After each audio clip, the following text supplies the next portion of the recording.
Chapter 23. The A.F. of L in Labor Solidarity, 1896–1901. The American Federationist of October, 1897, featured the news. Miners' victory encourages all workers, and so it did. Reports from the A.F. of L Corps of 430 organizers in the United States and Canada, covering the period October L, 1897, to April L, 1898, revealed that the victory of the coal miners in their Great Strike of 1891, in which th_ys_i _ed a wage increase of 33% over the wages of 1893 and established the 8-hour day, was an important factor in the determination of workers to organize and present a more formidable front to aim. Oyers.1 But the leaders of the A.F. of L showed little enthusiasm. In February, 1898, United Mine Workers President Michael D. Ratchford complained to Gompers that the A.F. of L leadership seemed lukewarm about the miners' victory. He politely asked if this was due to indifference, and pointedly referring to Gompers himself, noted, the president, the strike of 1897, called the spontaneous uprising of an enslaved people, was the first successful strike conducted by the United Mine Workers as a national organization. Over 200,000 men in the mines in Pennsylvania, Virginia, West Virginia, Ohio, Indiana, and Illinois, went out on JJ.Teely_-4 greater than 189. Paralyzing about FQ_E_R. Fe. NT of the soft coal production in the United States. For 12 weeks, the miners stood firm. On September 4, 1897, the struggle ended in a resounding victory for the miners, and, at a meeting in Chicago on January 18, 1898, the coal operators and the union signed the first national agreement any important industry had reached with its employees. The victory stimulated the growth of the UMW. In April, 1897, there were only 10,000 nominal members in the union. On April 12, 1900, John Mitchell, successor to Ratchford as UMW president, wrote jubilantly to Gompers, I am pleased to inform you that the United Mine Workers Organization has a paid-up membership for this month of 117,000, and we are seriously contemplating the absorption of the American Federation of Labor, AFL Corps, 345. Of the American Federation of Labor, an organization which has struggled for years to gain the advantages for the workers that the miners have recently achieved should in our opinion not hesitate in voicing his approval of the work accomplished by the miners' organization. The reduction of the hours of labor from 10 to 8 hours per day with the other conditions mentioned for the miners of the 5 states can do much to open the way to all other trades to gain a short workday. 2.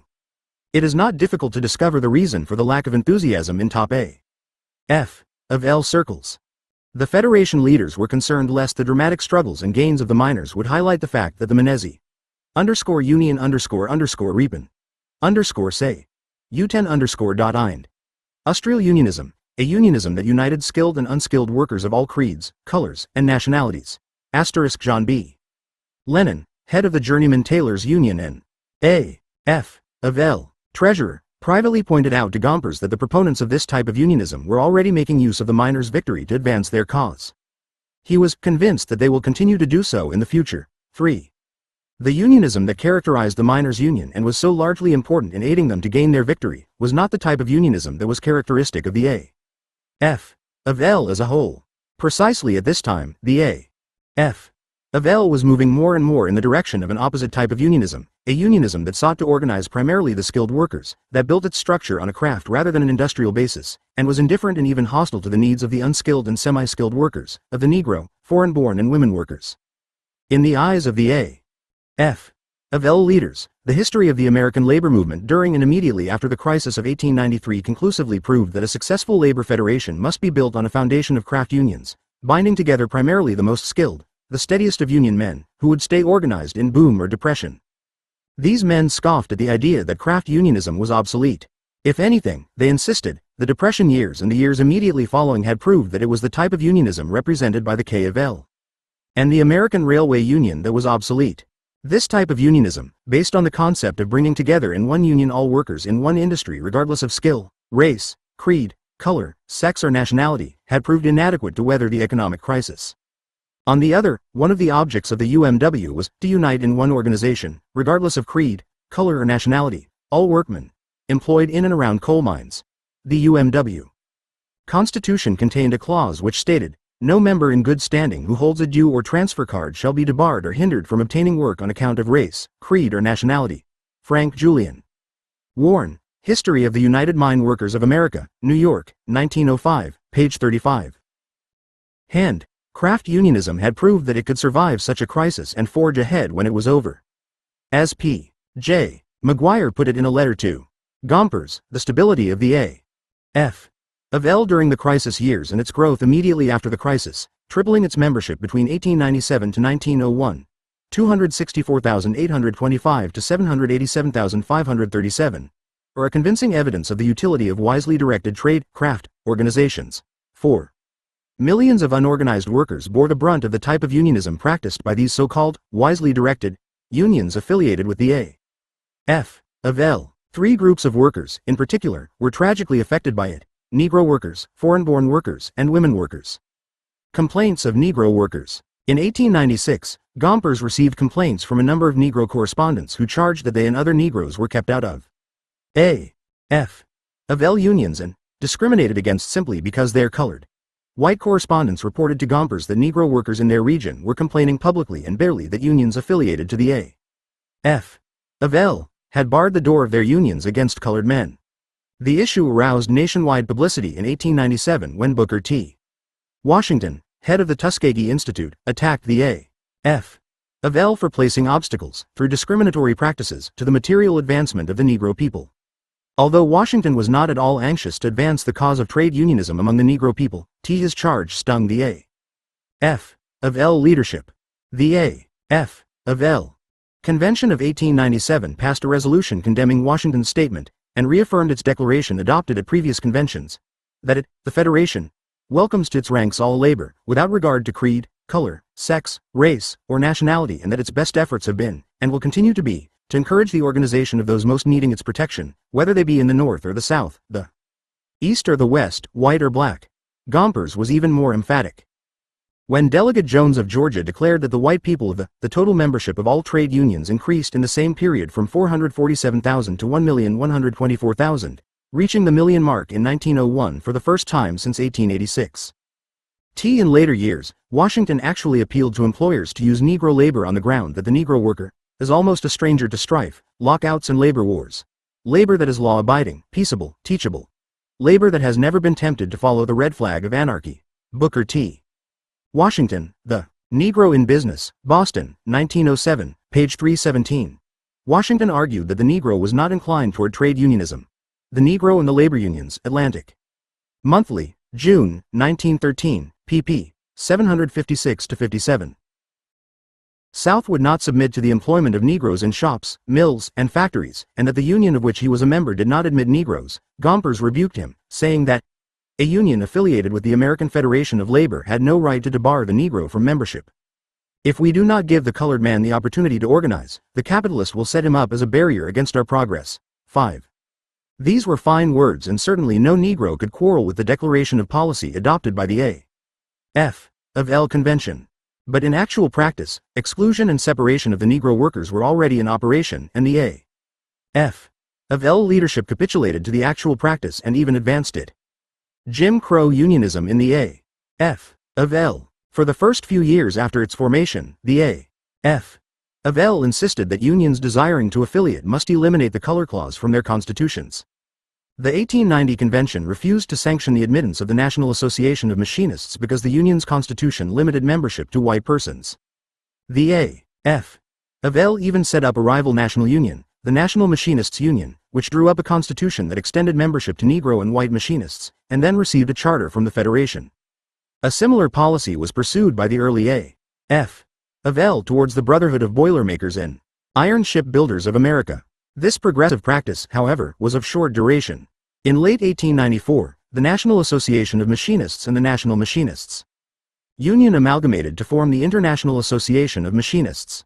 In March 1895, James O'Connell, head of the Amalgamated Union, reported that he had discussed the question of the constitutional ban against Negroes with Gompers, Maguire, and many other leading lights in the A.F.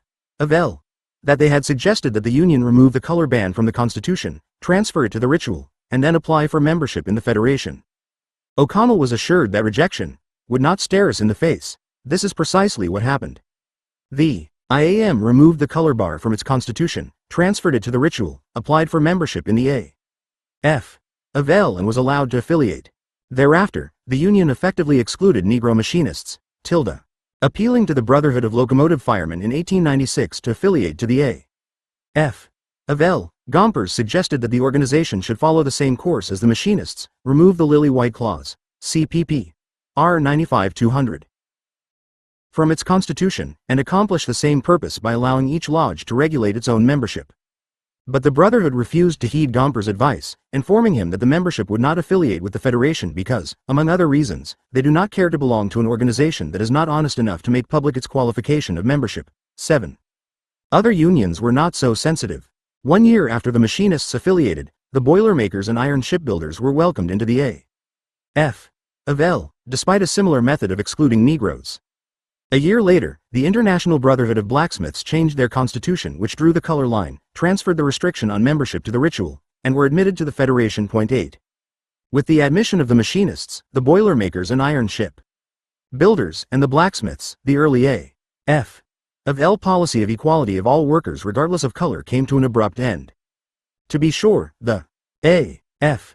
of L still insisted that no unions could affiliate if their constitutions banned Negroes, but they were accepted if this practice was accomplished through the rituals. After a while, the A.F. of L officials did not even bother to insist on the elimination of constitutional barriers to Negro membership, but admitted as affiliates organizations which excluded Negroes by constitutional provision. When the Order of Railroad Telegraphers and the Brotherhood of Railway Trackmen, both of which restricted membership to whites in their constitutions, affiliated with the A.F. of L in 1899 and 1900, Gompers reported their action with much pleasure, and expressed the hope that the other railroad brotherhoods would follow suit. 9. It was clear that they could join the Federation, like the telegraphers and the trackmen, without altering their constitutional ban against Negroes. In 1902, the Stationary Engineers, a national union already affiliated with the A.F. of L, amended its constitution so as to exclude Negroes. Not a word of protest came from Gompers and the Federation. 10. The absence of specific clauses barring Negro members did not mean that Negroes were admitted to other A.F. of L unions. Many unions whose constitutions or pledges did not specify membership in the white race as a prerequisite for admittance, and even some whose constitutions proclaimed the principle of equality of all workers, kept Negroes out by tacit agreement.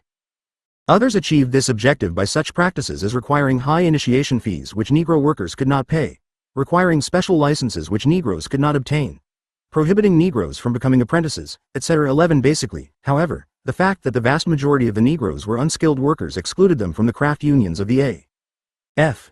of L, which sought primarily to organize only the various skilled trades. In 1902, an investigation as to the number of Negroes who were members of trade unions was conducted by Atlanta University under the supervision of Dr. W. E. B. Dubois.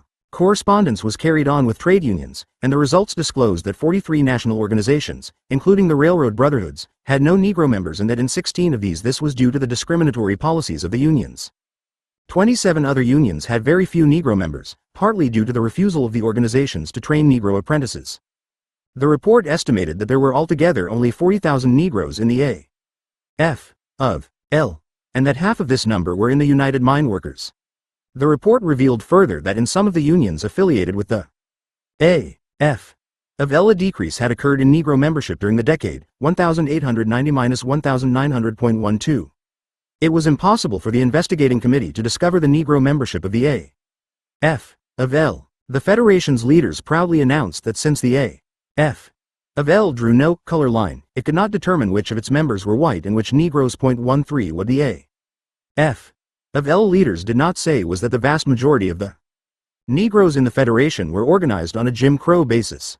Evidently to Gompers and his associates, the fact that few of the A.F. of L unions admitted Negroes on an equal basis with white members and, instead, separated them into Jim Crow locals, did not constitute drawing the color line. In the Southern organizing drive launched in 1898 to 1899 by the A.F. of L, the small number of Negro painters, barbers, carpenters, quarrymen, wheelwrights, etc. that were brought into unions were organized almost exclusively into separate Jim Crow locals. 14. Still, in announcing the affiliation of Jim Crow locals to the Federation, the A.F. of L leaders took care to point out that this was not drawing the color line. Thus, the following report submitted by an A.F. of L organizer in Galveston, Texas, was published in the Galveston Daily News of September 6, 1898. There is no color line. The Colored Labor Union of Galveston is no more. In joining the American Federation of Labor, it was rechristened. The Federation has no color line. That matter was discussed at the Nashville Meeting, 1897 convention, a year ago and settled. The Federation recognizes no white doctor. Du Bois also prepared a study of the history of the AFL's policy with regard to Negro workers, in which he concluded that the Federation's policy had retrogressed from its earlier stand. He submitted the report to Gompers for his comment before publishing it. Gompers replied that the study was neither fair nor accurate, and concluded coldly, "Let me say further that I have more important work to attend to than to correct copy for your paper." Gompers to W. E. B. Du Bois, January 5, 1903, GLB, W. E. B. Du Bois, The Negro Artisan, Atlanta, Georgia, 1902, pp. 169-70. Unions, no colored unions as such. Consequently, when the Galveston Colored Union made application for a charter, it was told that it would have to change its name. It did so. The union is now known as Federal Labor Union No. 7147. To the Negro workers, however, the question of whether or not the A.F.L. drew the color line was more than a matter of semantics and names of unions. A union organized on a Jim Crow basis discriminated against Negro workers whether its title was colored or federal. The Negro workers were further discriminated against when, in many parts of the South, the Jim Crow locals were not permitted to send delegates to A.F.L. central labor bodies. Gompers washed his hands off protests from Negro workers on this issue, maintaining that a central body was the sole judge of the eligibility of a delegate being seated therein. This, of course, resulted in an almost total ignoring by the A.F.L.'s central labor bodies of the grievances of Negro locals, to say nothing of hampering whatever attempt was being made to organize Negro workers. But when, in an effort to at least partially remedy this situation, the Negro locals set up their own central labor bodies and asked for an A.F.L. charter, it was only granted when and if the Federation's leadership received the consent of the white central labor body in the area. Such consent was frequently not forthcoming, since the local central body raised the argument that the Negro central labor unions, if chartered, would be entitled to seats in the State Federation of Labor. 15. In March 1900, the Central Trade and Labor Council of New Orleans, set up by 7A.F.L. Negro unions who were not permitted to send delegates to the official central labor body in the city, applied to the Federation for a charter, promising to work in harmony with the Council of White Unions. The Executive Council turned the matter over to Gompers for investigation. He informed the Negro trade unionists that he must first obtain the consent of the white central body. When he learned from James Leonard, A.F.L. general organizer in New Orleans, that, in the matter of organizing a C.L.U. of colored workers, the feeling against a project of this kind is so great that it would cause a great deal of trouble at this particular time, Gompers refused to grant the charter. Moreover, he added insult to injury by telling the Negro unionists in New Orleans that, "There is no use kicking against the pricks and we cannot overcome prejudice in a day." To this James E. Porter, secretary, "I could, I believe," wrote an AFL organizer, "organize 1,000 or over Negroes in this city working in cotton oil mills, lumber yards, laborers, etc., but the central body's delegates seem to be opposed to admitting delegates from colored organizations. I have, therefore, refrained from organizing them." Henry M. Walker to Gompers, November 4, 1899, Houston, Texas, APL Corps. Of the Negro Central Trades and Labor Council, replied bitterly but correctly, "I did not understand that there is prejudice when the wages and interest are the same and can only be upheld by concert, action." 16. Gompers referred the matter of the New Orleans Central Councils to the 1900 A.F.L. Convention. In his annual report, he came out strongly for a policy of segregation, and proposed that the Federation allow the formation of separate trade councils for Negro workers. The convention adopted the suggestion, and official sanction was given to a Jim Crow policy of organization. Article 12, Section 6, of the A.F.L. Constitution, as revised in 1900, reads, "Separate charters may be issued to central labor unions, local unions or federated labor unions, composed exclusively of colored workers where in the judgment of the Executive Council it appears advisable." 17. Thus the A.F.L. let it be known that affiliated national and local unions could continue to refuse admission to workers because of their color. The Federation and its leaders had settled into a fixed policy of Jim Crowism. Segregation, Gompers declared, was the best settlement of the problem. The separation of Negro and white workers was best for both groups and for the entire labor movement, for it would avoid arousing bitterness. 18. A.F.L. leaders justified Jim Crow unionism. The action of the 1900 convention brought so many protests from Negro organizations that the A.F. of L. Executive Council issued a statement in April 1901, defending the Federation's Jim Crow policies. The statement, signed by Gompers on behalf of the Council, was replete with double talk. For years, it declared, the A.F. of L had favored the organization of all workers without regard to creed, color, sex, nationality or politics, but the Federation does not necessarily proclaim that the social barriers which exist between the whites and blacks could or should be obliterated. The formation of separate unions for white and Negro workers was only a recognition of existing prejudices and by no means evidence that the A.F. of L was opposed to granting the Negro the right to organize. The absence of Negro membership in most of the trade unions affiliated to the A.F. of L was no indication of their hostility to organizing Negro workers. The real blame rested upon the Negro workers themselves, for the colored workers have allowed themselves to be used with too frequent telling effect by their employers as to injure the cause and interests of themselves, as well as of white workers. The statement concluded with a warning to the Negro workers not to frustrate the efforts of the A.F. of L and its affiliates to organize them by scabbing and otherwise serving the interests of the employers. 19. The statement clearly revealed that the A.F. of L leadership fully approved of Jim Crow unionism and hypocritically sought to justify the shameful neglect of the needs of Negro workers by placing the responsibility upon Negro workers. That the issue upon which this conclusion was based, so-called Negro strikebreaking, was a mere subterfuge is demonstrated by the fact that most Negroes imported by employers to break strikes did not know the purpose for which they were to be used, and many refused to take the jobs when they learned that a labor dispute was in progress. Thus the United Mine Workers, learning through experience that the solution for so-called Negro strikebreaking was to inform the Negroes that they were being used without their knowledge to break strikes and assist them in their predicament, successfully adopted this practice. When the Union attempted to organize in the states of Arkansas, Kansas, and Oklahoma in 1899 to 1900, and Negroes were imported to be used as strikebreakers, the striking white miners met the Negroes and informed them that a strike was taking place. The vast majority of the Negroes refused to work.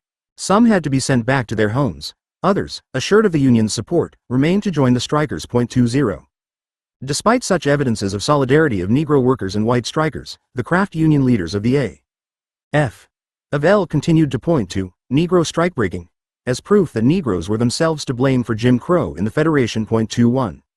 Jim Crow in employment. Jim Crow in the labor movement led inevitably to Jim Crow in employment. Not only did the craft union leaders condone the racism revealed so arrogantly in the hiring policy of most employers, they actively participated in a conspiracy against the Negro workers. During the 188 O's and early 189 O's, Negro labor in southern cities was important in railroading, shipping, and building. Beginning in the late, its most important experience was the bloody skirmish at Verdun, Illinois, on October 12, 1898, in which 14 persons were killed and 50 wounded. During the strike, the coal operators sent agents to Alabama who engaged 1,000 Negroes to come north and work in the mines.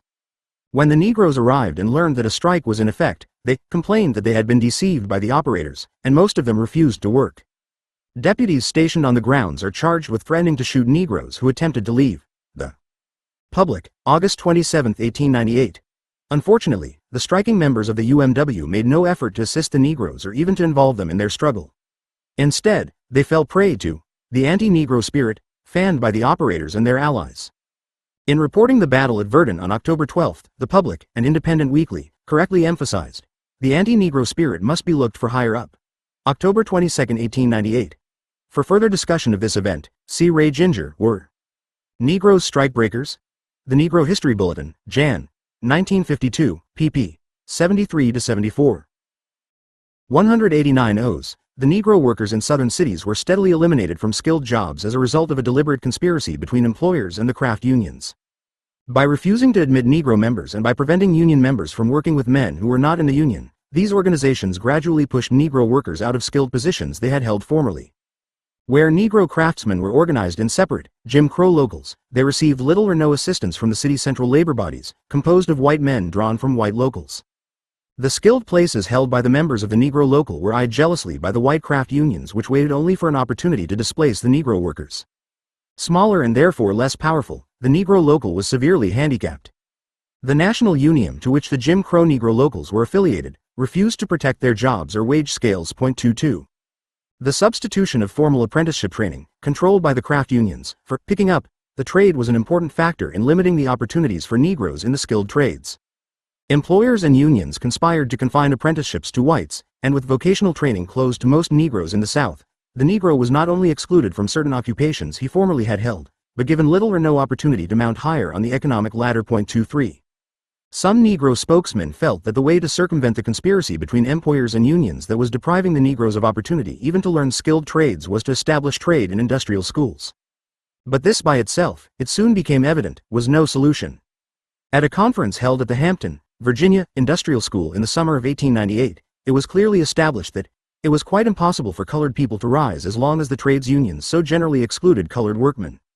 Some of the graduates at Hampton who had learned there complained that they had not been able to work at their trades because of being excluded from the union. 24. The employer-union conspiracy narrowing the field of industrial occupation open to Negroes existed also in the factory industries of the South, which used white labor almost exclusively. The few Negroes in the cotton mills had lowly jobs, lived apart from the white workers, and were excluded from the A.F. of L union in the field as well as from whatever limited plans this organization made to advance the status of the workers in the industry. In the tobacco factories of Virginia and North Carolina, the machine jobs were reserved for white workers, and the Negro workers were confined to the least desirable and most unhealthy jobs. Here too, the Tobacco Workers International Union, affiliated to the A.F. of L, scarcely reached the Negroes in its feeble efforts to organize the industry. 25. The total result of this conspiracy between the employers and the craft unions was to bar Negro workers from participation in a great portion of America's industrial life. Through the conspiracy between employers and many A.F. of L unions, as well as between employers and the railroad brotherhoods, white-only signs were placed upon such trades as electricians, plumbers, gas and steam fitters, railroad engineers and firemen, stationary engineers, cranemen, hoistmen, machinists, and hundreds of other skilled and semi-skilled occupations. By the turn of the century, the Negro's place in industry, as a result of this conspiracy, was at the bottom of the scale. No matter where they were employed, they received lower wages than whites for the same job, and usually were limited to the hardest and dirtiest tasks. Negroes who managed to join craft unions found that they had gained little protection. White members received preference for jobs, and several A.F. of L. unions allowed Negro members to work longer hours than white workers and at a lower wage scale. Jim Crow unionism and white workers. The explanation offered by the A.F. of L leaders for the decision to accept the color line in the labor movement was spelled out time and again. The Southern white workers, and some of the Northern ones, would not accept Negroes in their unions or even work in the same shops and factories with them, and to insist upon a policy of integration of Negro and white workers would doom the chance of building the A.F. of L. In the face of the widespread prejudice against Negroes, went the explanation, to adhere to a policy of labor solidarity and unity would be suicidal. This is not trades unionism as I have learned it. W.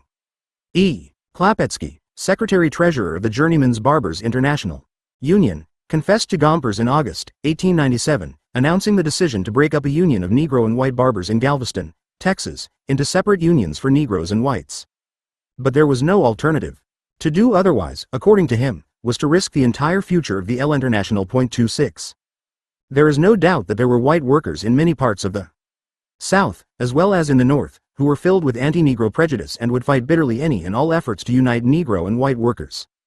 Undoubtedly there were Southern white workers who were under the illusion that they benefited from the Jim Crow practiced by industry and the A.F.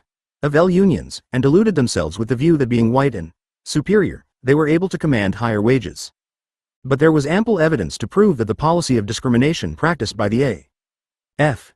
of L affiliates injured the white workers as well as the Negro, and that because of the low wages received by the Negro workers, the wages of white workers could not rise much above the wage scale for Negroes. 27 Witness after witness told the Industrial Commission of 1900 that the unorganized status of the Negro working class was a drag on the white laboring class in the South, and tends to cut down their wages.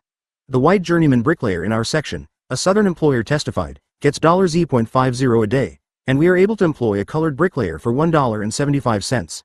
Asked how this affected the wages of the white bricklayer, the employer replied frankly, if a white bricklayer asks for employment and makes known his rate of wages, which is $0.50 a day, the employer may say to him in return, I can employ a Negro bricklayer who has as much skill as you, and will do as good service for 75 Brazilian centavos. Now, I will put you on at $0.25. After a careful investigation of conditions in all Southern trades, C. Houston, editor of the Atlanta Journal of Labor, told the Industrial Commission. My observation of colored labor in the South, so far as it relates to the trades where skilled labor is required, is that it is held over the head of white labor to the extent of holding down wages.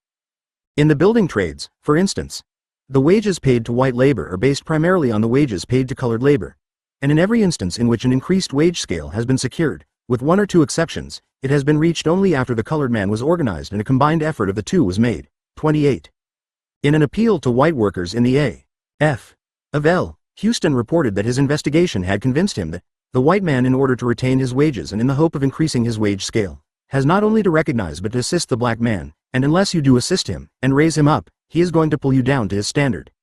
He bitterly condemned the fact that certain trade union officials justified discriminatory practices against Negroes on the ground that Negro workers were not really interested in bettering themselves.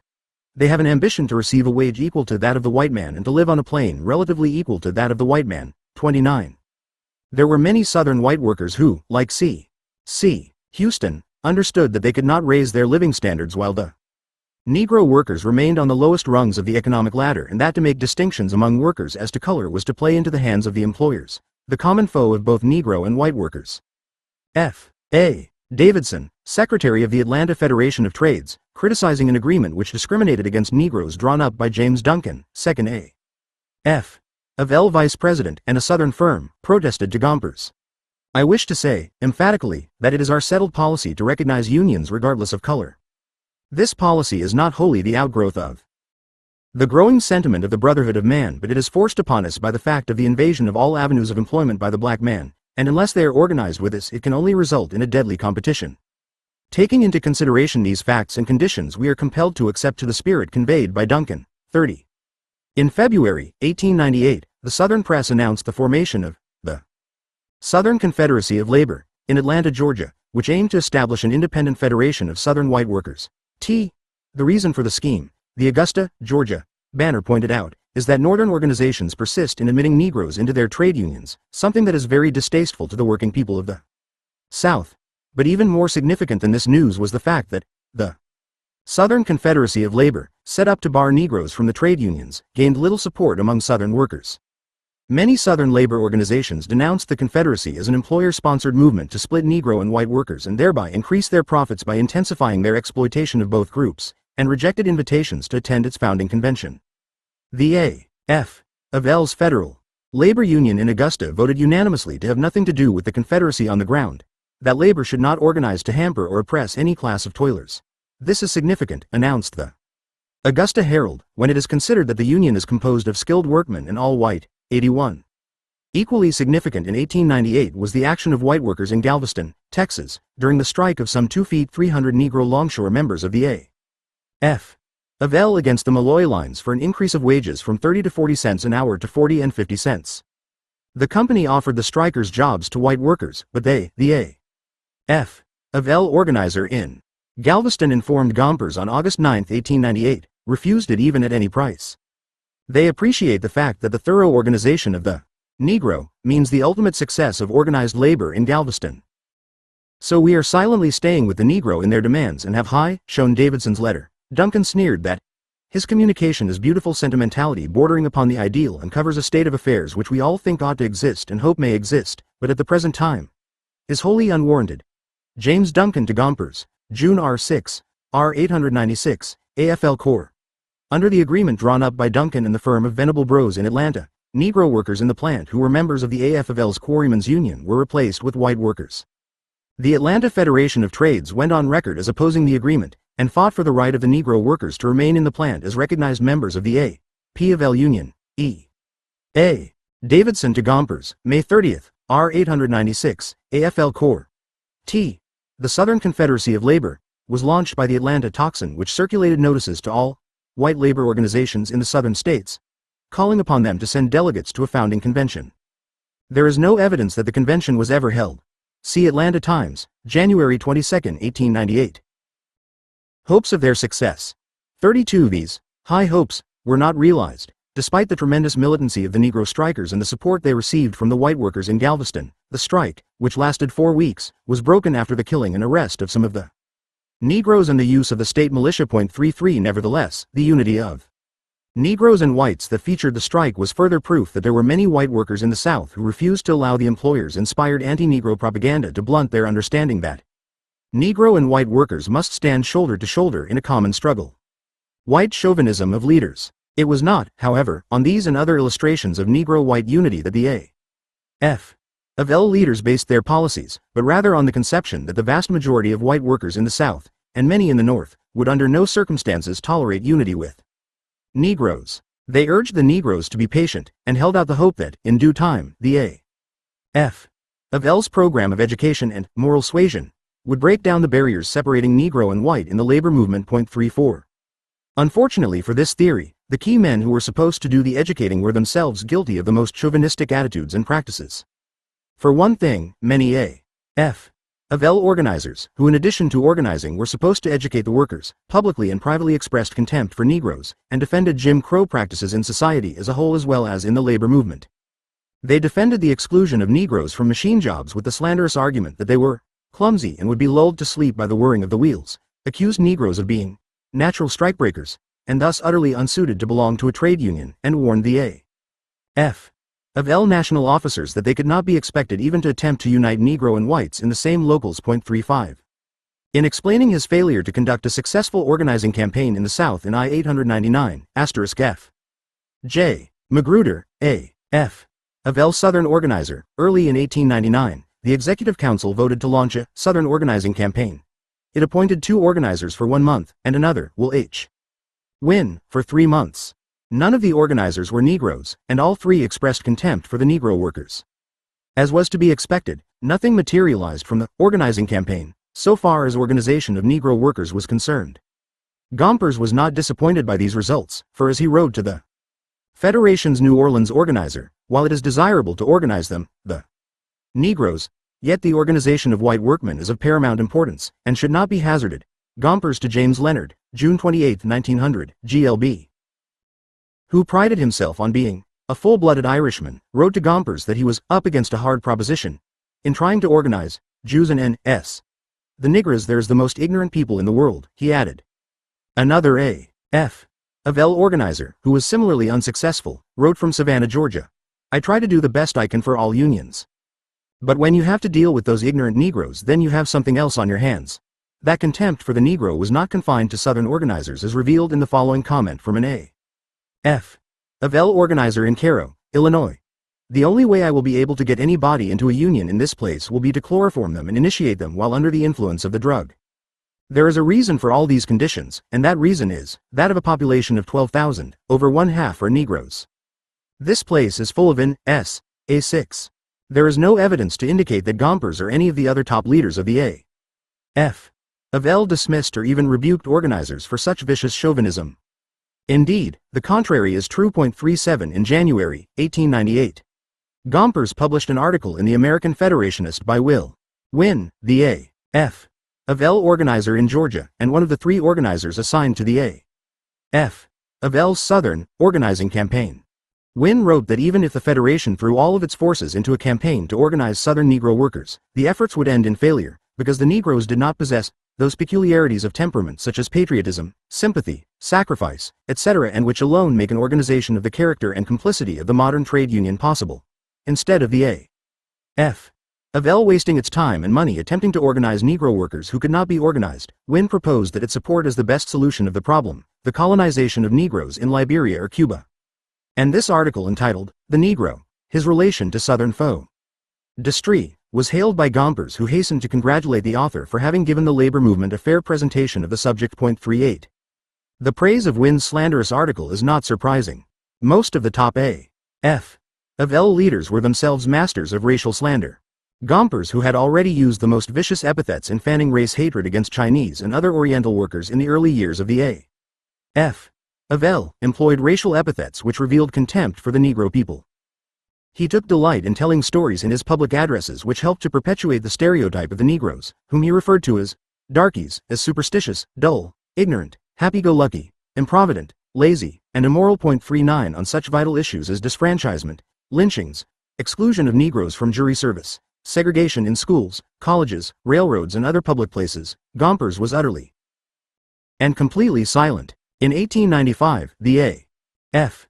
of L convention protested against curtailment of the franchise, especially in southern cities, called upon the unions of labor and all other fair-minded citizens to take such action as shall thwart all attempts to strike a blow at manhood suffrage, and directed the Executive Council to lend every aid, and if necessary, take the initiative to carry out the purpose of these resolutions. But Gompers did nothing to carry out these instructions. 40. Bitterly disappointed, Negro spokesmen, who had hailed the action of the 1895 convention, warned Gompers that the policy he was pursuing was dangerous for the white workers as well as Negroes. Unless the labor movement fought for the political freedom of the Negro people and unless the white labor unions were willing to fraternize with the black people working in the same trades, they must all sink in a condition of hopeless slavery. Rev. D.C. Ramson, Negro clergyman of Chicago, wrote, "White men the country over will one day discover a menace to their own industrial independence and prosperity, as well as to their political liberty, through the degradation by industrial and political serfdom of the millions of black toilers of the land." 41. But such warnings made no impression on the A.F. of L. president. On Labor Day, 1902, Gompers participated in the celebration sponsored by the New Orleans trade unions.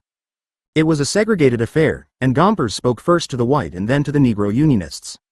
In both speeches, he dealt, for the first time, with the question of Negro disfranchisement. But he assured the Southern white ruling class that it had nothing to fear from his discussion, for he made it clear at the outset that, "I do not want to discuss the wisdom of the movement, nor any of its political phases." Instead, in his address to the white unionists, he argued that the real menace of illiteracy laws aimed at disfranchising Negroes was that they would disfranchise more whites and thus lay the basis for the decline of the white race and the ascendancy of the Negroes. All this would come to pass because while the Negro child was being educated by his old black mommy or his aunt or in the schools of your building, the white child was working in the factories and growing up illiterate. To the Negro unionists, Gompers had only one solution for the disfranchisement problem: patience. He admitted that in the South, the black man has been treated in a partial way because of his color. He has been disfranchised. Well, you must hold on and hope for a time. That is politics in the South. 42. And these were the men who were supposed to lead the fight against the racism fanned among workers by employers. On and moral suasion, the A.F. of L gradually would break down the barriers between Negro and white in the labor movement, barriers which these leaders of the A.F. of L had themselves helped to erect. Is it any wonder that the Negro people viewed these assurances with scorn? 43. A.F. of L and foreign-born workers. The attitude of the A.F. of L leadership and that of most of the affiliated craft unions towards foreign-born workers in the middle and late 189s bore a striking resemblance to their approach to Negro workers. It was an attitude of racism, of contempt and outright hostility, plus a reactionary policy of placing barriers to the entrance of the foreign-born to the country and to the trade unions. Even if the A.F. of L leaders had shown any inclination to organize the foreign-born workers, its predominantly craft union structure would have made this almost impossible, for the vast majority were unskilled and semi-skilled. But the A.F. of L leaders were anything but interested in organizing the newly arrived immigrants who were pouring into American industry. On the contrary, they advanced the thesis that these workers were unorganizable, unable to fit into the pattern of American trade unionism as exemplified by the A.F. of L. This pattern was one of racial purity. Foreigners, said Gompers and other A.F. of L leaders, themselves mainly foreign-born, were at best difficult to organize. But the immigrants who entered the country in the decade 1880 to 1890, when the immigration from Southern and Eastern Europe first outran the old immigration from Northern and Western Europe, were not only foreigners but a different kind of foreigners. The A.F.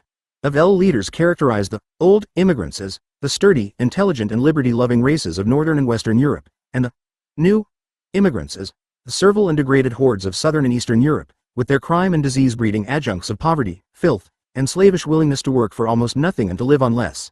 The new immigrants, Italians, Bohemians, Hungarians, Poles, Lithuanians, Romanians, Russians, etc., the A.F. of L. leaders charged, could not be organized, unlike the old immigrants. Of the 7,048,953 immigrants admitted during the 12 years from 1899 to 1910 and reporting an occupation, 35.9% were laborers and 23.4% were farm laborers. In the year ending June 1903, nearly one-half or 46.5% of all immigrants to this country were either urban laborers or farm laborers, and only 14.5% were skilled workers. Reports of the Immigration Commissioner, Statistical Review of Immigration, 1820 to 1910, Senate Doc. Number 756, 61st Cong. 3rd Sess, page 96.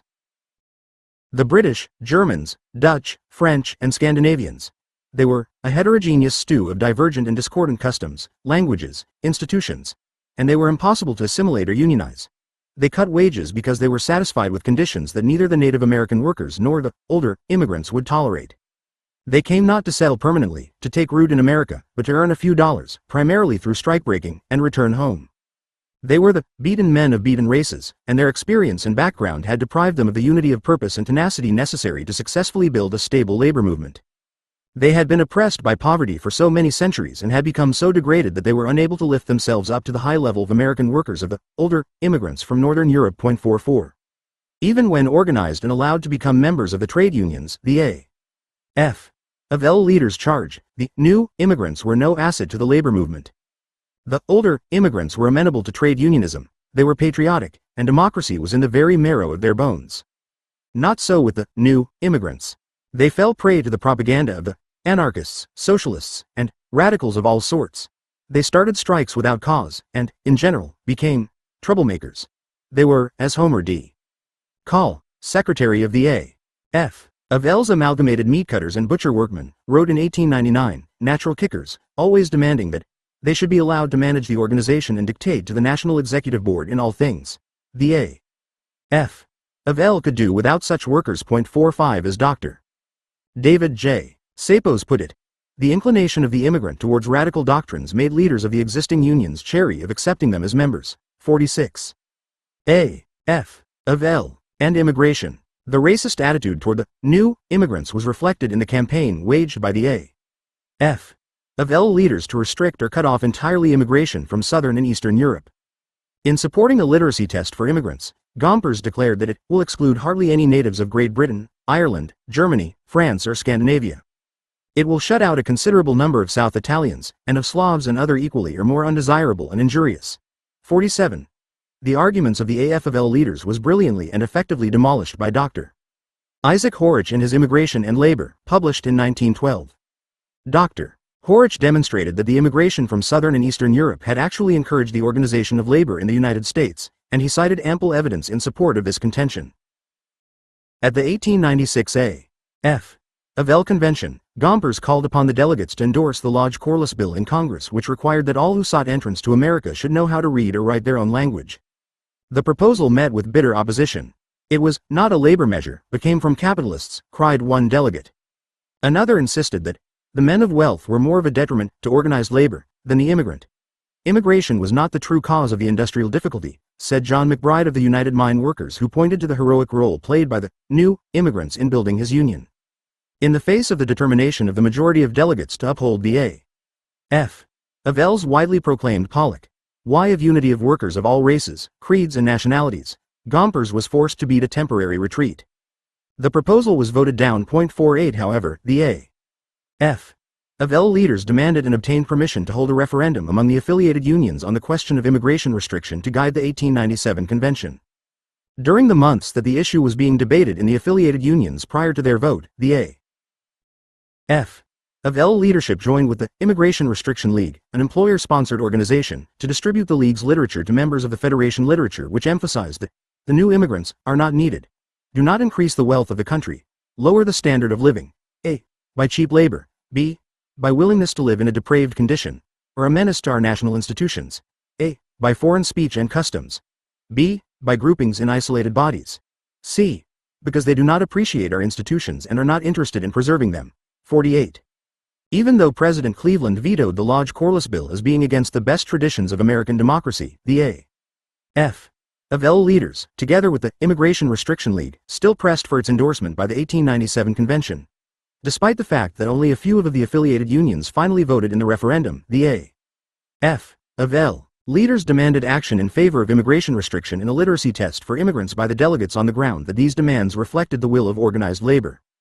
A furious debate broke out, with delegate after delegate charging that the proposals violated the A.F. of L's own declarations in favor of the brotherhood of man, and ignored the fact that the best trade unionists were the foreigners. But this time the A.F. of L leadership had prepared for the contest. With the President Cleveland vetoed the bill on March 2, 1897, 3 days before his term ended. His action was denounced by the A.F. of L leaders as a direct blow at the interests of labor. New York, Orna. March 3-4, 18 grams 7. The House passed the bill over the veto, but the Senate did not act in time. Administration delegates well organized, the demands for immigration restriction and the passage of a literacy test by Congress won out. 50. From 1897 on, the A.F. of L called for more and more stringent legislation to restrict immigration. At the 1901 convention, Edward F. McSweeney, Assistant Commissioner of Immigration, was given full time to launch a vicious attack on the new immigrants from Southern and Eastern Europe, in the course of which he appealed to the A.F. of L to intensify its efforts to keep out this pauper labor that was a menace to American institutions. Following his address, McSweeney was accorded a vote of thanks. 51. Restrictions on foreign-born workers. Although the A.F.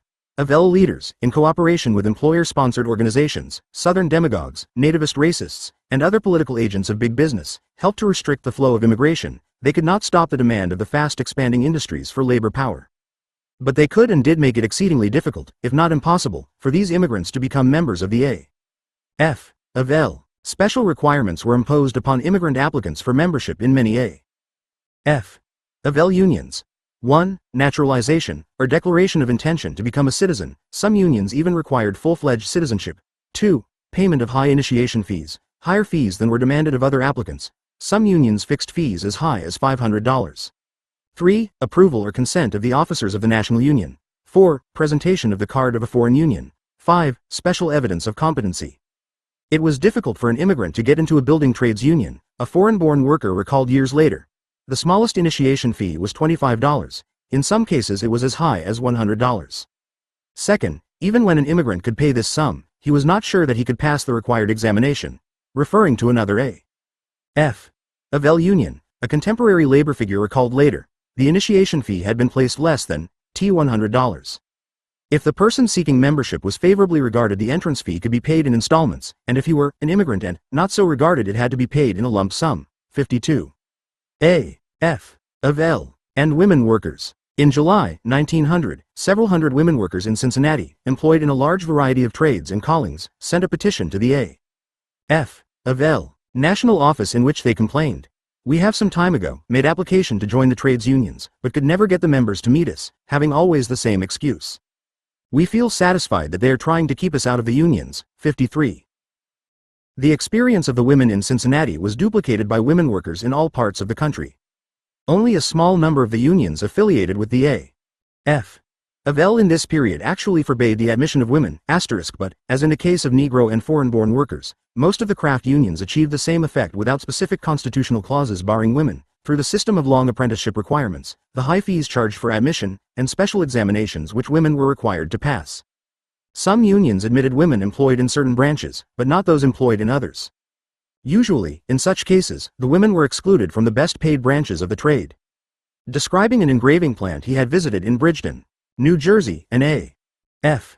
of L organizer reported in March 1900 that of the 1,100 workers employed, about 600 were women who were permitted by the union to work only in the lowest paid positions, in which they received about $2.50 a week. In the engraving department, he explained, there are about 50 girls employed, but they are not allowed to do the better class of work. The engravers union will not take them in their organization. 54. Not only did many A.F. of L unions keep out women either by constitutional bars, by openly declared policy, or by simply refusing to organize them, but they refused to sanction the granting of a special charter for a women's local to be affiliated directly to the national A.F. of L. Even though these women were excluded from the unions that refused to permit the organization of women's locals, the national leaders of the A.F. of L refused the charter request. In 1900, a group of women workers in the shoe industry in Illinois appealed to the A.F. of L's Boot and Shoe Workers Union for permission to become members. Informed what the dues were, they protested that they could not pay such a high sum on the meager wages they earned. They appealed to the A.F. of L national office to urge the Boot and Shoe Workers Union to reduce the dues. The request was forwarded, and Horace M. Eaton, Secretary-Treasurer of the Union, bluntly informed Frank Morrison, A.F. of L. Secretary-Treasurer, that the Union was not interested in recruiting members on the bargain counter plan. Morrison informed the women that there was nothing the A.F. of L. could do to force the Union to alter its stand.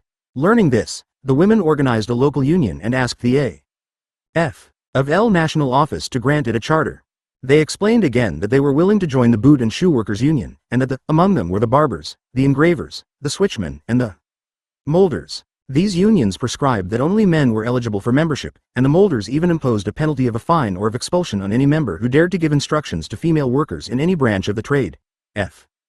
E. Wolf, Admission to American Trade Unions, Baltimore, 1912, page 85. Boot and Shoe Workers Union vigorously protested against granting a charter to the newly formed Women's Local, and the A. F. of L National Office turned down the request. SS. Meanwhile, the A. F. of L was passing resolutions urging the organization of women workers, and even urging those international and national organizations that do not admit women workers to membership, to give early consideration for such admission. But nothing was done to give these resolutions meaning. On the contrary, the A. F. of L. leaders spent more time justifying the neglect of women workers by the affiliated unions than they did persuading them to abandon their policy. Women, they argued, did not stay in industry permanently. They obtained jobs just for spending money.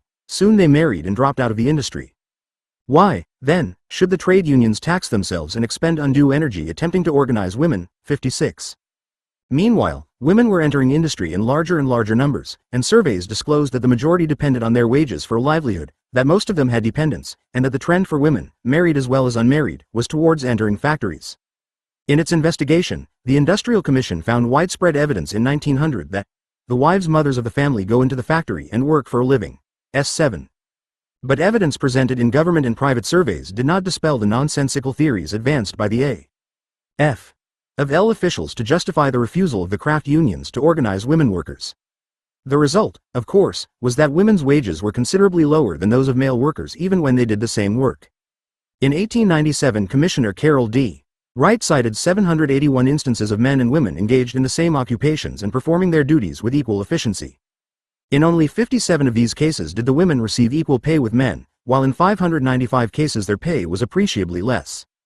A report drawn up in 1899 showed that in 23 industries where men and women did the same work, men's wages ranged from 150% to 300% higher than women's wages.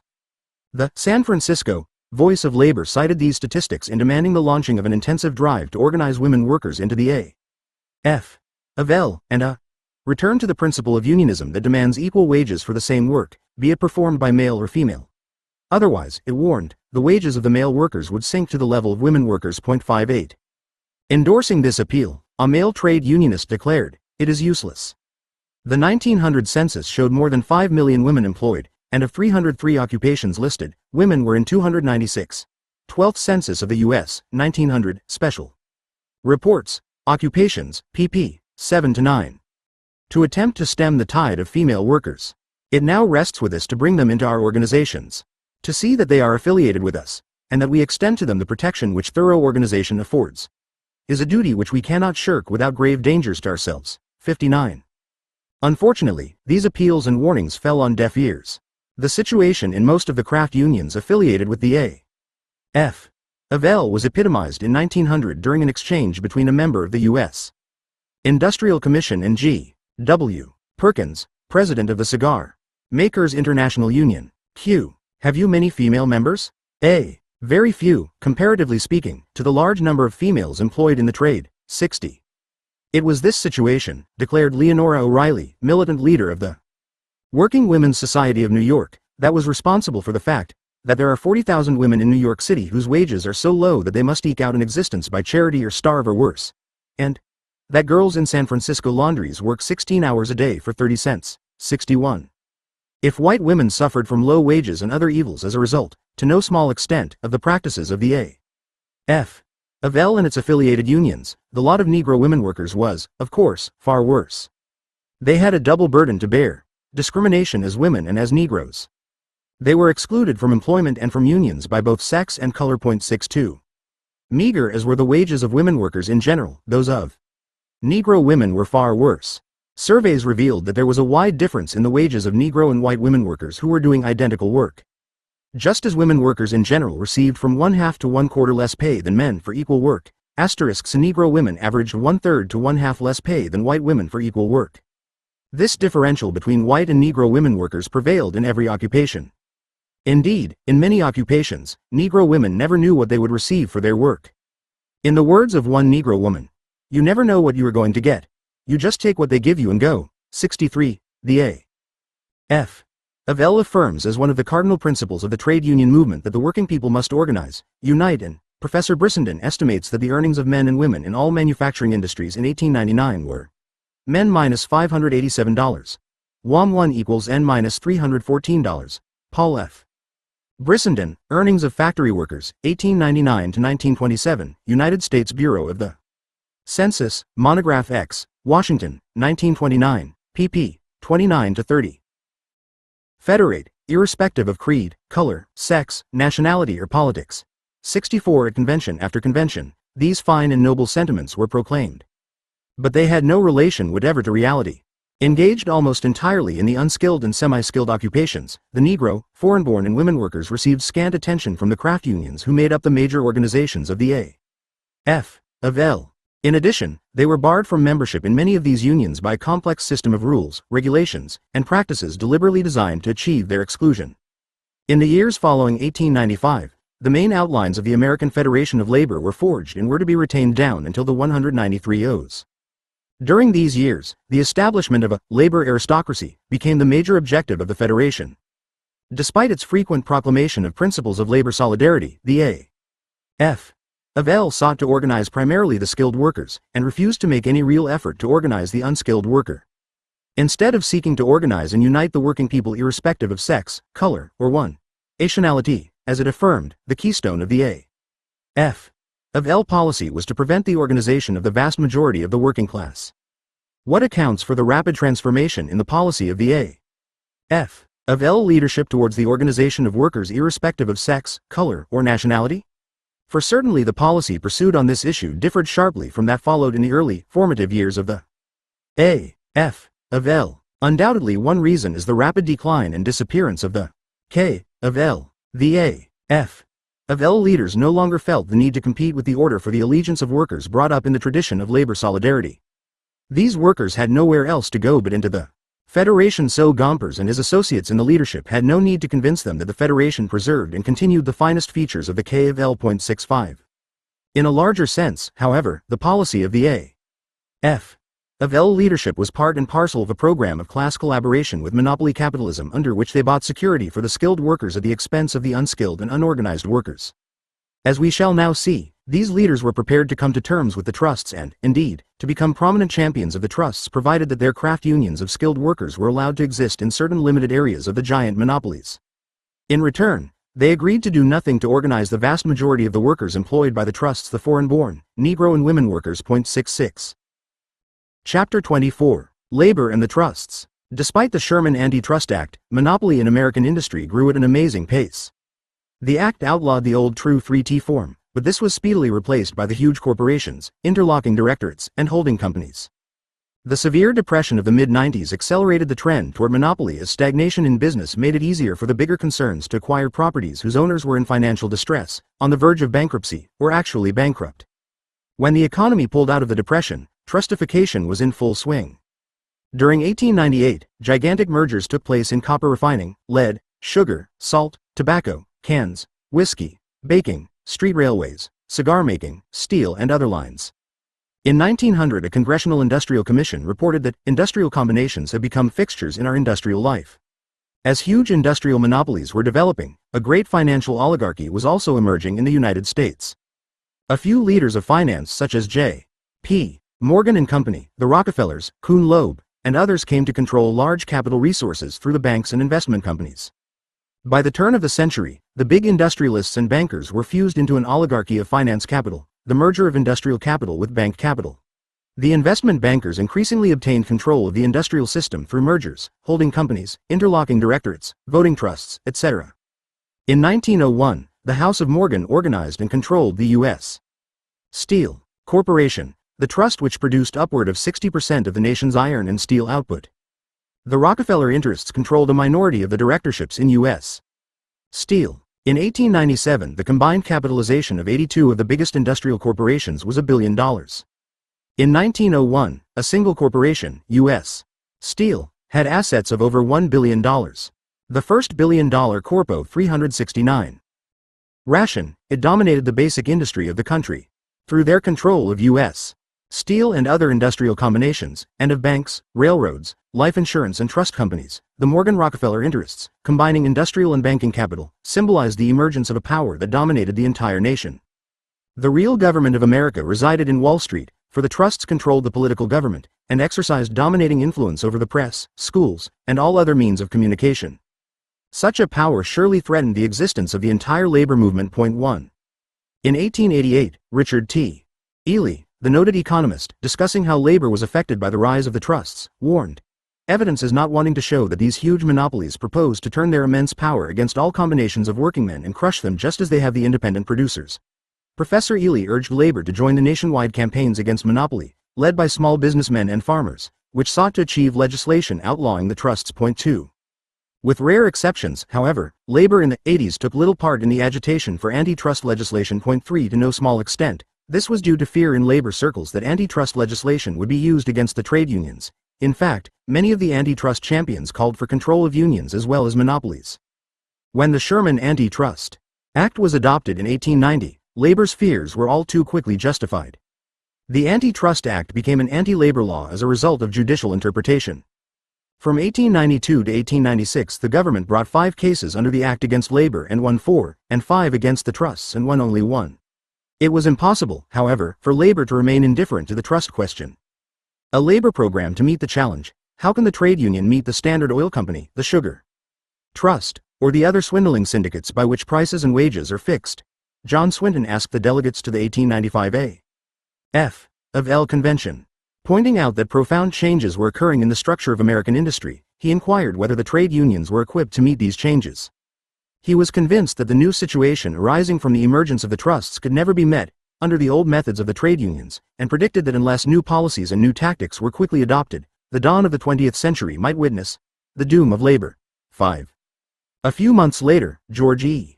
McNeil developed the same theme at length in an article entitled, "The Trade Unions and the Monopolies." The veteran labor leader began by asking, how can the trade unions successfully combat the giant monstrosities of the 19th century? He conceded that when timid labor leaders considered the forces represented by the trusts, syndicates, monopolies, and their allies, newspaper managers, rich priests and clergymen, gamblers, dudes, corporation attorneys, sycophants to power and position, and some college professors, and when they realized that the power of aggregated wealth is with the monopolists, they concluded that monopoly was sure of the victory and that the trade unions were powerless. McNeil denied the validity of this conclusion, but he agreed that unless extraordinary measures were taken immediately, the outcome would be a triumph for monopoly and a defeat for the labor movement from which it would take decades to recover. McNeil urged the A.F. of L to call a conference of all trade unionists at which a program would be worked out to meet the challenge of monopoly.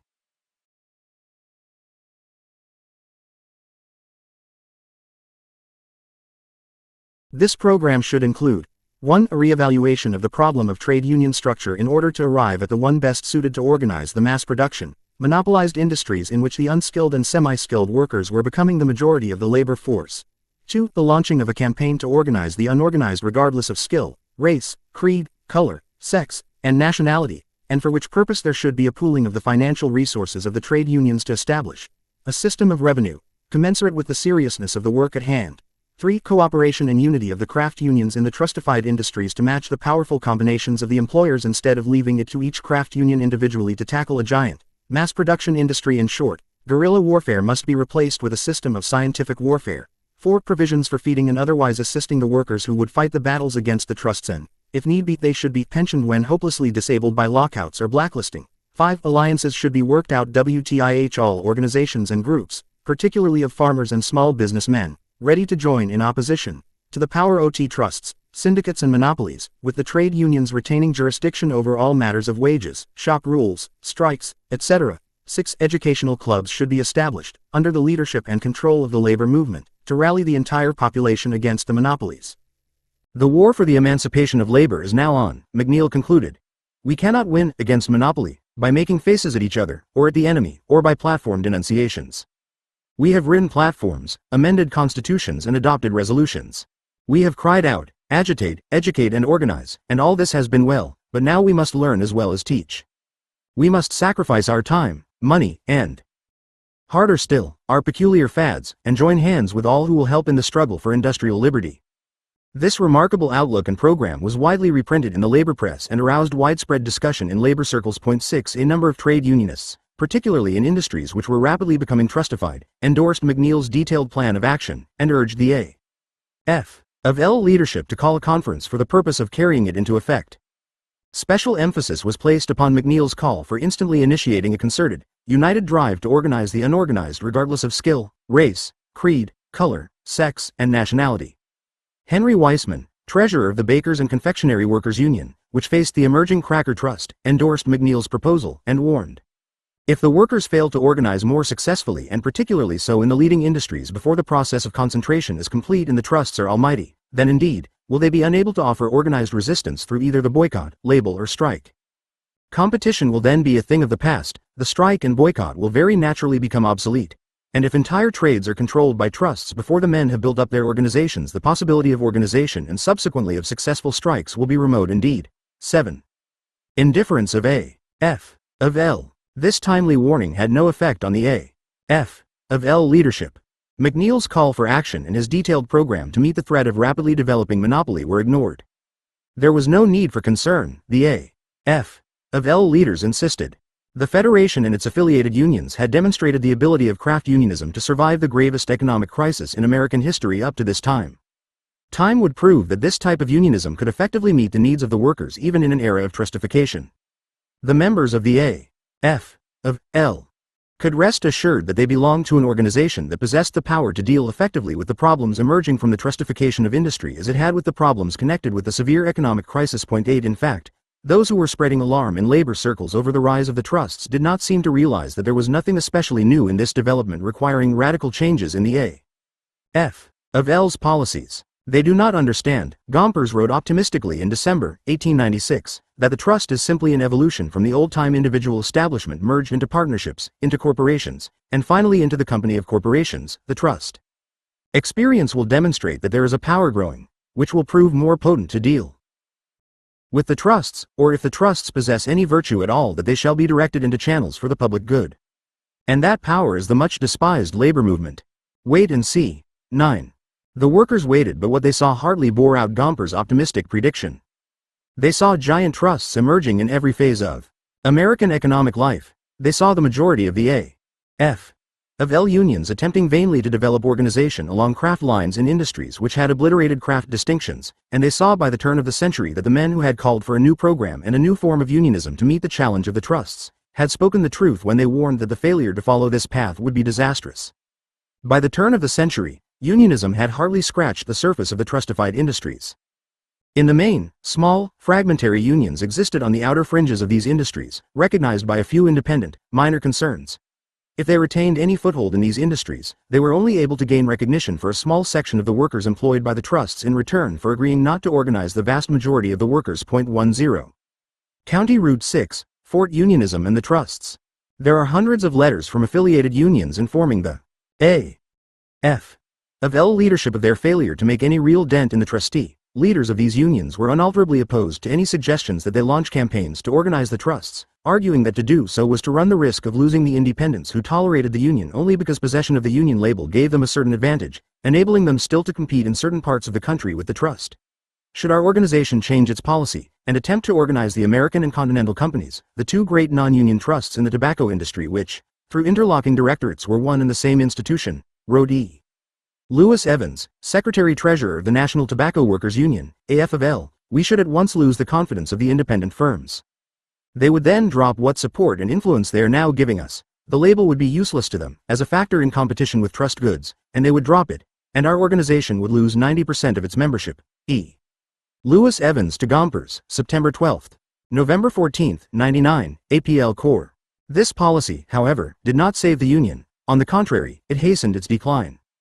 The Tobacco Trust, as it had done since its formation, swallowed up one after another of the independent firms which still recognized the union.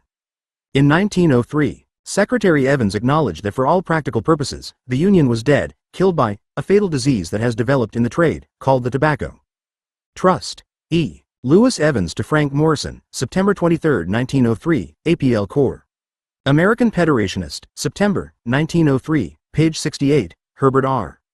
Northrop, The Tobacco Workers' International Union, Quarterly, Journal of Economics, Volume LVI, August, 1942, pp. 606-25.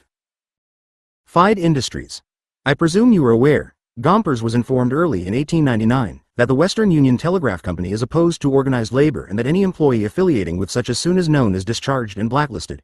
The Secretary-Treasurer of the International Brotherhood of Oil and Gas Well Workers, explaining the reasons for the union's lack of progress, informed Gompers that its main hope had been the workers employed by the Standard Oil Company, and they are the people who are afraid to go into an organization for fear of losing their jobs. 11. Many of Gompers' correspondents who reported this tragic situation also urged the A.F.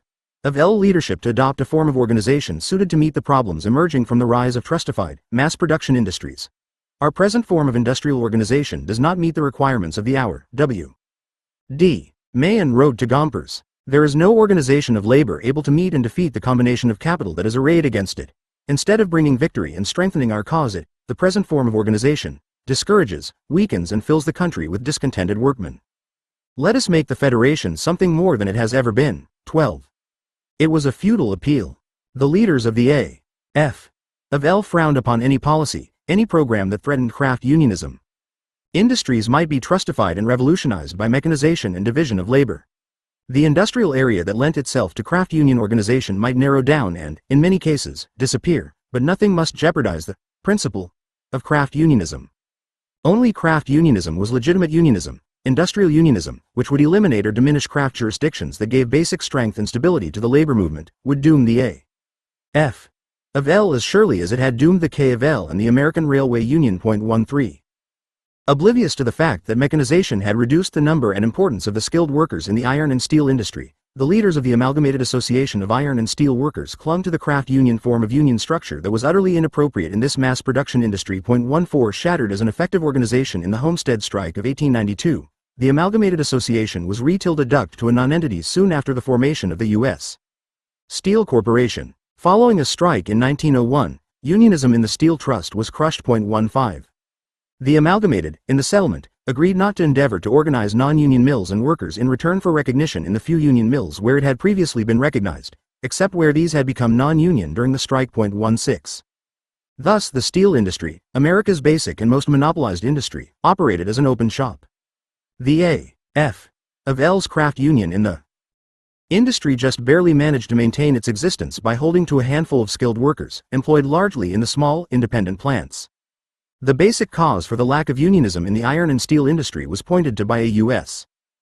Senate committee when it declared, after investigating conditions of employment in the Steel Trust, the general policy of the Amalgamated Association of Iron and Steel Workers had from the beginning been very exclusive, so that the union embraced only the more highly skilled men in a comparatively limited part of the rapidly developing steel industry, and the organizations of lodges in the steel mills was in large part merely incidental to the development and strengthening of the organization in what may be called the iron branch of the industry. At no time in the history of the Amalgamated Association was any attempt made to work out a logical scheme for dealing with the highly complex situation in the steel mills. 17. Despite the evidence that the trust was bent on destroying the Union, the leadership of the Amalgamated Meat Cutters did nothing to place the organization in a position to effectively defend itself. On the contrary, it continued to divide the workers in scores of craft unions, many of which had contracts containing clauses which forbade the crafts from giving support to other crafts in the event of a battle. WTIH the powerful stockyard trusts. 18. The weakness of this whole form of organization in a trustified, mass production industry like packing was pointed out in March, 1900, in a letter to Frank Morrison from Chicago, the heart of the industry.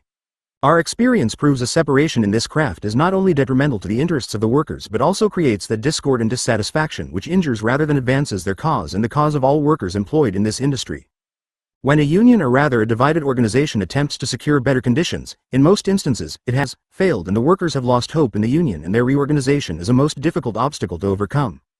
By the separation of the workers under as many heads as there are departments, the solidarity which should be fostered is destroyed. 19. A report adopted by the 1901 Scranton Convention boasted that the magnificent growth of the A.F. of L is conceded by all students of economic thought to be the result of organization along trade lines. 20. In the light of the status of its affiliated unions in the trustified industries, the statement was labeled by many students of economic thought as ridiculous. But the A.F. of L leaders made it clear that what they meant was that nothing had occurred in the process of trustification that had weakened the bargaining power of the skilled workers in the trustified industries, and that there were even aspects of this process which had actually increased their bargaining strength. Asterisk. As for the unskilled and the semi-skilled, the fact that they were unorganized in nearly all of the trustified industries was not due to any inadequacies in craft unionism, but to the fact that these workers were unorganizable. Composed mainly of Negroes, immigrants from Southern and Eastern Europe, and women, of different racial, linguistic, and cultural backgrounds, and lacking a tradition of unionism, these workers were unable to fit into any type of union. When they became a homogeneous group instead of a diversified, fragmented mass of separate customs, languages, and institutions, then, argued the A.F. of L leaders, they might be organized and become part of the American labor movement. 21. In essence, of course, this racist interpretation of the cause for the unorg-nized status of the mass of the workers in the trustified industries, an interpretation accepted by too many labor historians. 22 was an excuse for the past failures of the A.F. of L and furnished its leaders with an alibi for not making any attempts to organize the trust's workers. These leaders feared the consequences flowing from the organization of the masses of industrial workers, realizing that the large industrial unions containing unskilled workers would form the core of the opposition to class collaboration in the A.F. of L. The rapid organization of these workers would alter the character of the Federation and thus jeopardize the position of those who had a vested interest in maintaining the traditional composition of the organization, under which small unions of skilled workers could be easily controlled by a bureaucratic leadership. 23. A.F. of L. Leaders defend the trusts. Trusts seek labor for Ali, read a newspaper headline in the spring of 1899. The article went on to point out that with the indignant voice of almost the entire nation insisting that monopolies be smashed or carefully regulated, the trusts were relying upon certain leaders of organizations, which are in the American Federation of Labor, to help create a friendly feeling towards the trusts, and to extol the advantages to labor of concentration in industry. 24. The proof of this startling statement was not long in coming. On September 13, 1899, Gompers and Henry White, General Secretary of the NR9, in an interview with Henry George Jr., Gompers declared that there were special aspects of the nature of production in the trustified industries, which caused me not to fear the threatening attitude of the trusts. He cited the Steel Trust as proof that labor tended to specialize under the trust, and the withdrawal of these specialists would reduce the trust to a mass of silent and inert machinery. American Federationist, Volume 8, July, R9, page 245.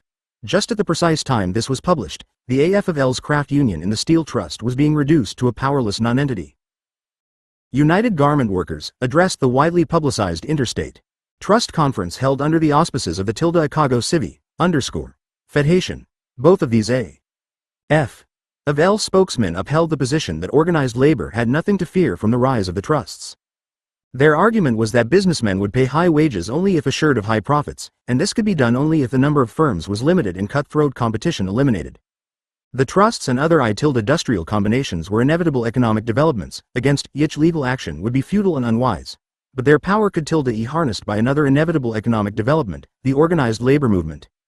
No governmental interference was necessary to deal ith the new industrial and financial giants. Industrial monopolies be met by the trade unions. In the closed shop lay the answer to the problems of the trusts. When labor organizations reached their full development, they would take charge of the trusts and control them. 23. Organized labor, said Gompers, viewed apprehensively the many panaceas and remedies offered by theorists to curb the growth and development or destroy the combinations in industry.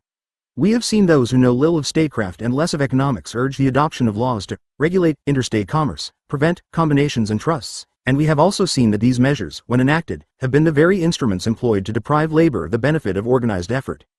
The state is not capable of preventing the legitimate development of a natural concentration of industry. As Gompers saw it, the real and only evil of the trusts was their corrupting influence on the politics of the country, but this would have to be endured until the toilers were organized and educated to understand that the state is by rights theirs. Meanwhile, labor would continue to organize and keep pace with the industrial development, symbolized by the rise of the trusts. 26. Henry White declared bluntly that trusts had more efficient means of production than did small businesses and could give labor better terms.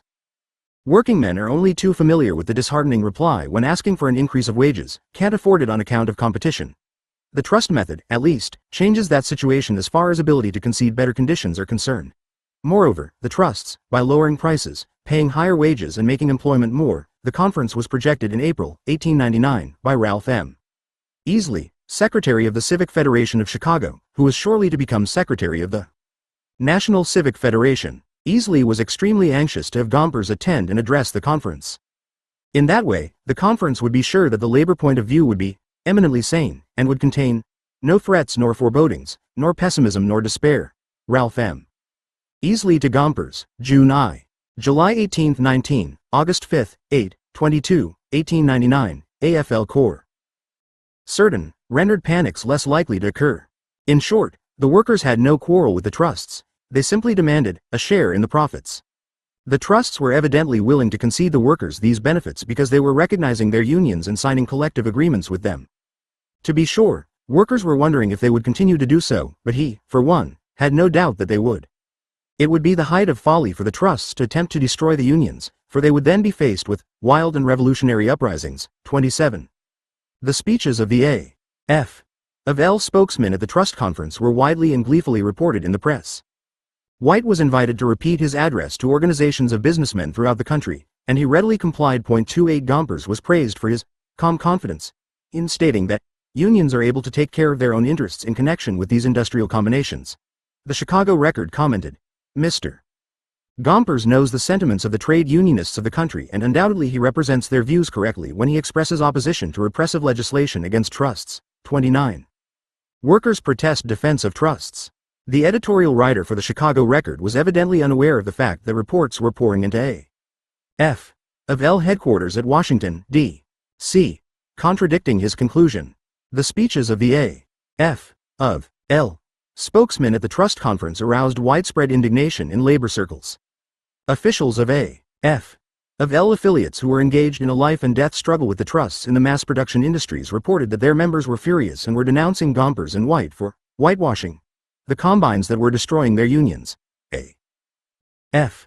of L organizers informed Gompers that everywhere they went, the workers were indignant, claiming that you said trusts were a good thing, and that he and White were being labeled parasites, and Gompers was also attacked for carrying advertisements of anti-union trusts in the American Federationist and a number of journals of A.F. of L affiliates, replying to requests that they cancel advertisements of open shop trusts, declared that they saw no reason to do so, while the American Federationist, Mr. Gompers' own paper is carrying the advertisements, complaining to Gompers over the publication of advertisements of the Anti-Union Brewery Trust in the American Federationist. Charles F. Bechtold, National Secretary of the United Brewery Workmen, wrote in October, 1899, I am sorry that these people received a direct endorsement by the A.F. of L. E.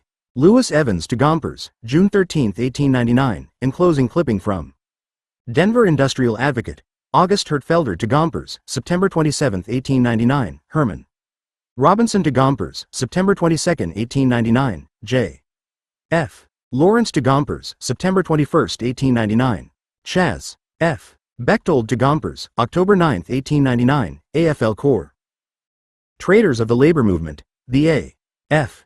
of L organizer in Idaho and Montana wrote to Gompers, you have been attacked upon all sides and called everything, even a McKinnell, E.Y. hireling, a tool of the trust. I was shown a newspaper clipping where you was quoted as supporting the trusts, saying that they was a benefit to the laborer and should not be restricted. 30. The reaction of the workers in the Rocky Mountain states to Gompers' defense of the trusts can be clearly understood when it is realized that they were better aware perhaps than any other group of workers of the power of the trusts over the federal and state governments and the use they made of this power to undermine labor's rights. In the spring of 1899, a bitter strike erupted in Coeur d'Alene to raise wages at the Bunker Hill and Sullivan Mining Company, the property of the Standard Oil Trust, and bring the rates in these mines in conformity with the rest of the District. 31 Federal troops, under Brigadier General H.C. Merriam, were called into Idaho. Martial law was declared as soon as the troops arrived, and at least some 600 men were arrested without warrant, hundreds of whom were held for months in a hastily constructed and filthy bullpen. The writ of habeas corpus was suspended. Governor Frank Steunberg, correctly described by labor organizations as a compliant tool of the Standard Oil Trust, ordered even employers who recognized the union to cease employing members of the Western Federation of Miners. 32 inches through Governor Steunberg's order, no union man is allowed to work in any mine in the country. James Marr, WFM. Secretary-Treasurer, wrote to Gompers, it is a well-known fact that he is paid for this by the Standard Oil Company and the rich mining companies of the state. These are only a few of the iniquities imposed upon the union men of the Coeur d'Alenes by the minions of the corporations. 3. Gompers was fully aware of all of the iniquities imposed upon the union men of the Coeur d'Alenes by the Standard Oil Trust, for he had received an extremely moving appeal from the men involved in the struggle, which went in part Owing to the deplorable conditions of affairs existing in the Coeur d'Alenes, we deem it our duty as members of organized labor to take every opportunity to acquaint the public with the true state of affairs under the military rule of the Standard Oil Trust. The entire machinery of government backed by federal bayonets are ignoring every form of law and human rights in their endeavor to destroy our organizations and lower our standard of living. Our regularly elected and duly qualified officers of the law in the county have been arbitrarily and without cause removed. The writ of habeas corpus has been destroyed. We no longer have freedom of speech. We are daily being imprisoned for as much as passing the time of day to a non-union man. Our brothers are thrown into a vile, filthy prison on every pretext and without pretext. Our men, women and children are subject to all sorts of insults and indignities at the hands of our oppressors. We have mentioned only our most grievous wrongs. We do most earnestly ask of you that you continue to use your best efforts that a republican form of government be restored to us, that we may again resume our efforts to better the conditions of ourselves and our fellow workmen everywhere. We do not sign our names as the privacy of the U.S. mail is not reflected in Idaho under the rule of the Standard Oil Trust, and a disclosing of our names would mean our imprisonment. Committee 34. Is it surprising that the men who sent this poignant document to Gompers should have been filled with indignation when they read in the newspapers that the A.F. of L. president had said that organized labor had nothing to fear at the hands of the trusts? Is it surprising that the Western workers should have accused Gompers of emulating Chief Arthur of the engineers and of being a tool of the trust? 35. Socialists and the trusts. Although many socialists emphasize the danger of the growing power of trusts in American life, the general tendency in socialist circles was to oppose ALLM. Less than 1 YAL1 tilde tilde, Vich Su. GHT to smash the tilde tilde O, control the fry. East. The only real solution was a socialist society, and all who sought to avoid this solution by seeking to return to the bygone days of small-scale production were doomed to failure. Some socialists carried this position to such an extreme that they hailed. The Western workers were also indignant because Gompers refused to heed an appeal from the WFM to call a National Union Labor Convention in Chicago to protest against the usurpation of power by military authorities in Idaho. Gompers even warned all Federation affiliates that he opposed the plan and advised them not to yield to the WFM's appeal. The Western workers were convinced that the AF of L leaders were actually not averse to seeing the WFM local in Coeur d'Alene destroyed. The experience in the strike convinced the WFM to remain outside the AF of L and to proceed with its plans to build a separate labor federation in the West. This organization was the Western Labor Union. C. Ed Boyce, president of the WFM to Gompers, June 28, 1899, Gompers to Ed Boyce, June 30, 1899, Gompers to all AF of L affiliates, June 30, 1899, Jas. O'Connell to Gompers, July 31, 1899, Michael Raphael to Gompers, Butte, Montana, July 17, 1899, AFL Corps. The position adopted by Gompers and other A.F. of L leaders on the trust question. At the 1900 A.F. of L convention, Max Hayes of the Cleveland Typographers, leader of the socialist delegates, complimented Gompers for taking a sound stand on the trusts. He added that the non-socialist delegates should not become suspicious if he as a socialist congratulated Gompers, and went on to point out that on the trust question, Gompers and the socialists inside the A.F. of L saw eye to eye.36. Go tilde P tilde E. E underscore tilde underscore. V tilde SC underscore. R tilde tilde C. T tilde tilde socialist underscore T5J1 tilde LD. In underscore E. S. Tilde E and. Tilde H less than. Tilde tilde tilde. P tilde Lee. W tilde underscore LS1 Lev 1 Ta 5 Te stage in. Economic. T. Yo. Jism tilde AP. Underscore, JM Emplias 1 ZMGTLIAT. The rise of the trusts did not menace the jab underscore or movement. Inktia. This position Fevia. Ed Thar Gomp tilde tilde S had a keen GR tilde SP. Of Marxism, and that it only required time for him to draw the logical conclusion already reached by the socialists, namely, that the trusts should be owned by and operated for the benefit of all by nationalizing them.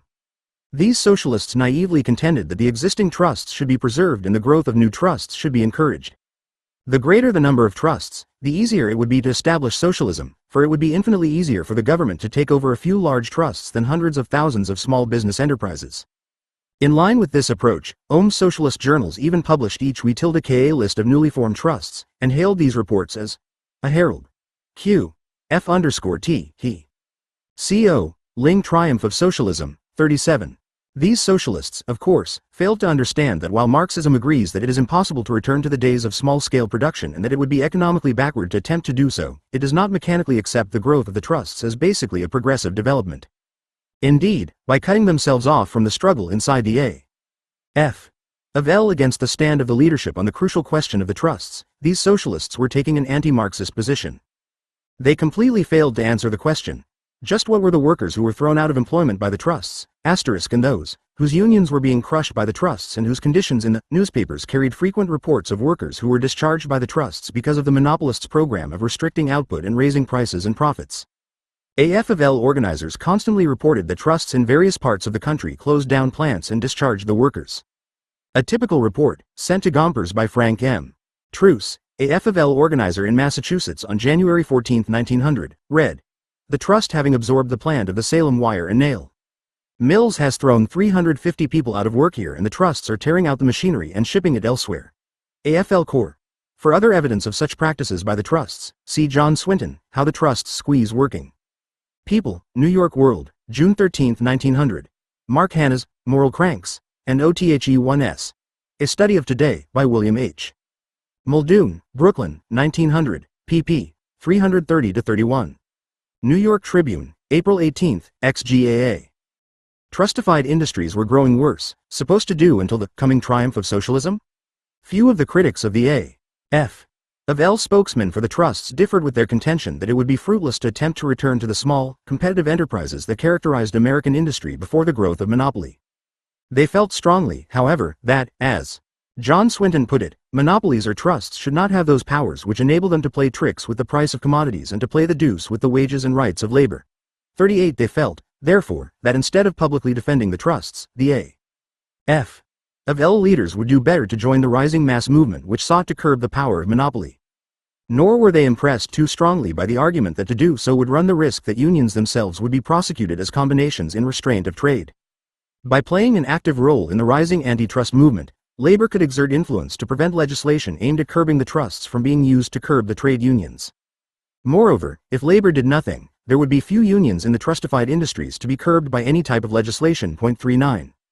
A.F. of Land Antitrust Movement. But to all suggestions that they join the rising antitrust movement, the A.F. of L leaders turned a deaf ear. 40 They had responded eagerly when they had been invited by Ralph M. Easley to address the Chicago Civic Federation's Trust Conference in September, 1899. But they were entirely lacking in enthusiasm when they were invited a few months later to address the National Antitrust Conference to be held in Chicago in February, 1900. The second conference actually grew out of the first. A number of the men who attended the conference sponsored by the Civic Federation became convinced during the proceedings that friends of the trust system were in fact endeavoring to use the conference as a means to strengthen the foundations and further the development of trusts. Upon the adjournment of the conference, these delegates decided to inaugurate a national antitrust movement and to launch the venture at a conference on T.L.E. birthday of Abraham Lincoln, February 12, 1900.41. When Gompers ignored two invitations to attend the National Antitrust Conference or to send some other delegate to represent the A.F. of L., the chairman of the Committee on Program and Speakers appealed directly to him to explain how it was possible for the leading labor organization in the country to remain indifferent to the most vital question now confronting the people of this country. Surely the criminal conspiracies, known as trusts, are a menace to every trades union in the United States.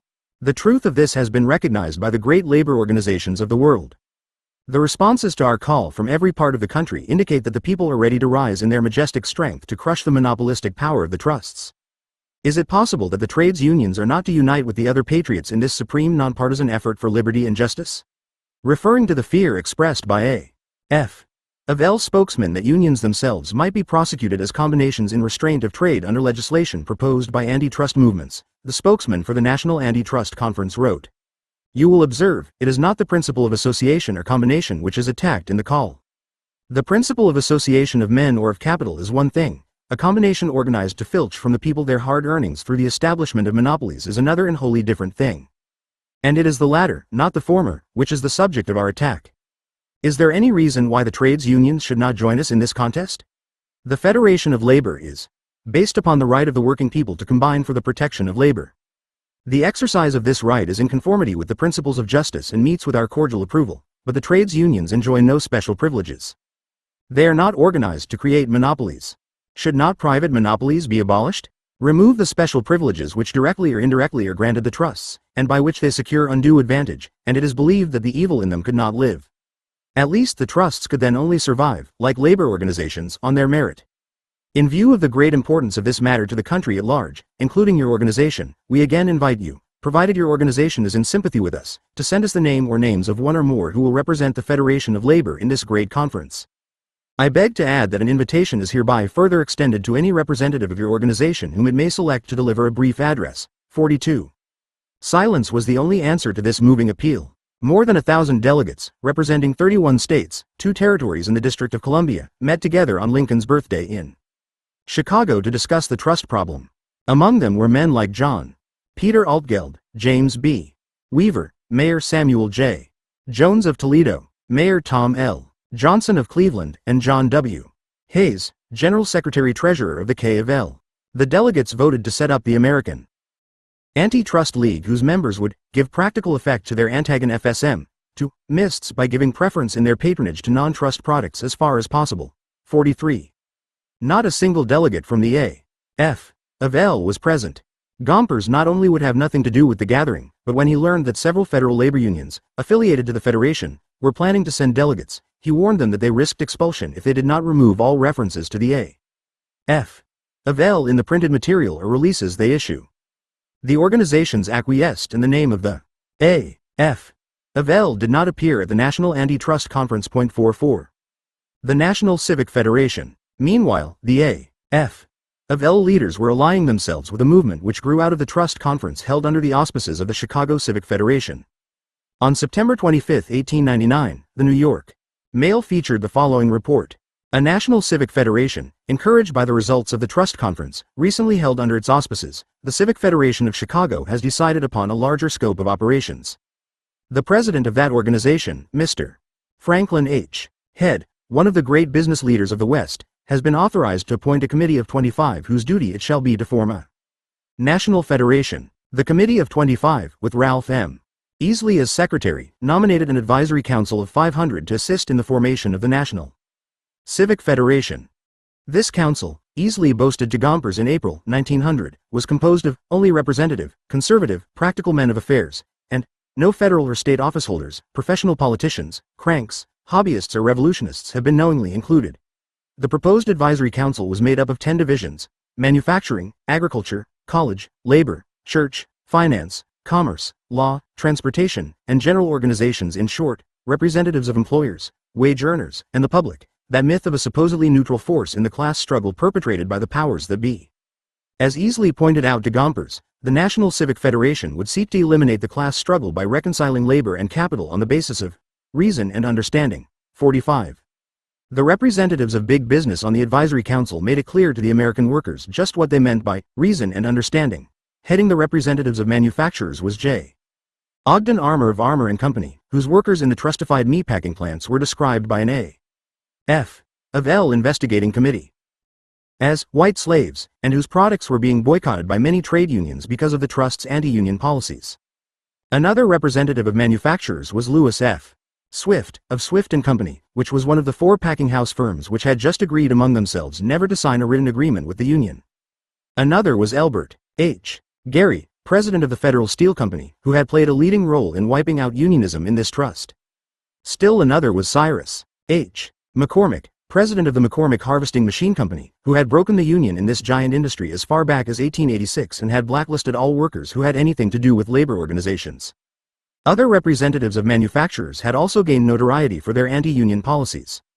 The men who represented the Transportation Division were of the same makeup. Most of them had been active in breaking the Pullman strike in 1894, had blacklisted every Pullman striker, and had fought every attempt to organize the mass of the railroad workers. The only unions they tolerated were the Conservative Brotherhood Crafts, which represented a small minority of the workers in the industry. 46. Although neither Morgan nor Rockefeller were proposed for membership on the advisory council, the influence of these finance capitalists was nevertheless dominant in the body. By the time the National Civic Federation was organized, the House of Morgan, and, to a lesser degree, the Rockefeller Standard Oil Group, controlled many of the industrial enterprises, railroads, banks, life insurance and trust companies whose officials were proposed for the advisory council. Although these men headed their respective corporations, control was definitely maintained by the finance capitalists. Hence they were actually Morgan and Rockefeller representatives on the Advisory Council. 47. There were 34 representatives proposed for the labor division, 4 leaders of the railroad brotherhoods, headed by the reactionary Grand Master of the Brotherhood of Locomotive Engineers, P. M. Arthur, 1 from the K of L, John N. Parsons, President of the Dying Order, and the rest from the A. F. of L, including Gompers, P. J. McGuire, John B. Lennon, John Mitchell, and James O'Connell. 48. Although the leaders of the railroad brotherhoods were associated with the launching of the National Civic Federation, it was to the A. F. of L. leaders that easily looked for major support. As Gompers himself pointed out later in his autobiography, of course, the NCF was useless without the support of the A. F. of L. 411. There is no indication that the A. F. of L leaders nominated for the Advisory Council were concerned by the nomination of so many representatives of the anti-union, trustified, finance capital-dominated corporations for membership. But they were aware that the rank and file Federation members would regard with great suspicion the presence of the A. F. of L leaders in an organization side by side with many of the most notorious foes of organized labor. Before he replied to Easley's request that he join the Advisory Council, John Mitchell wrote to Gompers and inquired, "I wish you would give me your views as to whether it will be advantageous to the labor movement to accept appointment on this committee." 50. Gompers replied that he did not see that there can be any harm at all in accepting a position as a member of the Advisory Council. Reassured, Mitchell joined with Gompers in becoming charter members of the National Civic Federation. Both were also leading officers of the organization, Gompers being the first vice president and Mitchell one of the top members of Arbitration Committee. 51. Early in October 1900, Easley urged Gompers to spend an evening with him to discuss the future developments of the Nat. Ional. Civ. IC. Fed. Oration, and its work. "I want you to know about its genesis and aspirations and just what it is and can be, where it can be of great value to the interests you represent and where it can help you personally." Easley cited as an example a conversation he had just had with the general counsel of a large corporation which does not recognize the union. The man told Easley that if he could be convinced that the union would not make trouble for the corporation, and that it would agree to keep politics out, he would favor his firm organizing. "I am sure," Easley added, "if I brought you and him together for instance you could convince him." 52. In the above letter, the founder of the National Civic Federation laid down the basic purpose of the organization. It was to channelize the Lapore movement into J. Conservative ANUs A_R. Id to Rabbi TQF Eve Semblanc tilde F radicalism and militancy. The craft unions would win recognition from the leaders of the trustified industries for a small minority of the workers on condition that they would not make trouble for the corporations by organizing the mass of the workers in their plants and factories, that they would not challenge the control exercised by the finance capitalists over the American economy, and that they would not engage in politics, particularly in independent political action. The industrialists, in return for this agreement, would grant the skilled _W workers certain concessions, they would be secure in the knowledge that no serious effort will 11M_ be made to organize the majority of the working class. It was this concept that was adopted by the leaders of the A.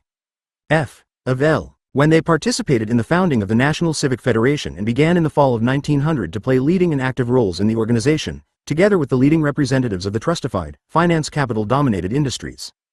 As John Mitchell expressed it, "There is no necessary hostility between capital and labor. Neither can do without the other. Each has evolved from the other.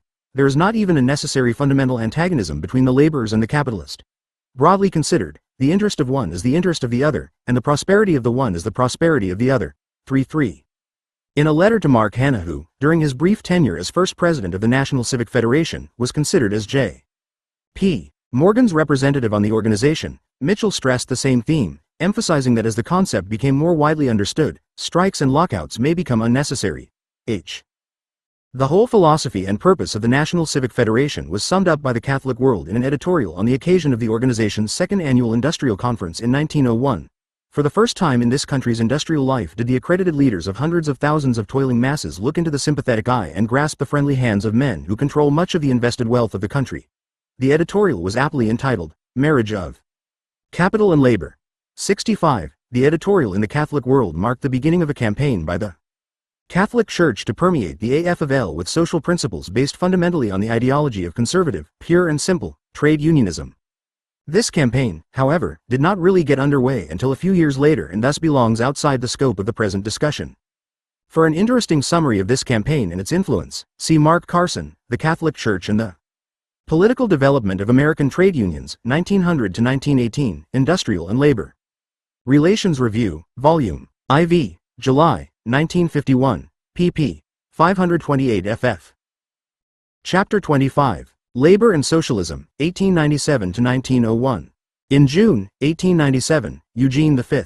Debs wound up the affairs of the American Railway Union and merged it with the Social Democracy, then being formed at a convention in Chicago. 1. Leading the list of the Social Democracy's demands was the colonization plan, which proposed to establish a socialist America by organizing a mass migration to a western state, where cooperative colonies would be formed, from which the movement would spread throughout the nation, and in due time create a socialist United States.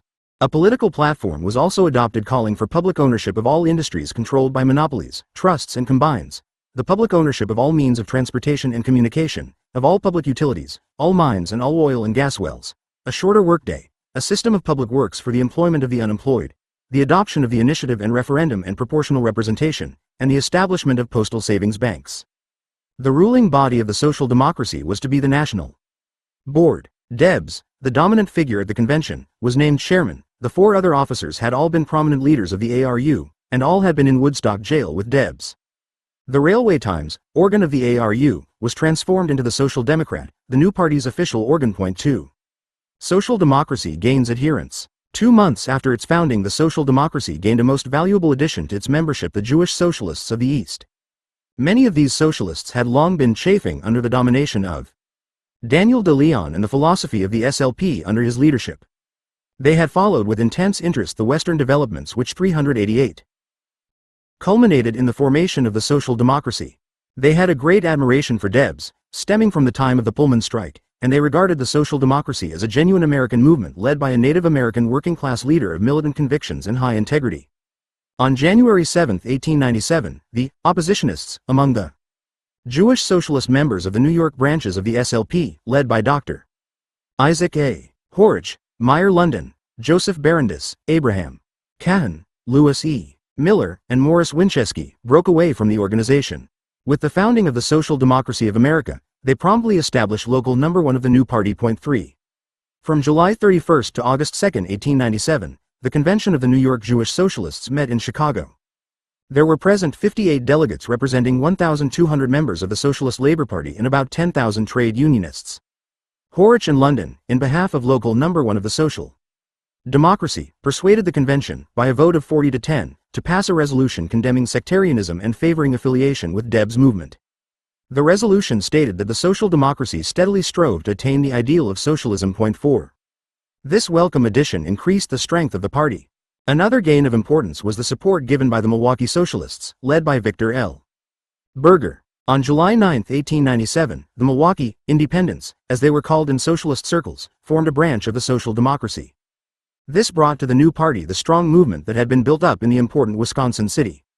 Almost immediately, the Federated Trades Council, the local central body of the A.F. of L., comprising most of the unions in the city, passed a resolution endorsing the Social Democracy by a unanimous vote. 5. On January 5, 1898, the Milwaukee Federated Trades Council elected 5 delegates to the first city convention of the Social Democracy, which met to draw up a platform and nominate candidates for the municipal election. The independent trade unions sent special delegates, among them the brewers, the brewery teamsters, the wagon makers, the coopers, the blacksmiths, the joiners, and the hod carriers. The Social Democrat, official organ of the National Party, placed great stress on the trade union representation at the Milwaukee Convention, declaring on February 3, 1898. The significance of this will be seen when it is remembered that the SLP in its guerrilla warfare on organized labor has made the name of socialism odious to a good many workingmen. Nevertheless, when labor finds socialism put forward by a strong, respectful and thoroughly determined American party, it hastens to endorse the movement. The reference in the Social Democrat was, of course, to the formation of the Socialist Trade and Labor Alliance by Daniel de Leon and his followers in the SLP. In the opinion of the official organ of the Social Democracy, no more unfortunate step could have been taken, from the standpoint of American socialism, than the formation of de Leon's dual union. It pointed out that the socialists were being branded as willful destroyers of the unity of labor, that it drove hitherto socialist-minded trade unionists into the camp of the conservative trade union leaders, and that it had alienated many sympathizers in the labor movement. A.F. of L. and the Social Democracy. There were high hopes entertained in socialist circles that with Debs as its leader, the social democracy would overcome the pernicious effects of de Leon's dual union and that the new party might even obtain official endorsement from the A.F. of L and its leaders. Debs' activities appeared to justify these hopes, for he did important work during lecture tours in assisting A.F. of L organizers. On July R. 1896, Will H. Wynne, general organizer for the A.F. of L, rode to Gompers from Columbus, Georgia. Mr. Debs was here recently and delivered 2 *S's to the public, which were well received and will do good.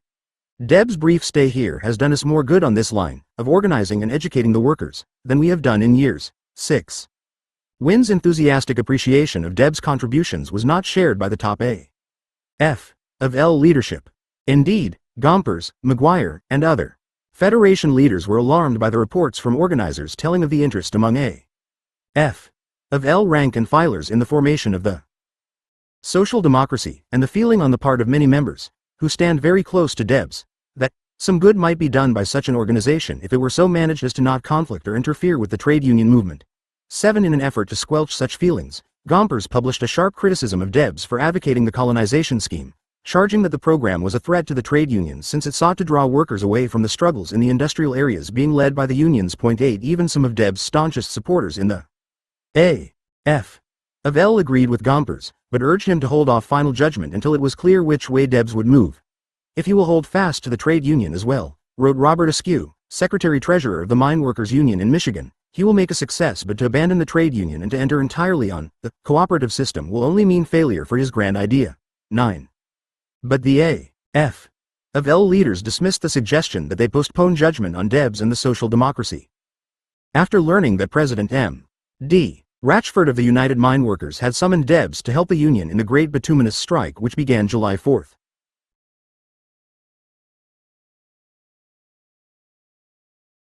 The miners would be better off without men like Debs, as they arouse the ire of the coal operators by their denunciations of capitalists, etc. 10. The A.F. of L leaders were moving rapidly in the direction of active collaboration with the monopoly capitalists, and were busily engaged in trying to eradicate from the Federation's record the many radical and progressive policies and methods that had been characteristic of the organization in its formative years. They were out to prove to the capitalists that the A.F. of L stood for policies and methods that did not challenge the capitalist system, even if to achieve this meant undemocratically overruling the will of the rank and file membership. Nothing was further from their thoughts than to cooperate with a movement led by Debs which stood for a struggle against the capitalists and their entire system.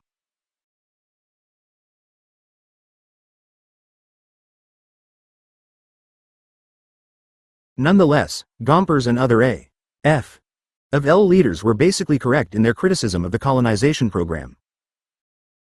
Propaganda for achieving socialism through migration of workers to sparsely populated Western states, if influential in working-class circles, would certainly interfere with the organization of labor into trade unions. Indeed, the colonizers not only had no interest in building the trade unions, they sneered at labor's demands for higher wages, shorter hours and better. For about a month Debs toured the strike areas, rallying the miners. He was forced to abandon the work after he suffered a severe sunstroke, but the mine Workers' official journal paid tribute to his assistance in helping the union achieve a victory and to gain the first major contract ever signed by the coal operators, which included a pay increase for the miners. United Mine Worker. Ernal, August 191, 1897, January 13, 1898. At the 1895 A.F. of L Convention, a motion was adopted which instructed the Federation's secretary to prepare a code of resolutions passed by former conventions up to the close of this convention. Following the convention, P.J. McGuire, who was elected secretary, proceeded to prepare a code of resolutions. I have kept within the gines of the instructions given by the convention to not in any respect alter the fundamental law, he wrote to Gompers early in 1896. But Gompers had other plans. On May 7, 1896, he wrote to McGuire, "You know, too, that in the early history of the Federation, some queer-looking resolutions were adopted and which now would scarcely look good in print. I write you this with the view of suggesting that the matter might be dropped or deferred until some more opportune time, when trade union opponents will not be so ready to take advantage of every little inconsistency or impracticable resolution. I suppose no one will really call for it, so the matter might easily be dropped, providing you give your consent to it." McGuire readily consented, agreeing with Gompers that many of the resolutions adopted during the early years of the A.F. of L, especially questions of a political nature, would be embarrassing to the Federation if they appeared in print. The Code of Resolutions was never published. Proceedings, AF of L. Convention, 1895, page 56, p. J. Maguire to Gompers, January 16, May 31, 1896, p. J. Maguire to August. McCraith, May 31, 1896, AFL Corps. Gompers to P. J. Maguire, May 7, 1896, GLB.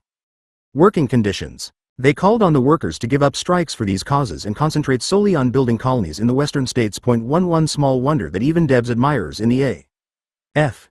of L agreed with Gompers that the social democracy, as long as it was dominated by the colonizers, had little more to recommend it to organized labor than the SLP. The Social Democratic Party. The battle over colonization, already in the making from the inception of the social democracy, came out in the open at its second convention in June, 1898. Isaac Horich, Victor Berger, G. A. Hone, and other ex-members of the SLP, led the opposition to the colonizers. The party, they argued, should reject the colonization scheme as utopian and ineffective, and should devote itself exclusively to a program of political action and socialist propaganda. When the issue came to a vote, the colonizationists won by a clear majority 52 to 37.12. Rather than remain in a convention which had adopted so utopian a platform, the political action group decided to bolt.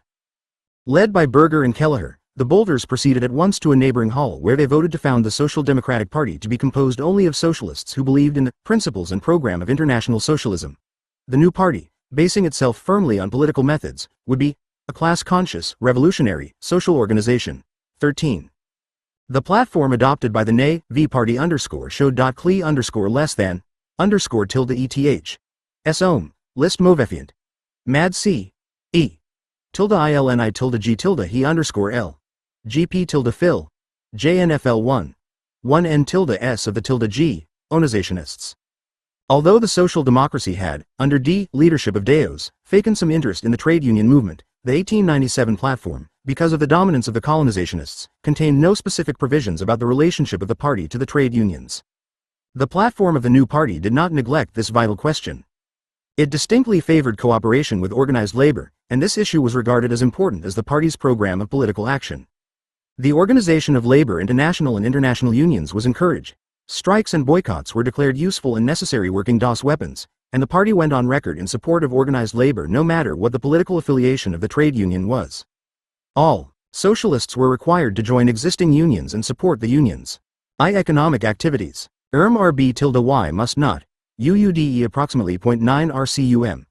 Tilde ta tilde tilde T involve the union in political action. Whatever political act 10 and co. MDB effig. TFL tilde E. Tilde iliag. _gas. CU. C tilde tilde is tilde B. CH Ernl tilde D into TH tilde al. Dewoy. Ratu. Pound Ru. Tai. The duty of the socialists and the unions was to work for the unity of the workers on the economic front, and to educate union members on the need to join and vote for the SDP 14. The executive board, elected to direct the destinies of the Social Democratic Party, included Eugene V. Debs, his brother Theodore, Victor Berger, Frederick Heath, Seymour Stedman, and Jesse Cox. 15. Having rid itself of the colonization incubus, the Social Democratic Party began an earnest campaign immediately after it was founded to gain trade union support. Special efforts were made to win the A.F. of L's leadership's approval of the new party. On June 20, 1898, William Maley of New York, a leader of the SDP, reminded Gompers that he had in the past stated that the A.F. of L leadership did not oppose the socialists as such but only the anti-trade union principles and activities of de Leon and his followers. He then called Gompers' attention to the resolutions on the trade unions adopted by the SDP, and predicted that an era of close relationship between the socialists and the A.F. of L was about to open which would accrue to the best interest of the workers. A similar position was set forth by Joseph Barandis, a member of the committee that drew up the trade union resolution, who assured Gompers that the SDP would do everything that was possible to eliminate the obstacles to friendly relations between the trade unions and the socialists created by de Leon and his followers. 16. While it undoubtedly pleased Gompers' vanity to find the socialists pleading for his approval, he refused to acknowledge that a different situation existed as a result of the friendly attitude adopted by the SDP towards the established trade unions. At one time, he informed Barandis, it had been possible for the trade unionists and the socialists to at least agree upon some essentials. Since de Leon's advent no such thing is possible, it was too late to undo the damage inflicted by de Leon and his followers. 17. The measure of Gomper's hypocrisy is clearly revealed by the fact that less than 3 weeks before he had written to an SLP leader expressing the hope that the time may not be far distant when you will see the fundamental truths which the trades union teaches, that you will earnestly, thoughtfully and faithfully cooperate for better conditions of labor today and the final emancipation in the time to come. 18 Yet when the SDP leaders offered such cooperation, Gompers said it was too late. It was typical of Gomper's demagogy to offer cooperation to those socialists whom he knew in advance would reject his overture and to refuse to cooperate with those socialists who were fully prepared to do so on the very terms he himself had outlined. Apologists for Gompers among labor historians place much of the blame for his bitter denunciation of an opposition to the socialists in the Federation upon de Leon's dual union policies. See Selig Perlman, A History of Trade Unionism. The SDP leaders still had hopes of converting Gompers. On December 3, 1898, Jesse Cox, chairman of the National Executive Committee, wrote to Gompers and pleaded with him to work for an endorsement of socialism in the SDP at the forthcoming A.F. of L convention. He conceded that there was great opposition among the trade unions to the Socialist Labor Party because of its having organized the Socialist Trade and Labor Alliance, which many trade unionists regard as in opposition to the regular trade unions. But he assured Gompers that the SDP not only had no sympathy for the SLP's dual unionist trade union policies, but had emphasized that its members were obligated to work unceasingly to build the trade unions of which they were members. I may add that the platform of the Social Democratic Party regards the trade union movement as the foundation of the socialist movement and that the real socialist movement must grow out of the trade unions. 19. On the following day, December 4, the SDP's board followed up this appeal by instructing Berger and Stedman to attend the A.F. of L convention at Kansas City in the role of observers and to supervise the campaign to secure the desired endorsements. 20. When Berger and Stedman arrived in Kansas City on December 13, they discovered that the socialist delegates to the A.F. of L convention, composed of Social Democrats and the anti-de Leon Social Laborites, had already worked out a strategy which called for the defeat of Gompers and all other, pure and simple, union leaders, for the endorsement of the SDP, and for the adoption of a resolution calling for class-conscious propaganda for the abolition of the wage system. 21. Berger and Stedman immediately expressed disapproval of the plan mapped out by the socialist delegates. They argued strenuously that the main task of the socialists at the convention was to obtain the Federation's endorsement of socialism, and insisted that any involvement in internal union controversies would only destroy the possibility of securing such action. Having persuaded the socialist delegates to abandon their opposition to Gompers, Berger and Stedman paid a visit to the A.F. of L. president and sought to convince him to throw his support behind a socialist resolution. They were convinced that Gompers' opposition to such a resolution was unintentional, and Berger felt confident that he could prove to him that he would be serving the best interests of the A.F. of L by endorsing the proposal. Gompers was unmoved by Berger's logic. He simply informed the in the United States, New York, R 922, page 2 RR. Actually, Gompers made use of de Leon's mistaken policies to achieve support for his battle against socialists inside the AF of L.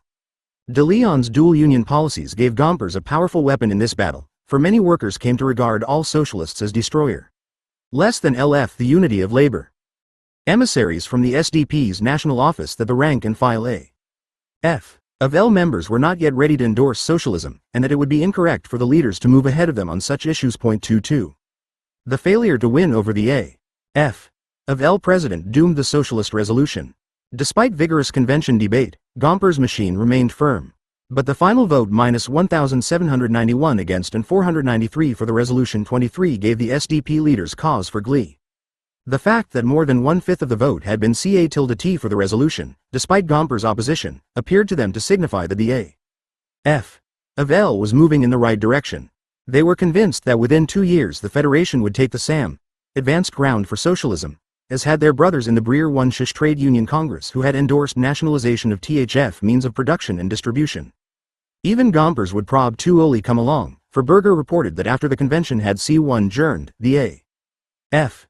of L president had told him, "I have read Karl Marx. I am as much a socialist as you and I will vote the social democratic ticket and advise trade unionists to do so." 24. While Gompers, as we have repeatedly seen, was quite capable of demagogically expressing diametrically opposite opinions at exactly the same time to different groups, there is little evidence to support Berger's optimistic account.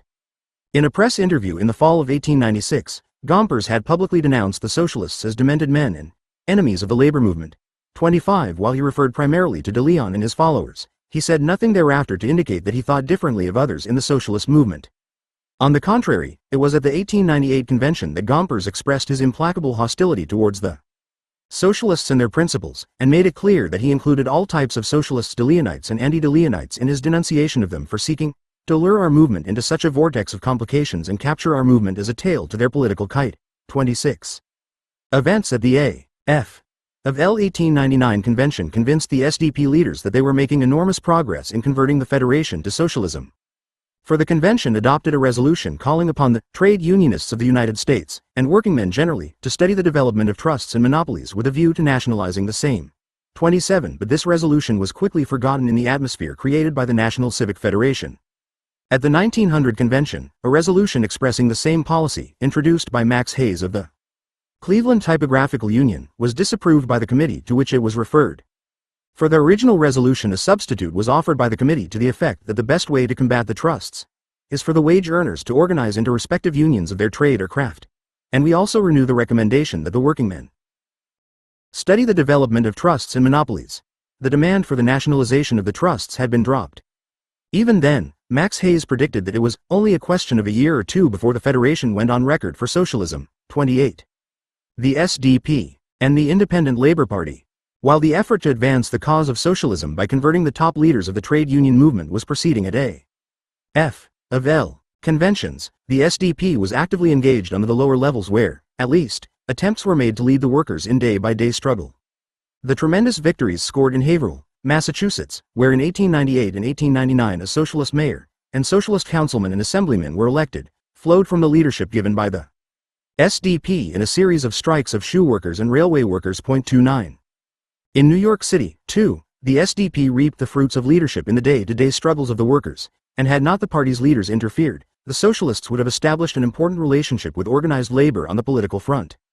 The Brooklyn trolley strike of 1899, in which the socialists were active, had convinced many trade unionists that they must elect their own leaders to public office if they were to win economic justice. Early in the fall of 1899, the leading trade unionists of the city, including many A.F. of L officials, issued a call for a political convention designed to form an independent labor party. The socialists were invited to attend. Many trade unionists praised them for their role in the trolley strike and agreed that they were the men to have in the political movement. The West Side Social Democratic Party and the Social Democratic Association of the 4th, 5th, 8th and 24th Assembly Districts accepted the invitation and sent delegates who participated in the formation of the Independent Labor Party and in the nomination of a ticket for the November election. The alarmed reaction in the A.F. of L national headquarters to this significant development was proof that a real opportunity existed for the socialists to achieve on the local level what they had failed to obtain by pleading with the top leaders of the Federation. Gompers sharply criticized Sam Prince, president of the New York Central Federated Union, for having joined hands with the socialists, people who have forfeited the confidence of every wage worker, in the Independent Labor Party. "You are now president of the Central Federated Union," he wrote angrily, carrying grave responsibilities. "You cannot now act as you formerly were inclined to when you were plain Samuel Prince, a member of your trade union without any cares or responsibilities other than membership." 30. But Gompers was not the only person alarmed by the events in New York. The SDP National Executive Board bluntly reminded the new Y branches that T -1 ip TO in the formation of TH_EL, T greater than of JFR A pedal Lee FL of 1 JAS 1C Party PNNC 1 PLE, which forbade all AL 11 ANC ~1.2 any other politicar party. The New York branches defended themselves by contending that the ILP was a trade union party and that all socialists were duty-bound to support the unions. The SDP board summarily dismissed the plea. Support of the trade unions by socialists must be confined to the economic front. On the political front, the trade unions must be supplanted by the social democratic movement. Alliances with political movements like the Independent Labor Party would only strengthen the capitalist maneuvers to confuse the workers so as to prevent them from supporting the only party organized to emancipate the working class from wage slavery. Hence the New York branches must instantly recall their delegates from the LP convention, sever all connections with that party, or stand suspended. 31. To Gompers' great delight, the New York branches abandoned the 1LP. The danger of an alliance between the A.F. of L trade unionists and the socialists had passed. 32. Debs, contributions. The fact that the Social Democratic Party was gaining wide support blinded the leadership to the seriousness of the error it was committing in forcing the branches to sever all relations with organized labor on the political F. Although the party was seriously strapped for funds, there was barely $2 in the treasury when the national office was opened on October 1898. It was growing. Debs made a valuable contribution to this growth by continually touring the country, delivering fiery lectures about the March of Socialism, selling subscriptions to the Social Democratic Herald, the party's official organ, and as an A.F.L. organizer in New England put it in a letter to Gompers, making socialists by the hundreds. 3-3. In November 1899, when Debs visited Los Angeles, the A.F.L.'s Council of Labor urged affiliated unions to attend his lectures, as important to the cause of organized labor, large and enthusiastic labor. This policy was formally adopted by the National Executive Board at the March 26, 1899 meeting. All applicants for membership in the SDP were compelled to pledge themselves to sever all connections with other political organizations, never to consent to their fusion or alliance of the SDP with any other political party, and, if nominated for public office, to refuse to accept the endorsement of any other political party. Report of the Secretary of the National Executive Board of the Social Democratic Party, June 1898, January 1900. Typescript, John Crerar. Library, Chicago. Audiences turned out for 2 meetings, and the Council of Labor expressed gratitude to H. Gaylor Wilshire, a wealthy socialist who financed the trip west, for making Debs' visit possible. 34. As in the past, Debs helped A.F.L. organizers recruit workers into unions wherever he spoke. On May 17, 1900, Chas. Laws, A.F.L. organizer in Charleston, South Carolina, wrote to Gompers, "We had 5 unions in the labor parade on Debs' day. Painters, about 50 iron molders, broom makers and carpenters about the same each, and Federal Labor Union, about with mounted marshals, band, and open carriages for Debs, the reception committee, and the clergy. Mr. Debs did us all oceans of good. He spoke to 1,000 people. The Christian church with annexes was tendered as freely, as the opera house holds only about 500. We are now feeling the good effect of his 2-hour and 2-minute talk every day now. We now have in prospect, 1. Another Federal Labor Union here, 2. International Typographical Union, 3. Hotel and Restaurant Employees Alliance and Barkeepers League, 4. Retail Clerks, 5. Brickiers, Masons and Plasterers, 6. Federated Industrial Trades and Labor Assembly, central for our unions, and 7. Women Workers Union. Prospects are very promising for all as a result of Debs' visit. 35. By the spring of 1900, the Social Democratic Party boasted a dues-paying membership of 4,636 in 226 branches, organized in 32 states. It also claimed the support of about 25 socialist newspapers in the United States. In addition to the Social Democratic Herald, whose circulation grew from 3,000 in 1898 to 8,000 by the end of 1899. The most important of these papers were Victor Berger's Milwaukee Vorwärts, the E-Wish Daily Forward of New York City, and Julius A. Wayland's Appeal to Reason. 36. While the Social Democratic Party was growing rapidly and spreading the light, a major break was occurring in the Socialist Labor Party as members everywhere rose up in revolt against de Leon's dictatorial methods and his sectarian policies. The major bone of contention which was blowing the party apart was the Socialist Trade and Labor Alliance. Disruptive role of the St. and L.A. William Z. Foster in his Bankruptcy of the American Labor Movement has correctly noted that the Socialist Trade and Labor Alliance was stillborn. 37 in its stillbirth, however, the St. and L.A. helped to wreck a number of existing unions.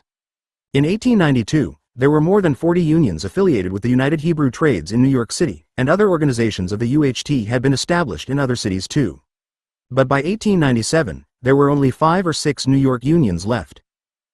In the United Hebrew Trades, while other factors such as the economic crisis of 1893 played their part, the decisive factor in the disintegration of the United Hebrew Trades lay in its pursuit of the sectarian policy of Daniel de Leon.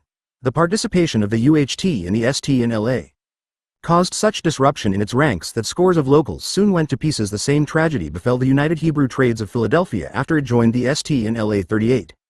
There were other tragic results of de Leon's sectarian policies, the most notable being the developments among the textile workers.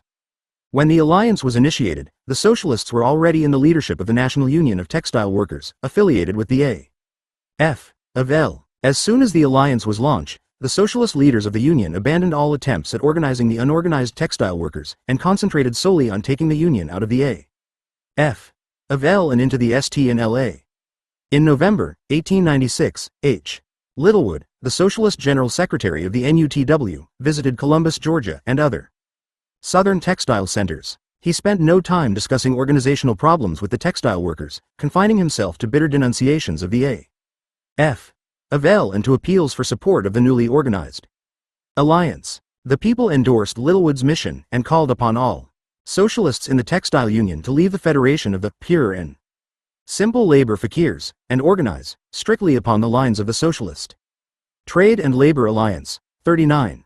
At the May 1897 Convention of the Textile Union, a proposal by the Socialist leadership that our organization affiliate with the Socialist Trade and Labor Alliance, AL, organization that wage war both on the economic and political field against capitalism, was defeated. Moreover, disgusted by the leadership's concentration on the war against the A.F. of L, the delegates unseated the Socialists and elected a new slate of officers sympathetic to the Federation. 40. In January 1898, the National Union of Textile Workers called a strike in New Bedford against a 10% cut in wages, the vicious fining system, and other abuses.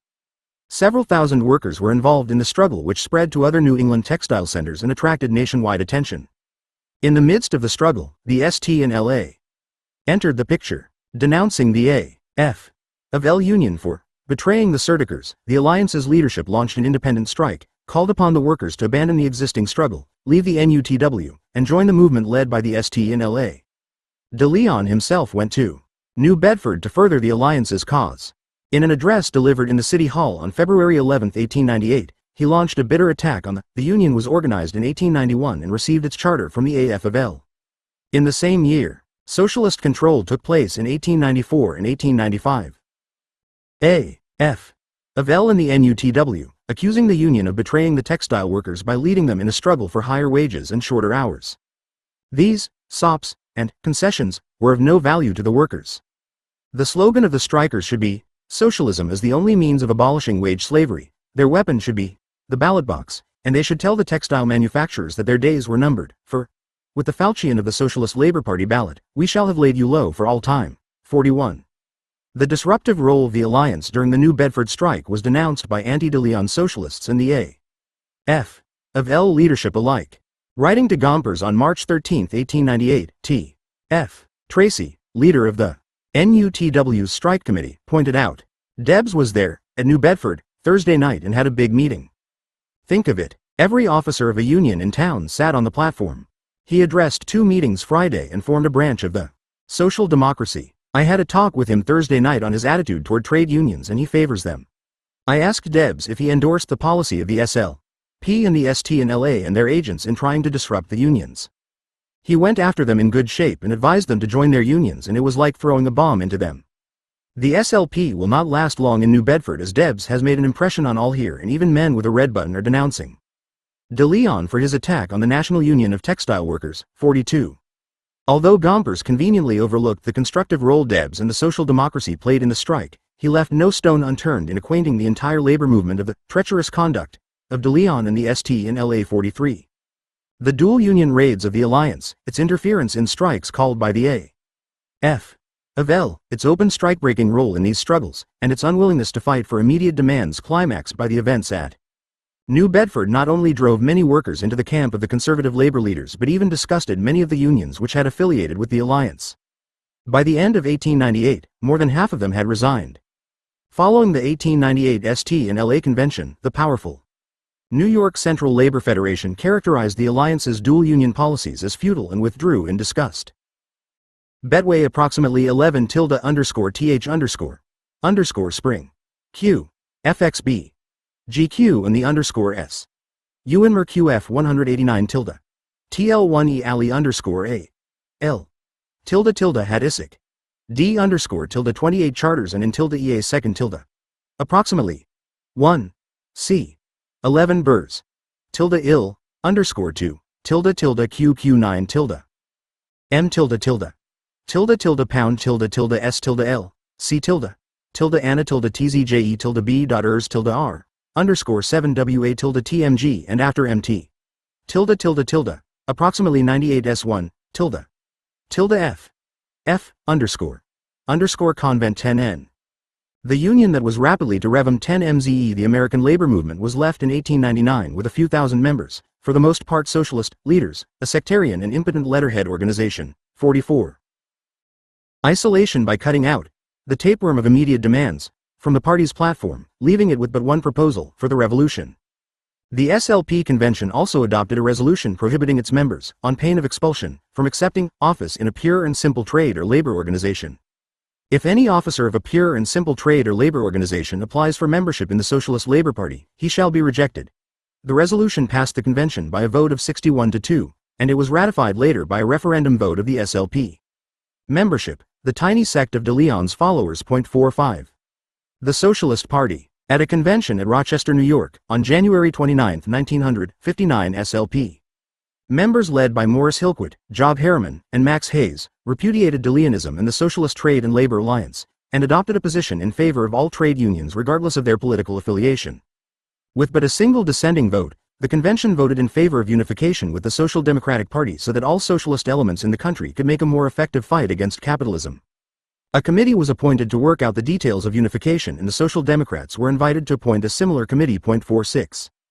It would be pointless to examine in detail the steps that led finally to a union between the anti-de Leon SLP, ERS and the Social Democrats. Suffice it to say merely that in July, 1901, after many conferences, featured by bitter recriminations on both sides, delegates, representing all socialist groups in the country, except the followers of de Leon, met at Indianapolis to found a united socialist party. Although the de Leonites were not present at the Indianapolis Convention, their theories found expression during the discussion of the platform. One of the most serious debates took place on the fundamental question of immediate demands. The majority report favored the inclusion of immediate demands in the platform. The minority viewpoint, presented by Delegate A. M. Simons, asked that immediate demands be stricken from the platform. A furious debate followed. The impossibilists, as they were called, insisted that the party must have a revolutionary platform aiming at the overthrow of capitalism. The inclusion of immediate demands would mean the sidetracking of the essential program of socialism. The party would then sink to the level of any reform movement under capitalism. In short, away with immediate demands and concentrate on socialism. Those who favored the majority report emphasized that immediate demands were of inestimable value in the struggle for socialism. They bridged the gap between capitalism and the ultimate establishment of socialism. They enabled the socialists to reach the ears of workers who were not yet ready for the replacement of capitalism by socialism, and they educated these workers in the battle for a new social system. They lightened the burdens of the working class under capitalism. In short, they served to attract the workers to the banner of the socialists and to lead them in achieving socialism. Morris Hillquit tried to conciliate the opposing views by stating that both the immediate demands and the socialist program were necessary elements in the party's work. Finally, after much controversy, the vote was 82-30 in favor of the inclusion of immediate demands calling for present reforms, pending the ultimate establishment of the cooperative commonwealth. IH tilde tilde lim tilde 8, P tilde M. and DS, Hugh tilde tilde. 1A, V less than, Tory underscore 01I, TH tilde, G, Q tilde STJMI of the P, 3, RT, S position tilde award the farmers. The debate here centered around the statement that the interests on lie farmers of this country are identical with those of the wage workers of the cities. The opponents of immediate demands insisted that farmers could not be considered members of the working class, and with the delegates supporting this view, it was decided to doctor tilde demands of the farmers. 47. A third issue which AR tilde said tilde tilde tilde T tilde tilde tilde Y was tilde IHE Negro question. At the third session a resolution was introduced expressing sympathy for the Negro people and inviting them to join the socialists. Hillquit objected, declaring that there was no more reason for singling out the Negro race, especially in their attitude, than for singling out the Jews or Germans or any other nationality, race, or creed, here present. The spokesman for the resolution pointed out that there was a difference in the status of Negroes and white workers. The Negro faced not only exploitation on the job, miserable wages and long hours, but he was especially discriminated against, was deprived of his citizenship rights in many parts of the country, and faced the constant danger of lynching. It was not until the 11th or final session that the matter was settled. A resolution was then passed affirming kinship with our Negro fellow workers, who suffered from exploitation and oppression. A warm invitation was given to Negro workers to join the new party in a common effort to bring about economic and political emancipation and a new and better social system. 48. On other questions there was little disagreement. A resolution was passed unanimously condemning injunctions and the judges who used them to weaken and destroy organized labor. The resolution on trade unions favored complete cooperation with all bodies representing organized labor. It asserted that the socialists considered the trade union movement and the socialist movement as inseparable parts of the general labor movement, produced by the same goal, and that they deemed it the duty of each of the two movements to extend its hearty cooperation and support to the other in its special sphere of activity. It was acknowledged, however, that each of the two movements had its own special mission to perform in the struggle for the emancipation of labor, that it devolved upon the trade unions to conduct the economic struggles of the working class, and that the interests of labor will be best conserved by allowing each of the movements to manage the affairs within its own sphere of activity without active interference by the other. Then followed the heart of the entire resolution. The Socialist Party will condemn 1e to give its aid and assistance to the ECC, L S, Z's of organized labor regardless of the affiliation of the trade 11 ions in that Steiger, and D will ta, no sides in any, SJ, LL_TL, _QR_QR Arifes Wilhel, the track L_L, 1 to 0 grams, L1 Kwame, J. T. 1 il, EPARDEF will also continue to soil the 11e sympathy and support of all trades organizations of labor without allowing itself to be made the ally of any one division of the trade union movement as against another. 49. Having agreed on a platform, the convention easily drew up a constitution, formed an executive committee with Leon Greenbaum as national secretary and established national headquarters in St. Louis. The convention then voted to call the new organization, the Socialist Party of America. Eek. HSTA was granted autonomy in matters of organization . Amid songs and cheers, for the newborn Socialist Party, the historic convention adjourned. Non-interference in union activity, outlined in the resolutions on trade unions adopted at Indianapolis, was basically correct in 1901 when the unions were still smarting from the effects of de Leon's dual union tactics and would have regarded any other position as an endorsement of de Leonism. But, under the right-wing leadership of the Socialist Party, it soon came to mean refusal to condemn class collaboration policies of the A.F. of L-craft unions, refusal to condemn and struggle against neglect by these unions of the organization of the semi-skilled and unskilled, refusal to support industrial unionism, and opposition to the socialist forces who fought Gompersism in the A.F. of L. Neutrality on these basic issues in the trade unions meant betrayal of the working class.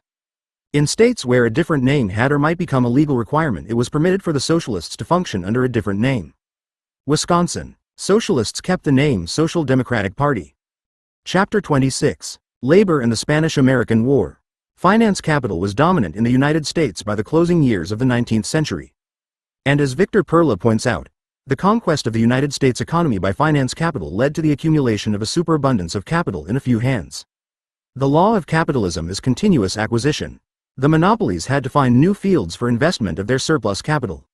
Failing this, their profits would decline in the resulting economic crisis. 1.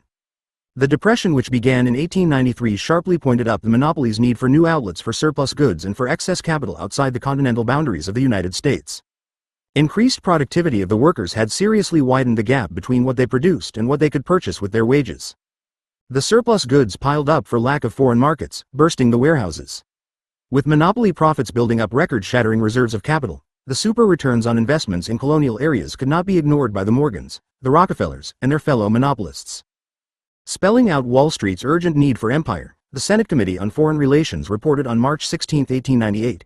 The unoccupied territory has been taken up, and while much remains to be done, the creative energy of the American people can no longer be confined within the borders of the Union. Production has so outrun consumption in both agricultural and manufactured products that foreign markets must be, at the convention of the New York State Bankers Association in 1896, James H. Tripp, president of the First National Bank of Marathon, emphasized the fact that surplus capital was accumulating at a rapid pace. Millions of dollars are today lying idle, not yielding 1 cent of profit to the owner. Millions more are being loaned at 1 and 2%, and prime mercantile paper, with occasional exceptions, has for a long time been taken in our great financial centers at 3 and 4%. Third Annual Convention of New York State Bankers Association, 1896, page 81. See also American Banker, Volume LXIV, 1898, page 9, 404. Secured or stagnation will ensue. Free Cuba, Henry Cabot Lodge, spokesman for American imperialism, declared in 1896, would mean an excellent opportunity for American capital invited there by signal exemptions. But we have a boater political interest in Cuba. That, broader interest, was Spain's colonial possessions Puerto Rico, Guam, the Virgin Islands, and the Philippine Islands. Point 2. The problem for American imperialists was to convert the sympathy with the revolutionary struggle of the Cuban people for freedom from Spanish despotism and misrule into support of a war against Spain. In this conspiracy, the imperialists had the full support of the Jingo Press, headed by William R. Hearst's New York, Ernle and Joseph Pulitzer's New York World, which unscrupulously played upon the American people's sympathy for the cause of Cuban independence to raise circulation figures, and did all they could to drive the United States into war. 3. Labor's opposition to war. Still, the imperialists did not have an easy time winning popular support, particularly among the organized workers, for their plot to provoke a war against Spain. In 1895, soon after the Cuban people, under the leadership of José Martí, took up arms to secure their independence from Spain, the labor press in the United States reported that meetings were being held in all parts of the country to discuss the Cuban Revolution, and that, in most cases, labor organizations are taking the initiative, passing resolutions of sympathy for the insurgents. 4 such resolutions were passed by the A.F. of L, the K of L, and labor groups all over the country, and most of them recommended that the President of the United States recognize Cuban belligerency. 5. The fact that the trade unions correctly sympathized with the struggle of the Cuban people for their liberation did not mean that they called either for war or for imperialism and militarism. On the contrary, the organizations and journals most outspoken in their support of the Cuban revolutionists were also most vigorous in their condemnation of imperialist expansion and the militarism that accompanied it. This does not mean that the labor organizations understood and opposed every aspect of imperialism. In the main, they were silent on such questions as the efforts of U.S. capital to penetrate into Latin America behind the cloak of the Monroe Doctrine, nor did they as a rule see the organic connection between the growth of the trusts and imperialist expansion. For the most part, they spoke out against the actual annexation of foreign territory, fearing that this would lead inevitably to aggressive wars.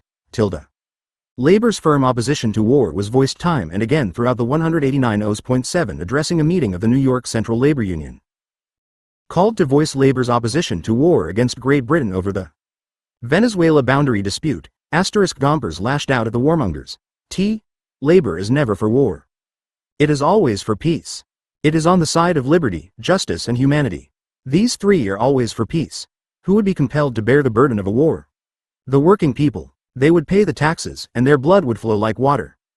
The interests of the working people of England and the United States are common. They are fighting the same enemy. They are battling to emancipate themselves from conditions common to both countries. The working people know no country. They are citizens of the world, and their religion is to do what is right, what is just, what is grand and glorious and valorous and chivalrous. The battle for the cause of labor, from times of remotest antiquity, has been for peace and for goodwill among men. 8. War was regarded in labor circles as a time-honored method of despots to drown the complaints of their subjects. The publication of reports in the press quoting U.S. senators as welcoming the war with Great Britain over the Venezuela boundary dispute on the ground that it would thin the ranks of the unemployed and idle men in the country, aroused the widest indignation among the workers. Just as we get rid of an infuriated dog by sicking him at something else, cried the American Federationist, so did the agents of the capitalists hope to stave off the rising wrath of an aroused working class. 9. Labor's opposition to war was voiced early in 1897 during the debate in the U.S. Senate over the ratification of the General Arbitration Treaty between the United States and Great Britain. In support of the Arbitration Treaty, Gompers wrote an article in the American Federationist, entitled, "Let Us Have Peace," which aroused widespread comment, particularly his prediction that the time was soon coming when the workers of all countries will fraternize and thus once and for all settle these resorts to force of which they become the victims. The Citizens Committee in favor of ratification of the Arbitration Treaty paid for the mailing of copies of Gompers' article to every U.S. senator. The Chicago, the Century magazine attributed the peaceful solution of the Venezuela dispute in large measure to the action of trades unions on both sides of the Atlantic, and declared that organized labor gives the present peace movement its substantial basis. August, 1896, pp. 634-35. Neither Gompers nor the AF of L as a whole, however, opposed President Cleveland's effort to use the Monroe Doctrine to assist the penetration of U.S. capital into Latin America. On such an issue, a student points out, one is greeted by the AF of L with official silence. Delbert Lee McKee, The American Federation of Labor and Foreign Policy, 1886-1912, unpublished Ph.D. thesis, Stanford University, 1952, page 39. Trades and Labor Congress, the Boston Central Labor Union, many individual trade unions and officials of the leading labor organizations supported the treaty, pointing out in a memorial to the Senate. No section of the population is more vitally interested in the preservation of peace than are wage workers. It is they who have to bear the brunt of fighting in time of war, and they, also, who feel the effects of war debts more than any other. More than this, as wars and rumors of wars interfere with industrial conditions and economic stability, the laborer is again harmed. Bringing about a situation which minimizes the dangers of war is of the greatest interest and importance to the wage-earning population in this country. 10. On July 16, 1897, President William McKinley submitted a treaty to the U.S. Senate for the annexation of Hawaii. The response in labor circles was immediate. Opposition to the proposed annexation was voiced by scores of city central labor bodies who informed their senators at once of the stand they were taking. The American Federationist, the Fernal of the Knights of Labor, and the official organs of many individual unions not only called for defeat of the treaty but demanded that a halt should be called to this new spirit of jingoism which is subtly being injected into the life of our nation.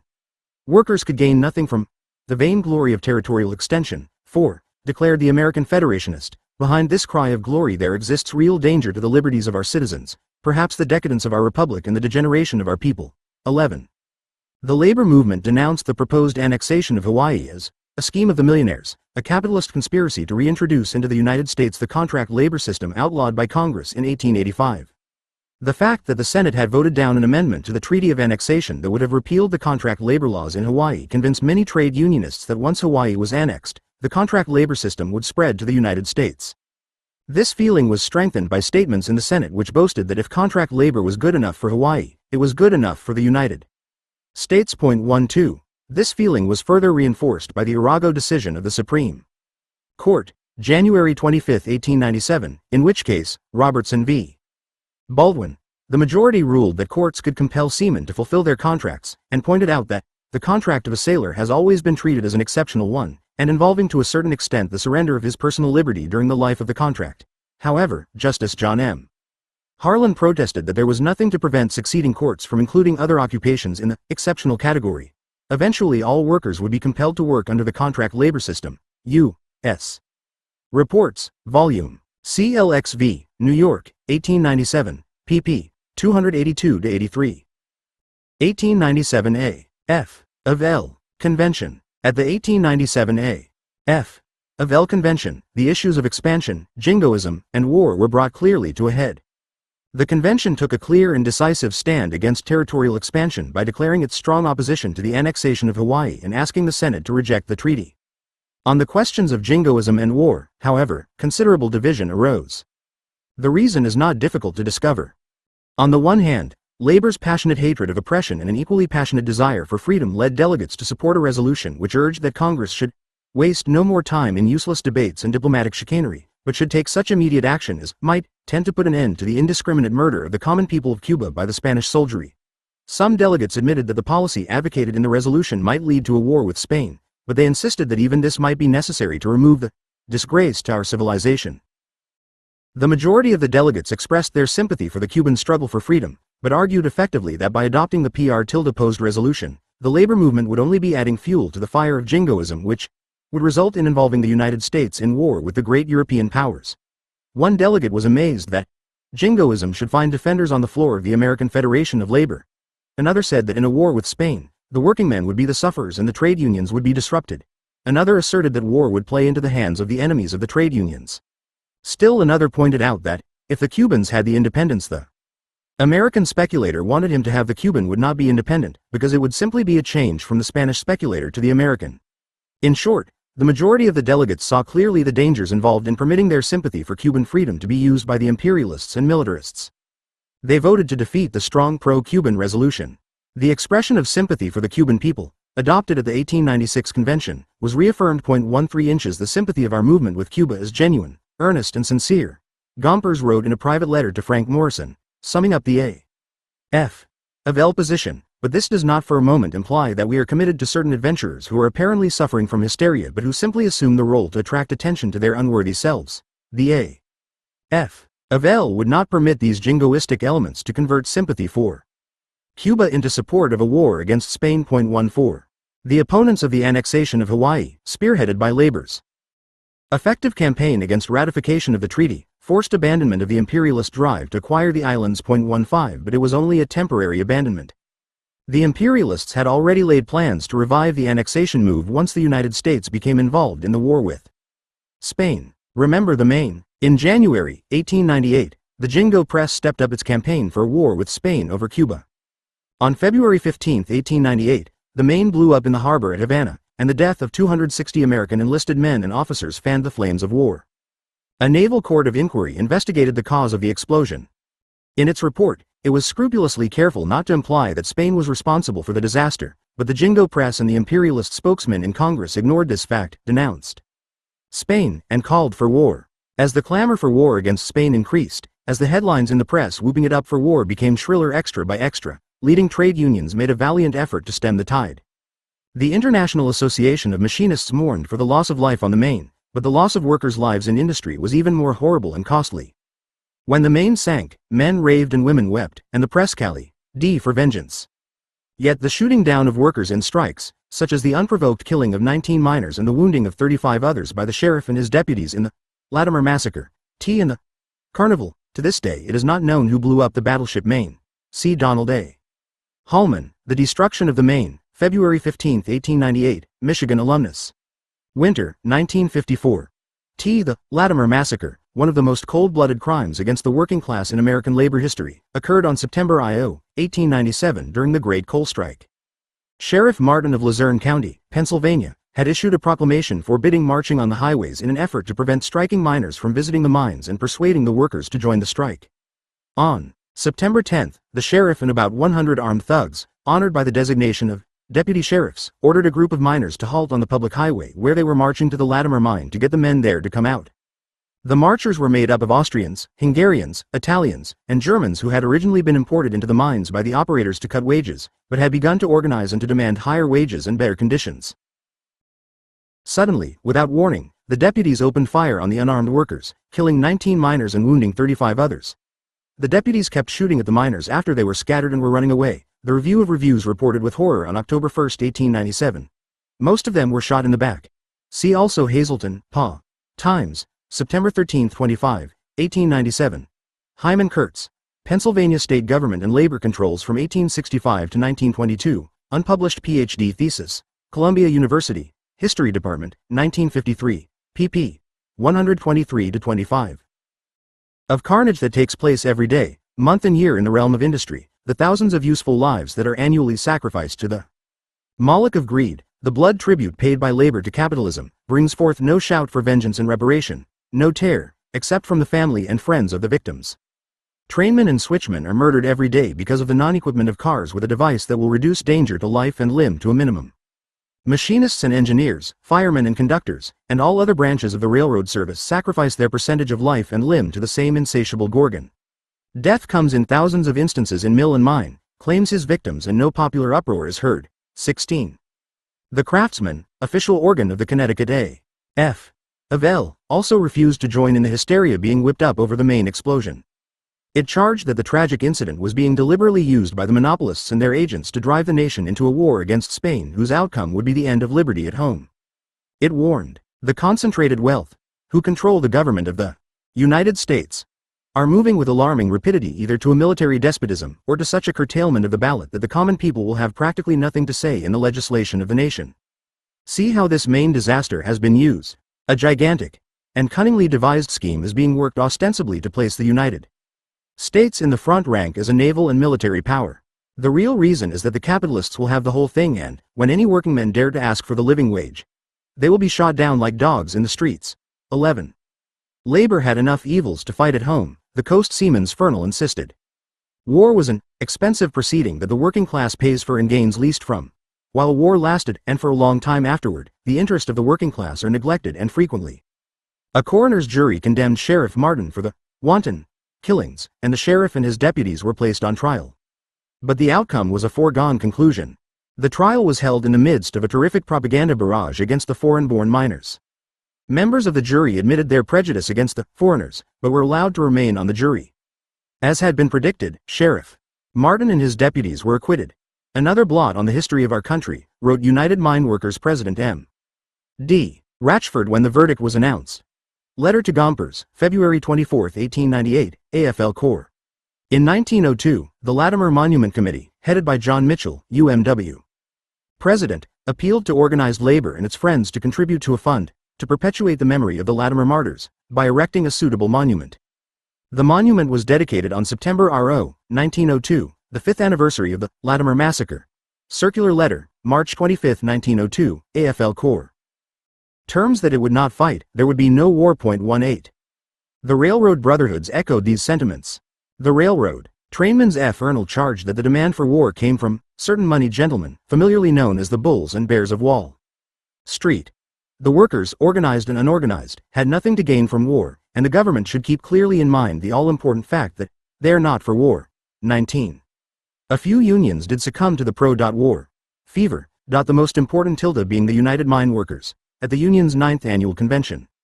Delegates adopted a resolution which announced, in reference to the main explosion, that we hold ourselves in readiness to demand that justice be doru to all concerned, or we will defend the honor of our Count Q by force. But the predominant sentiment in labor circles was definitely anti-war. The F. Ernle of the Boilermakers Union voiced labor sentiments accurately when it declared early in April 18. There is no cause for war, and to plunge this country into war, unless war is declared against us, would be ignoring the history of this republic, and imitating the grabbing examples of the monarchies of Europe. 20. Throughout March and the opening weeks of April 18. Several leading trade unionists kept hammering away at the theme that war would mean reaction at home, and would put a halt to labor's efforts to secure social and economic gains. Calm thought and discussion on economic questions will, I regret to say, be forced to the background. Gompers wrote to Henry Demarest Lloyd on March 25, 1898. 3 days later, he warned P. J. Maguire that, in the event of a war with Spain, legislation in the interest of labor will be forced to the rear and defer R.J. for a very indefinite period. Only a few days before McKinley sent his war message to Congress, Gompers declared publicly that all the socialism and humanizing influences that have been at work for 25 years will have been in vain if war is declared. 21. A war will put all social improvements among us back 10 years, wrote Bolton Hall, treasurer of the American Longshoremen's Union in a widely circulated document entitled, A Peace Appeal to Labor. If there is a war, you will furnish the corpses and the taxes, and others will get the glory. Speculators will make money out of it, that is, out of you. Men will get high prices for inferior supplies, leaky boats, for shoddy clothes and pasteboard shoes, and you will have to pay the bill. The appeal was endorsed by Bishop Potter, William Dean Howells, Charles Frederick Adams, Ernest Crosby, and John S. Crosby. It is doubtful that even Bolton Hall could have foreseen the extent of corruption in the furnishing of supplies for the American Army during the Spanish-American War, in which leaky boats, shoddy clothes, and pasteboard shoes were supplemented by canned beef which poisoned whole regiments. And the only satisfaction you will get is the privilege of hating your Spanish fellow workmen, who are really your brothers and who have had as little to do with the wrongs of Cuba as you have. 22. Socialists oppose war with Spain. With one solitary exception, namely the Wish Daily Forward, the socialist press offered consistent opposition to the mounting war fever. The People, de Leon's organ, charged that the issue of Cuban freedom was but a pretext. The real object was war. The ruling class needed war, first, because the promise of prosperity could not be realized by American capitalism without a war, and secondly, because war would distract the attention of the workers from their real interests. 23. The organs of the social democracy of America saw eye to eye with de Leon on the war question. The drive for war, said the appeal to reason, was simply a favorite method of rulers for keeping the people from redressing domestic wrongs. The coming nation characterized the entire pre-war campaign as a plot of the big capitalists. It has given them an excuse for increasing the army and navy, for issuing more bonds. It has taken our attention from destitution in hard times, and it has developed the sham patriotism of flagism upon which the Republicans depend so much. 24. In exposing the character of the war and opposing it, the socialists stressed the identity of interests of the American, Spanish, and Cuban working classes. It is a terrible thing, wrote a West Coast socialist in the San Francisco Voice of Labor, to think that the poor workers of this country should be sent to kill and wound the poor workers of Spain, merely because a few leaders may incite them to do so. If war comes, declared the Minneapolis sections of the SLP on April 10, 1898, a day before President McKinley sent his war message to Congress, its burden will fall upon the workers in this country and in Spain. Its fruits will be enjoyed by the capitalists in both countries. Our comrades, the socialists of Spain, have denounced war. Let us join hands with them. The statements of labor leaders, the resolutions of trade unions, and the editorials in the labor and socialist press opposing war carried little weight with an administration prepared to carry into effect the plans of American monopolists to redivide the world. The Wall Street Journal reported on March 19, 1898, that a great many people in Wall Street were demanding action against Spain at once. Congress, meanwhile, was being deluged with petitions from powerful business groups urging it to support a policy of expansion, and chambers of commerce and boards of trade were pressuring the State Department to safeguard American interests in the Far East. 25. Trade unions succumbed to war fever. On April 9, 1898, Spain completely capitulated to each and every demand by the United States government to achieve a peaceful settlement of the Cuban question. But the political agents of the Wall Street imperialists were not interested in a peaceful solution of the Cuban crisis. President McKinley had already prepared a war bill, and the Assistant Secretary of the Navy, Theodore Roosevelt, with the assistance of Senator Lodge, had already sent a telegram to Commodore George Dewey, ordering him to hold his squadron ready for offensive operations in the Philippine Islands. On April 11, 2 days after he had received Spain's complete capitulation, President McKinley sent his war message to Congress. He devoted 9 closely printed pages to arguments based on the assumption that Spain had not given in, and 2 short paragraphs to the fact that it had. In short, the president deliberately concealed the news that Spain had already conceded every one of the United States' demands. 26 War was declared on April 25. After war was declared, the majority of the trade unions succumbed to the war fever. Most of the unions either came out in support of the war or remained silent. Many of the American workers were misled by the demagoguery of imperialism, and supported the war in the sincere but mistaken belief that it was a just war, a progressive and democratic one. In an article entitled, "Labor and the War," Joseph R. Buchanan, one of the keenest minds in the contemporary labor movement, discussed the question, how does labor feel about the war? He noted that there were 2 tendencies at work in determining labor's attitude. On the one hand, the workers were traditionally more patriotic than the business, professional or leisure classes, and more eager to resent an insult to the flag than the employers. On the other hand, many workers, in deciding what position to adopt towards the war with Spain, had asked themselves, isn't this flag they are waving now and calling upon me to defend the same flag that the butchers of Homestead, Pullman, Brooklyn and Latimer carried? Are not the militiamen with whom and under whom I am asked to serve those self-same butchers? Have I any interest in common with the fellows who make wars, conduct them and generally get richer out of them? Ordinarily, Buchanan continued, the workers would have decided that the answer to these questions was not to support the war. But overweigh. The reference to Brooklyn is to the Brooklyn trolley strike of 1895, which was brutally smashed by the militia. See page 168. Among these factors was labor's traditional hatred of monarchical despotism and support for the revolutionary struggles of oppressed people. Thus, while for the bankers and industrialists, the war with Spain was solely a matter of the bond and the dollar, for the workers it was a question of liberty for an oppressed people and an end to the cruel domination of Spain over Cuba. 27. In short, many workers did not at first see through the fog of propaganda that surrounded the war. They had been fooled by the American imperialists and the Jingo press into believing that the war was a war for the freedom of Cuba from Spanish tyranny, and that it was their patriotic duty to assist an oppressed people. Cuba Libre, remember the Maine. These slogans enabled the imperialists to put on the false face of anti-imperialism, and with it they misled many workers into supporting and fighting in a reactionary, aggressive, imperialist war. But many labor leaders who now joined the war camp knew clearly that they were supporting an imperialist war. Most of them, in fact, had so characterized the war drive before the actual outbreak of hostilities. Thus, Andrew Forsyth, editor of the Coast Seaman's Journal, up to April 25, a leading anti-war paper, pledged labor's allegiance to the United States in its war effort. The working class and particularly the organized section of it, he wrote editorially, will concur in this view, that the war might have been avoided.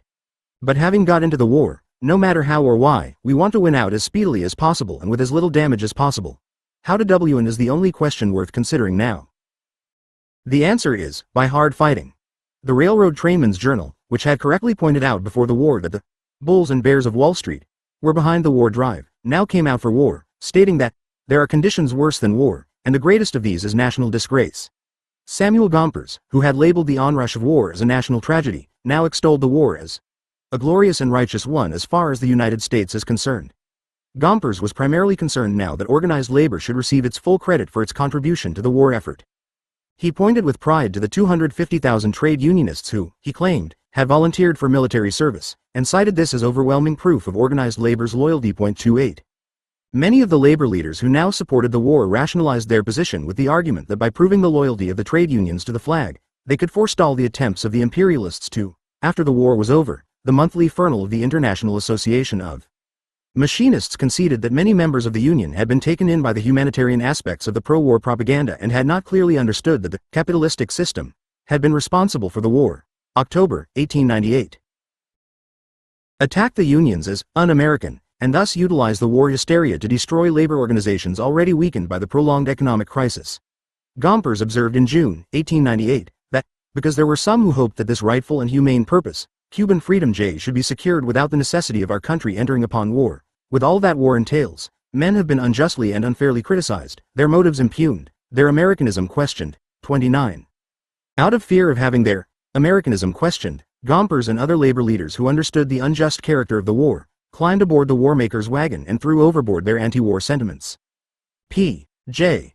McGuire put it succinctly in a letter to Gompers a week after the war started, emphasizing that the leaders of the labor movement should quickly abandon their former opposition to the war lest their demands be treated coldly by the government, and that precautions should be taken to make certain that all spokesmen for labor who sought favorable legislation in Congress should be men who favor loyal and unstinted support to our government against Spain in the present war. 30. Economic gains resulting from the war were also responsible for silencing labor leaders who had voiced opposition to the war drive right down to the declaration of war. The railroad brotherhoods, leading opponents of the war drive, hailed the effect of the war in increasing work for railroadmen as a result of the shipment of military goods. The leaders of the pottery and glass workers, the bricklayers and woodworkers, all of whom had been outspoken in opposing the war drive, pointed joyfully to the economic benefits their membership secured during the war.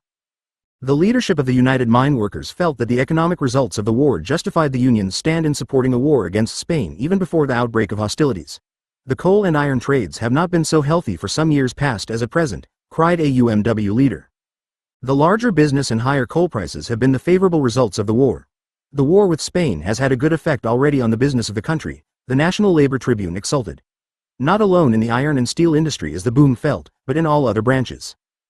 Citing the sums of money spent for food, clothes, and transportation for the army, it concluded, all this money being placed in circulation cannot fail to have some beneficial effect, and as a result trade in all branches 3 years later, Andrew Farusith admitted that he had supported the war in the belief that by proving its patriotism, labor could prevent setbacks during the conflict and even make advances.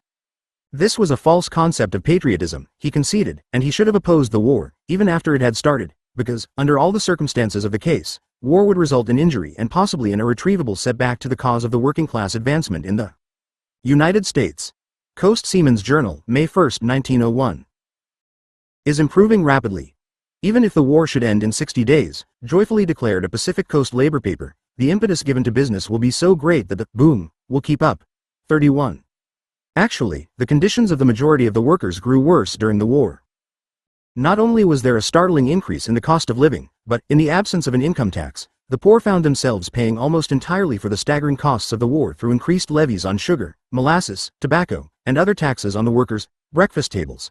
While Gompers was publicly extolling the war, he acknowledged in his private correspondence that the conflict had caused a serious decline in labor's living standards, and that the increased cost of living, resulting from the war, has been tantamount to a reduction of wages of fully 20%, i.e., in the decreased purchasing power of their wages. 32. Labor and socialist forces opposing war. While many of their leaders had betrayed them, the American workers were not without an anti-war and anti-imperialist voice to express their true interests. Even in the early months when the imperialist nature of the war was still not clear to many workers, some opposition to the war appeared in trade union circles. The Baker's F. Ernal voiced its doubts about labor's support in the following editorial comment on June 15, 1898. How much more cause have the workingmen to enlist in the army of organized labor and to do their duty in the campaigns and battles against the cohorts of capital than those men who have taken the field against Spain? The latter will never enjoy the fruits of their victories.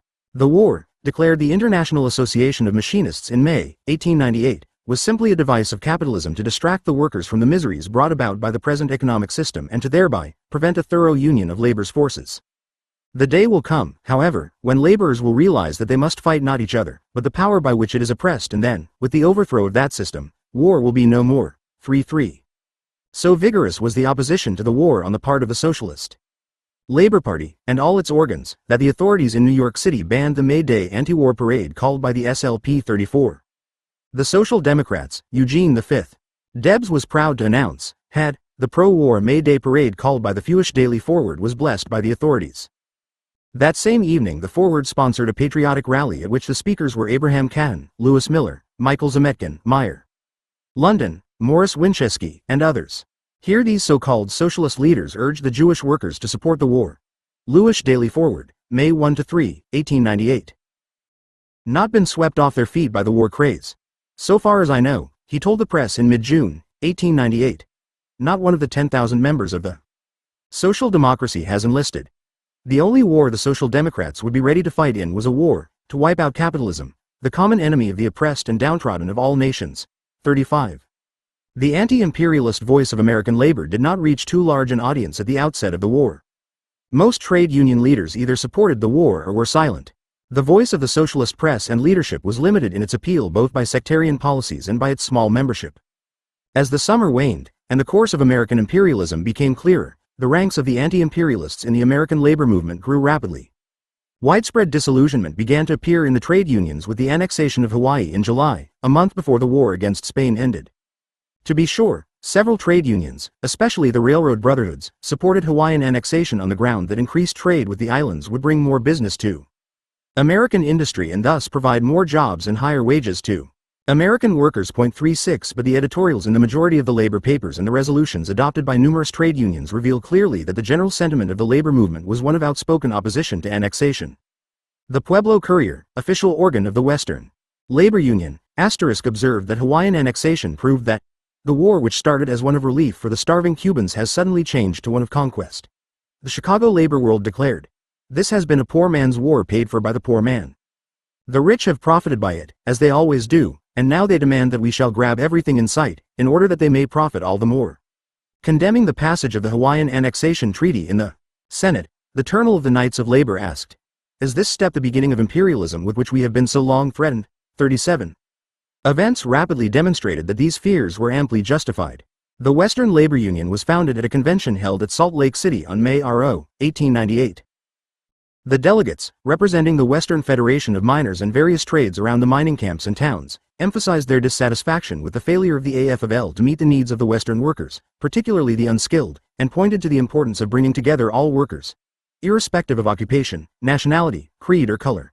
The Western Labor Union would set an example for our fellow workers in the East that will prove a blessing and sound the death knell of every corporation and trust that has robbed the American laborer of the fruits of his toil, and has so changed the complexion of this government that there is little difference between a republic and a monarchy.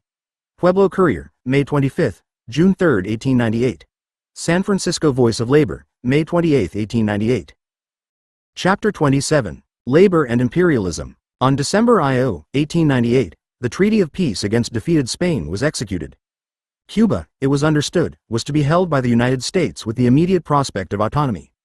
Puerto Rico and the Philippine Islands were ceded to the United States. 11 days later, President McKinley proclaimed to the Philippines a policy of benevolent assimilation and, at the same time, urged General Harrison Gray Otis, the military commander of the islands, to gain control of important towns and cities as soon as possible. But the administration had no easy time putting over this betrayal of the Filipino people who had fought 20 rebellions against Spain, who had captured Manila for the U.S. forces, and who were fighting for independence.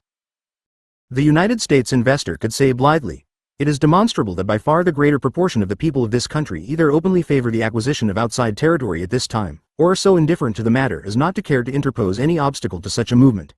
But vast numbers of the American people, shocked by the peace terms, had awakened to the true implications of the war that, in place of Spanish oppression, U.S. imperialism was proposed. And the anti-imperialist sentiment of these Americans was being expressed in resolutions of trade unions, farmers' organizations, Negro people's associations, and of various clubs and leagues. In a leading place in the developing battle against a war of conquest and an imperialist peace treaty stood the American labor movement. It is true that there were unions which remained aloof from the struggle over imperialism, devoting their entire attention to immediate job problems. It is also true that a section of the labor movement supported imperialism and became apologists for the policies of the McKinley administration. Unions whose members were beginning to obtain benefits from the robbery of the colonial masses openly proclaimed their endorse for R8. Meant of expansion. The Typographical Union hailed the annexation of Hawaii and the proposal to annex Puerto Rico, Guam, and the Philippines, and freely admitted that it did so because with English being used as the language in the schools of these territories, printing would flourish more than heretofore. Of Cuba it said in the same selfish terms, "If the occupation of the island by the United States has done no good to anything else, it certainly has immediately benefited the printing business." With new territories owned by Spain thrown open to American trade, said the commoner and glassworker, organ of the pottery makers and glassworkers, American glassware in many lines can find new fields of consumption if intelligent effort is made. The journals of the railroad brotherhoods reported joyfully every shipment of American manufactured goods to Cuba, Hawaii, Puerto Rico, and the Philippines, and pointed out that this increased trade meant more jobs and more money for the railroad workers. There were even unions which, voicing the ideology of the ruling class, advanced the thesis that expansion would end the danger of another depression in the United States, since the newly acquired territories would provide a market for the surplus manufactured goods. 2. Labor opposes imperialism. But the supporters of imperialism in the labor movement were definitely in the minority. Most of the discussion in labor circles took an anti-imperialist line, concludes Drive. John S. Apple in his study of labor's attitude towards imperialism. Point 3. Only a small section of the working class enjoyed the fruits of the post-war expansion, and the majority of the trade unions rejected the contention that imperialism would offer a market for American goods and therefore benefit the American workers. Labor answered that capital would do better by satisfying the demands of the market at home. There was enough demand for food and clothing in America, but the masses of the American people were too poor to consume the products of the mills, factories, mines, and farms. The workers would gladly consume more, declared the leather workers Foner, but their wages do not permit them to do so. Therefore, the only outlet for this surplus is foreign markets. Instead of searching for new markets abroad and destroying the liberties of the American and colonial people in the process, let us have economic expansion and the development of home markets here on our own soil through giving labor a greater share of its own created wealth through higher wages and better living standards. 4. The argument that the mass of workers would benefit from imperialism was met head-on by the trade unions. Imperialism, they said, led to wars, which were fought by the workers but from which only the capitalists profited. Looking at it from a class viewpoint, declared the railroad telegrapher, the wonder of it all is that the working people are willing to lose blood and treasure in fighting another man's battle. How much better off are the workingmen of England through all its colonial possessions? Pointedly asked the Carpenter's Journal. On the contrary, it was the trusts and monopolies which benefited while the workers paid all the expenses. The cigar makers predicted that the expenses of imperialism will have to be borne by the people while a favored few trusts and monopolies will receive all the profits. The National Labor Tribune, organ of the iron, steel and tin workers, agreed that the Philippines possess wonderfully rich resources. The same can be said of this country, but if anybody were to ask you if you owned a coal mine, a sugar plantation, or railroad, you would have to say no. All these things are in the hands of the trusts controlled by a few. 5. Imperialism, moreover, would only strengthen the control of the trusts. As George E. McNeill put it, the present war against the Filipinos, if endorsed and continued by the people, will certainly strengthen the trusts in the work of debauching public sentiment, and will react against universal suffrage and all free institutions.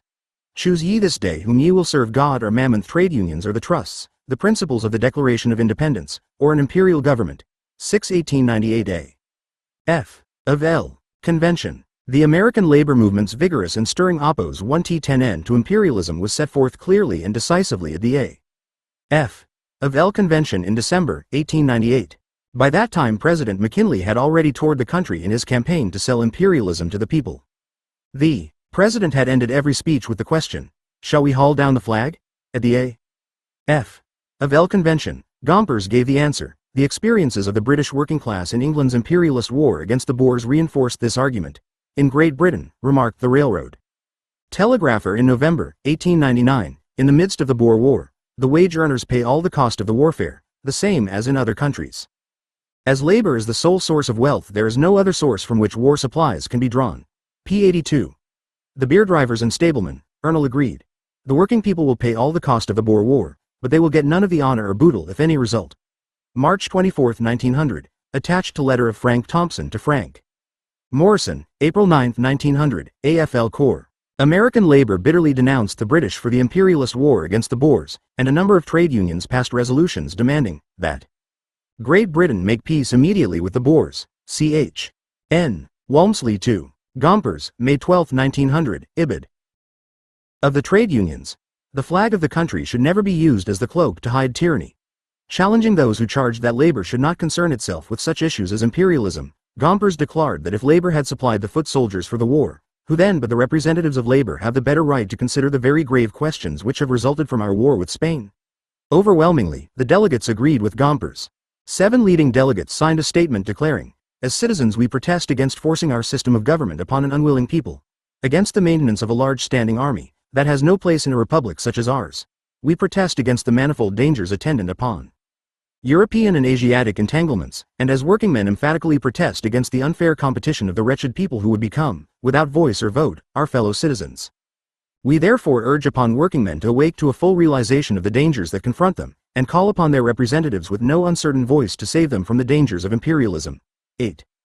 This manifesto against imperialism was endorsed by the convention, as was a resolution condemning the peace treaty and instructing the officers of the A.F. of L. to use every honorable means to secure its defeat. Delegate after delegate arose to speak against imperialism, and only one. Samuel Donnelly of the Typographical Union spoke against the manifesto. Delegate Lloyd of Boston warned that any politician voting for the peace treaty would be putting himself in deadly enmity to organized labor. The final decision was reached by almost unanimous voice vote, only 3 votes being cast against the anti-imperialist resolution, which read, "Whereas, as a result of the war with Spain, a new and far-reaching policy, commonly known as imperialism or expansion, is now receiving the attention of the national government, and if ratified by the United States Senate will seriously burden the wage workers of our country, thrust upon us a large standing army and an aristocratic navy, and seriously threaten the perpetuity of our republic. Therefore be it resolved that this convention offers its protest against any such innovation in our system of government, and instructs our officers to use every honorable means to secure its defeat." 9. The proceedings of the A.F. of L convention were widely reported in the press, and even the pro-imperialist papers agreed that the convention had clearly demonstrated that labor opposes L-imperialism. 10. The anti-imperialist journals joyfully hailed the stand taken by the delegates. At no time has there been any doubt as to the sentiments of the American Federation of Labor regarding the expansion policy of President McKinley, editorialized the Kansas City Mo. Times, but an official expression of the position of the organization was needed, and that is now given. Labor is fixed in its purpose to resist the adoption of the American colonial empire of the corporations. 11. From scores of unions, including the brewery workers, the cigar makers, the coast seamen, the carpenters, the hatters, the journeymen, plumbers, the meat cutters and butcher workmen, the machinists, the pattern makers, the woodworkers, and the Western Federation of Miners, came letters and telegrams to the A.F. of L headquarters congratulating the organization for having spoken, in no uncertain voice, against imperialism. 12. A significant letter came also from Irving Winslow, secretary of the American Anti-Imperialist League. "I want to congratulate you," he wrote to Gompers, "for the admirable and ringing resolutions adopted by the Federation. We should be glad to act upon any suggestions from you for promoting the work among the unions." 13. The Anti-Imperialist League was born on June 15, 1898, at a meeting in Boston's Faneuil Hall, site of numerous historical meetings in the American Revolution and in the anti-slavery fight. The assembled audience adopted protest resolutions against the war of conquest, and declared that it would be time enough to think of governing others, when we have shown that we can protect the rights of men within our own borders like the colored race of the South and the Indians of the West, and that we can govern great cities like New York, Philadelphia, and Chicago. The meeting selected an anti-imperialist committee of correspondence to contact persons and organizations throughout the country. Special attention was to be given to winning labor's support for the cause. The Anti-Imperialist Committee of Correspondence made an appropriation for the distribution of an anti-imperialist speech recently made by President Samuel Gompers of the American Federation of Labor, and appointed a special subcommittee to prepare and circulate an appeal to the working men of the country to oppose imperialism by resolutions and otherwise. 14. In its campaign, the League received the cooperation of a number of labor leaders. George E. McNeil was one of the speakers at the Faneuil Hall meeting on June 15, 1898, and served actively with the Committee of Correspondence, helping to draw up and send circular letters to trade unions calling for anti-imperialist protests. In November 1898, Gompers was elected a vice president of the League, and thereafter he participated actively in its work, speaking for the organization, assisting in the distribution of the League's circular letters to the unions, and furnishing it with the names and addresses of the secretaries of the principal labor unions in the country. 15. In the months following the A.F. of L convention, the leaders of the Federation and the Anti-Imperialist League worked closely together to bring labor's influence to bear on Congress against the peace treaty. The joint effort was especially directed towards obtaining resolutions and appeals from local unions to their respective members of Congress. There is no doubt they can exert a tremendous influence against expansion. Irving Winslow wrote to Gompers. 16. David G. Haskins, Jr., Secretary of the League's Committee of Correspondence, was convinced that the labor movement was the key to the success of the drive to defeat ratification of the treaty. "Everybody says that the labor unions are the political forces of which the politicians are most in awe," he wrote to Gompers on December 7, 1898, "and I think it extremely important that their influence should be exerted at once before senators are too strongly committed." 17. Labor fights imperialist treaty. Fully aware of its responsibilities, the labor movement acted to bring pressure for the defeat of the treaty. Both the Central Labor Union of New York and the Boston Central Labor Union adopted resolutions calling for the treaty's rejection. The New York body, in addition, joined with other organizations to sponsor the great mass meeting held at the Academy of Music in New York on January 22, 1899. The meeting, addressed by representatives of many of the leading organizations of the country and other prominent citizens, came out vigorously for the defeat of the treaty, expressing itself as being absolutely opposed to the annexation of the Philippine Islands as a permanent portion of the national domain. 18. The press agreed that the meeting was the most striking demonstration against imperialism that has been held so far in the country, and clearly revealed the unanimity and enthusiasm in the labor movement against the peace treaty. This fact alone, noted the New Orleans Times-Democrat, is certain to have an effect that will be felt, and that will have a tangible result, far beyond the limits of the Empire State, and will make many a senator and many a representative pause before they commit themselves to the proposed reversal of all our American policies and all our American traditions. 19. During the session of Congress at which the Spanish Peace Treaty was considered, December 1898 through March 1899, 31 petitions were entered in the congressional record from trade unions opposing the acquisition of the Philippines. These petitions came from such organizations as the Cigar Makers International Union, the Superior, Wisconsin Trades and Labor Assembly, the Mine Workers Union of Michigan, and the San Francisco Labor Council. In addition, thousands of individual trade unionists signed and sent petitions to the President in Congress, which were drawn up jointly by the Anti-Imperialist League and the A.F. or L. Finally, Gompers was one of 24 signers, along with Carl Schurz, Grover Cleveland, Charles W. Eliot, President of Harvard University, Andrew Carnegie and others, of a memorial to the Senate which petitioned that body to amend the peace treaty to exclude the annexation of the Philippines and Puerto Rico. 20. All through the fall of 1898 and the early winter of 1899 the treaty debate went on. The anti-imperialist movement was denounced. Opponents of the peace treaty were branded as unworthy of the name of American citizens. Anti-imperialist writings were barred from the mails, and threats of violence against anti-imperialists, who were denounced in the Jingo press as traitors, were common. 21 Gompers was specifically accused of treason for calling upon the organized workers to rise up in protest against imperialism. So far as Gompers' loose talk means anything, angrily declared the pro-imperialist Philadelphia Telegraph, it means treasonable hostility to the government of this nation. It is not often worthwhile to take notice of the foolish vaporings of notoriety-seeking spouters, but when a man occupying a representative position goes to the length of uttering treasonable threats against the government, he should be at least repudiated and rebuked by his constituents. 22. But the anti-imperialists refused to be intimidated or terrorized either by slanders accusing them of being un-American, or by threats of violence. The opposition to the peace treaty grew. Thousands of petitions poured into Washington as the senators prepared to cast their votes. Senator George F. Hoar of Massachusetts, one of the few Republican leaders to oppose imperialism, himself filed 14,500 names, many of them trade unionists in the Bay State, from December 12, 1898, to February 4, 1899, against the treaty. Small wonder that Henry Cabot Lodge, the leader of the imperialists in the Senate, wrote to his Jingo colleague, Theodore Roosevelt, "We are going to have trouble over the treaty." 23. The petitions protested against any extension of the sovereignty of the United States over the Philippine Islands, in any event, or other foreign territory, without the free consent of the people thereof. The hysterical cry in the pro-imperialist press that Gompers was guilty of treason mounted in intensity after his speech at a mass meeting in Boston's Tremont Temple, sponsored by that city's trade unions. During the course of his speech, Gompers not only expressed labor's hatred of imperialism but its profound interest in preserving world peace. If international peace cannot be secured by the intelligence of those in authority, he declared, then I look forward to the time when the workers will settle this question by refusing to handle materials that are to be used to destroy their fellow men, and the seamen of the world, united in one organization, while willing to risk their lives in conducting the commerce of nations, absolutely refuse to strike down their fellow men, even though they may be employed by a foreign power. Boston Globe, March 20, 1899. Role of Bryan. At this critical juncture, William Jennings Bryan, the supposed anti-imperialist standard-bearer of the Democratic Party, came to Washington and told shocked Democratic senators that they should vote for the treaty.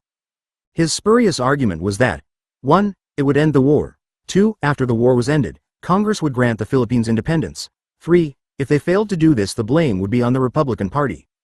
Actually, Bryan was motivated by selfish political reasons. The Democrats, he was convinced, needed another issue besides free silver for the 1900 presidential campaign. Imperialism would make a good issue, and ratification of the treaty would keep it alive. 24. Bryan's intervention hastened the formation of a coalition of Republicans and Democrats in favor of the treaty. The Southern Democrats were in the forefront of the coalition, for they saw in American overseas expansion, with the assumption of stewardship over a large overseas colored population in Cuba, Hawaii, Puerto Rico, and the Philippines, an effective weapon to be used against the Negro people in the South.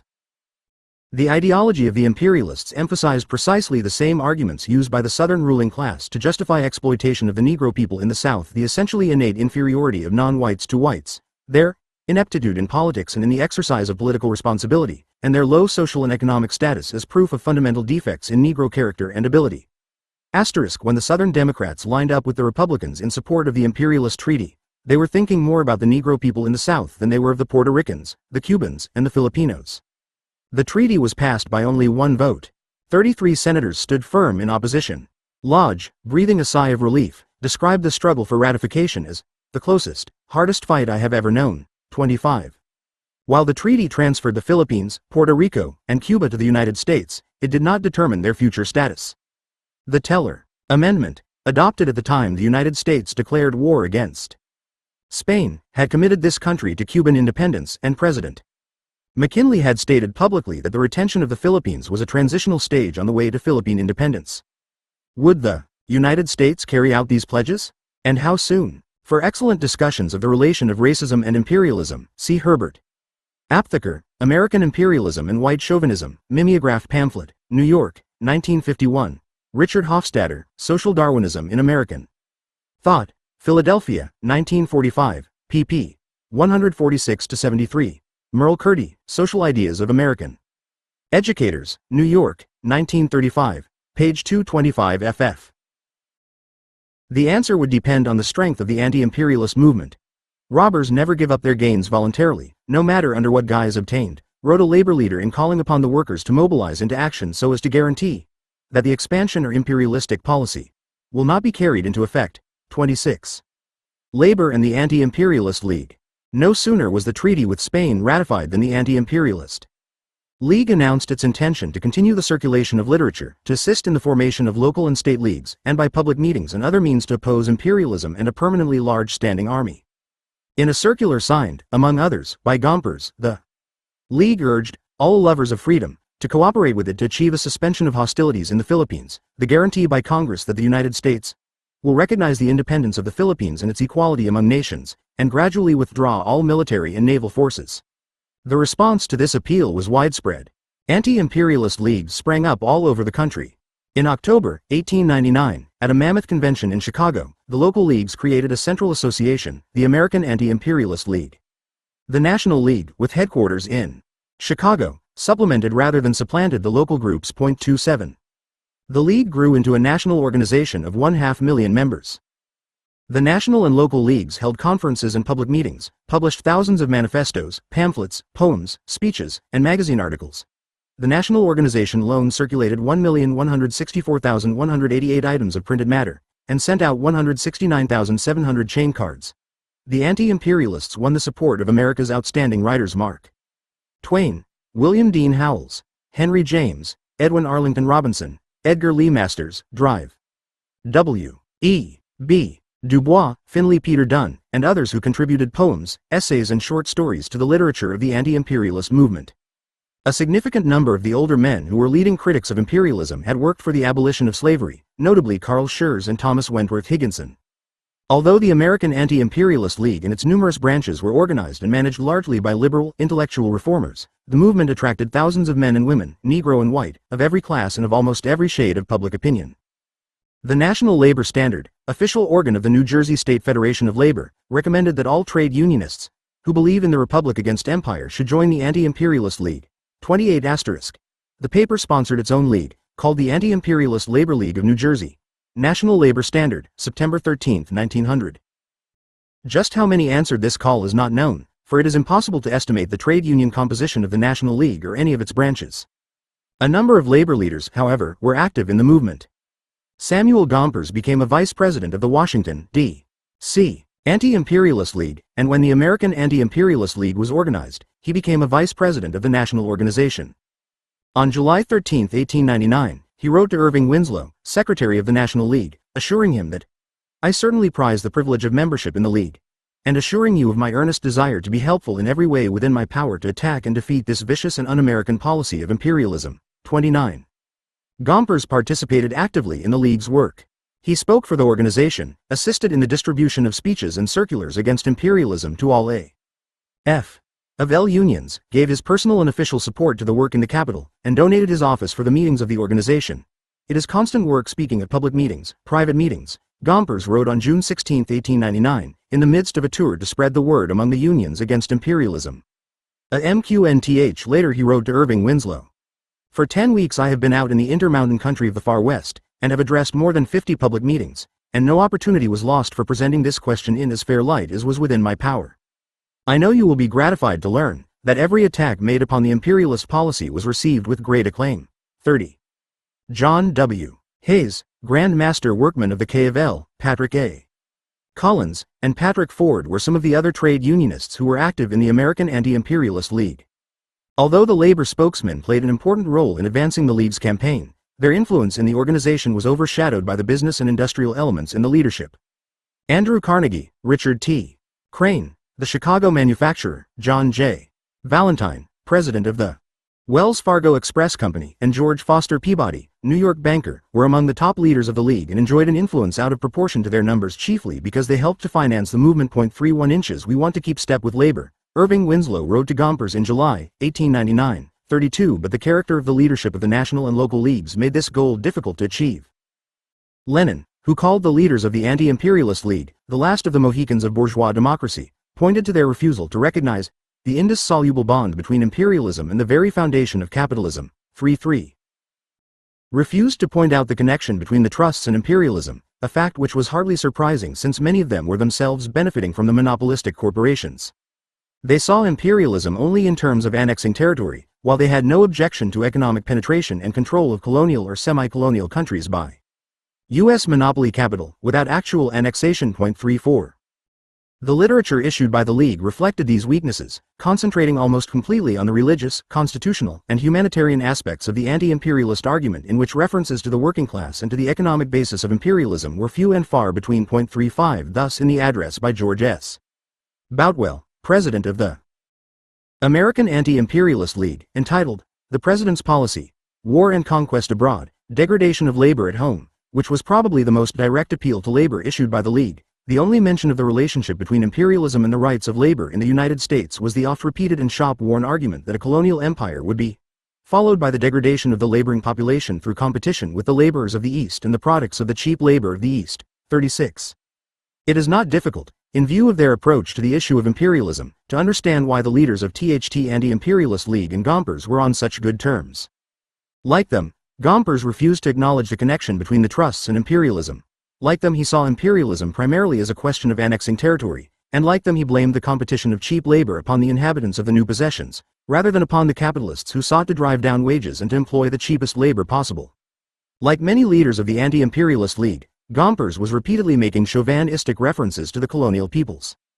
He argued that expansion would threaten an inundation of Mongolians to overwhelm the free laborers of our country, and described the Philippine people as perhaps nearer the condition of savages and barbarians than any island possessed by any other civilized nation on earth.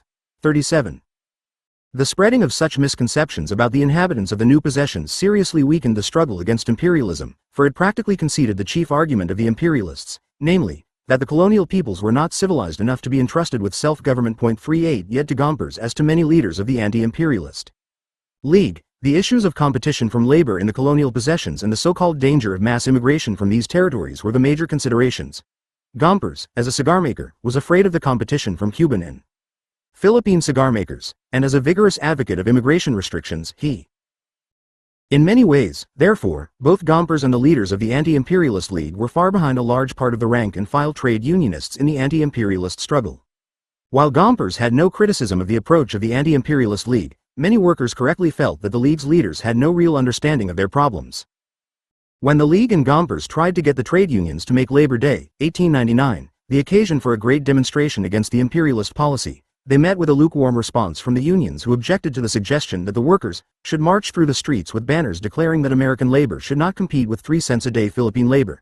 The issue, the League and Gompers were informed, was insignificant compared with the more basic impacts of imperialism on the labor movement. 39. The failure of the Anti-Imperialist League to emphasize the direct connection between the expansion overseas and the attacks upon the labor movement at home is not surprising. Workers who remembered the slaughter of men, women and children in the Homestead and Pullman strikes and the destruction of the civil rights of the strikers and their leaders were not overly impressed by the anti-imperialist expressions of men like Andrew Carnegie and Grover Cleveland. Gompers felt puffed up to be associated with such important personages in the same movement, but the workers could not forget the smashing of the unions at Homestead and Pullman. 4 degrees. The common oppressors. It is true that much of the literature of the labor movement dealing with imperialism at the turn of the century reflected the same vagueness as that issued by the League, with imperialism being loosely associated with expansionism, colonialism, militarism, tyranny, etc., and with all too few references to the indissoluble bond between imperialism and the very foundation of capitalism. Nevertheless, it is in the labor press, feared the influx of workers from and via the new possessions. These points were probably the main reasons for the stand he took against imperialism, and the intensity with which he advocated it. Delbert Lee McKee, The American Federation of Labor and Foreign Policy, 1886–1912, unpublished Ph.D. thesis. Stanford University, 1952, page 78. Gompers, of course, did point out other reasons for opposing imperialism such as large armaments and frequent wars. His speech at the Conference on Foreign Policy at Saratoga Springs, N.Y. August 1898. American F.C. Decreationist, September, 1898, pp. 139–40. In the Anti-Imperialist League he, Gompers, was connected with such names as Grover Cleveland, Thomas B. Reed, David Starr Jordan, and Andrew Carnegie. A higher degree of prestige and respectability accrued to the interest of the AF of L. leader than had been the case before, even though he was on the unpopular side. McKee, Op. Cit. Page 76. The proceedings of the trade unions, and in the correspondence of the trade unionists, not in the publications of the Anti-Imperialist League, that one finds set forth the fundamental thesis that the oppressors of the colonial people were also the oppressors of the working class in the United States and that imperialism would lead only to further repression of the American labor movement. A machinist from Chicago, writing of the Filipino people, put it sharply, because men such as Theodore Roosevelt of New York declare them savages and say that they ought to be repressed, does not make it so, for if such men as he had it in their power they would repress you and me from becoming members of the International Association of Machinists. 41. On February 7, 1899, U.S. troops fired on a group of Filipino soldiers and killed 3,000. The war for the conquest of the Philippines was on. Less than 3 months later, federal troops were called into the Coeur d'Alene district of Idaho to crush a strike of the miners against the Bunker Hill and Sullivan Mining Company, the property of the Standard Oil Trust. Since the Idaho militia was on duty in the Philippines, federal troops had been called in. The action, coupled with the suspension of the writ of habeas corpus and the imprisonment of the striking miners in bullpens, effectively destroyed the Union in that area. It also brought home in dramatic fashion the dangers of imperialism to the working class. Imperialism abroad meant reaction at home. It meant the growth of militarism to put down strikes and curb the progress of trade unionism. It meant, said the metal polishers, Ernal, a large standing army in largely populated centers to shoot down the people if the pangs of hunger caused them to revolt. 42. The unions were quick to draw the lessons of Coeur d'Alene. Could imperialism go farther than this, wrote Andrew Faruseth, secretary of the Sailors Union of the Pacific. Militarism in Philippines and Cuba and militarism to suppress the right of organization and take away the right of habeas corpus at home. We are certainly moving with striking directness towards the death of the Republic. Whether the people will realize the danger and put in their protest is now an all-important less than J. Question. T. If labor did not protest against the outrages in Idaho, the Hatters Union warned, the time would soon come when there would be a squad, CPP, 230–34. T. in one of his keen comments on the imperialist drive of American capitalism. Faruseth wrote prophetically to Gompers about China, why we are going to have a slice of China if the present powers are unsuccessful, of that there is not the slightest doubt in my mind unless China in the meantime learns to fight, then we shall get out with the rest. A. Faruseth to Gompers, San Francisco, Sept. 25, 1900, APL Corps. Faruseth was referring to the sending of American troops to help suppress the Chinese People's Boxer rebellion in the summer of 1900. Of soldiers at every factory door. 43. Although Coeur d'Alene, Idaho, was more than 7,000 miles from Manila, the chains of a common oppression had welded them much closer. The struggle of one had become the struggle of the other. When the Cuban, the Puerto Rican, and the Philippines are deprived of the right of self-government by our ruling class, it is our political rights which are in jeopardy, said a committee report at the 1899 A.F. of L Convention. 44. This understanding of the interrelationship of the class interests of the American and colonial working class is clearly illustrated in the reactions of the trade unions to labor events in Cuba, Puerto Rico, and the Philippines. When in September 1899, Brigadier General William S. Ludlow, military governor of Havana, broke up a strike of Cuban workers by the simple device of throwing the leaders in jail, he reported that the greatest protest came from a labor organization in Chicago, showing how close was the connection between the two localities. Gompers agreed that such a connection existed, for he pointed out in his presidential report to the 1899 A.F. of L Convention that it is but a step from military rule applied to Cuba to the territory constituting the present United States O.T. America. We have seen the attempt made in the Coeur d'Alene district of Idaho and elsewhere. The following editorial from the St. Louis Post-Dispatch was reprinted with approving comment in labor papers all over the country. How labor will fare under militarism is strikingly shown by the record of the Havana strike. It matters not whether the demands of the strikers were reasonable or not, they had a right to strike, to choose leaders, and to obtain what they wanted by all lawful methods. But the military authorities have broken the backbone of the strike by the simple plan of throwing the leaders into jail, although no violence on the strikers' part has been reported. And that the strikers are thoroughly intimidated is shown by the fact that they are obliged to obtain the authority of the military governor before they can even hold a meeting to call the strike off. The Spaniards did not treat Cuban labor in a more arbitrary manner. This is one of the incidents of military rule. 45. The trade unions in the United States also protested sharply against the arrest and imprisonment of strikers in Puerto Rico by American military authorities. The New York Central Federated Union voted to send a contribution to the Puerto Rican strikers, and urged all trade unionists to protest to the President and Congress, so that these downtrodden people of Puerto Rico may not be mere chattels of trusts and corpora. Brigadier General Ludlow actually accused certain professional agitators sent to Cuba by trade unions in the United States of having precipitated the strike. Annual Report of Brigadier General William S. Ludlow, U.S. Army, Military, Governor of Havana, Strikes, October 4, 1899, pp. 186-87. Tyons. The Typographical Union also urged the organized workmen of this country to appeal to the administration at Washington to obtain the release of Puerto Rican labor officials and relief from further persecution. The official journal of the Indianapolis Central Labor Union declared, "If you want an emphatic evidence of military tyranny, if not downright imperialism, all you have to do is to direct your attention toward Puerto Rico.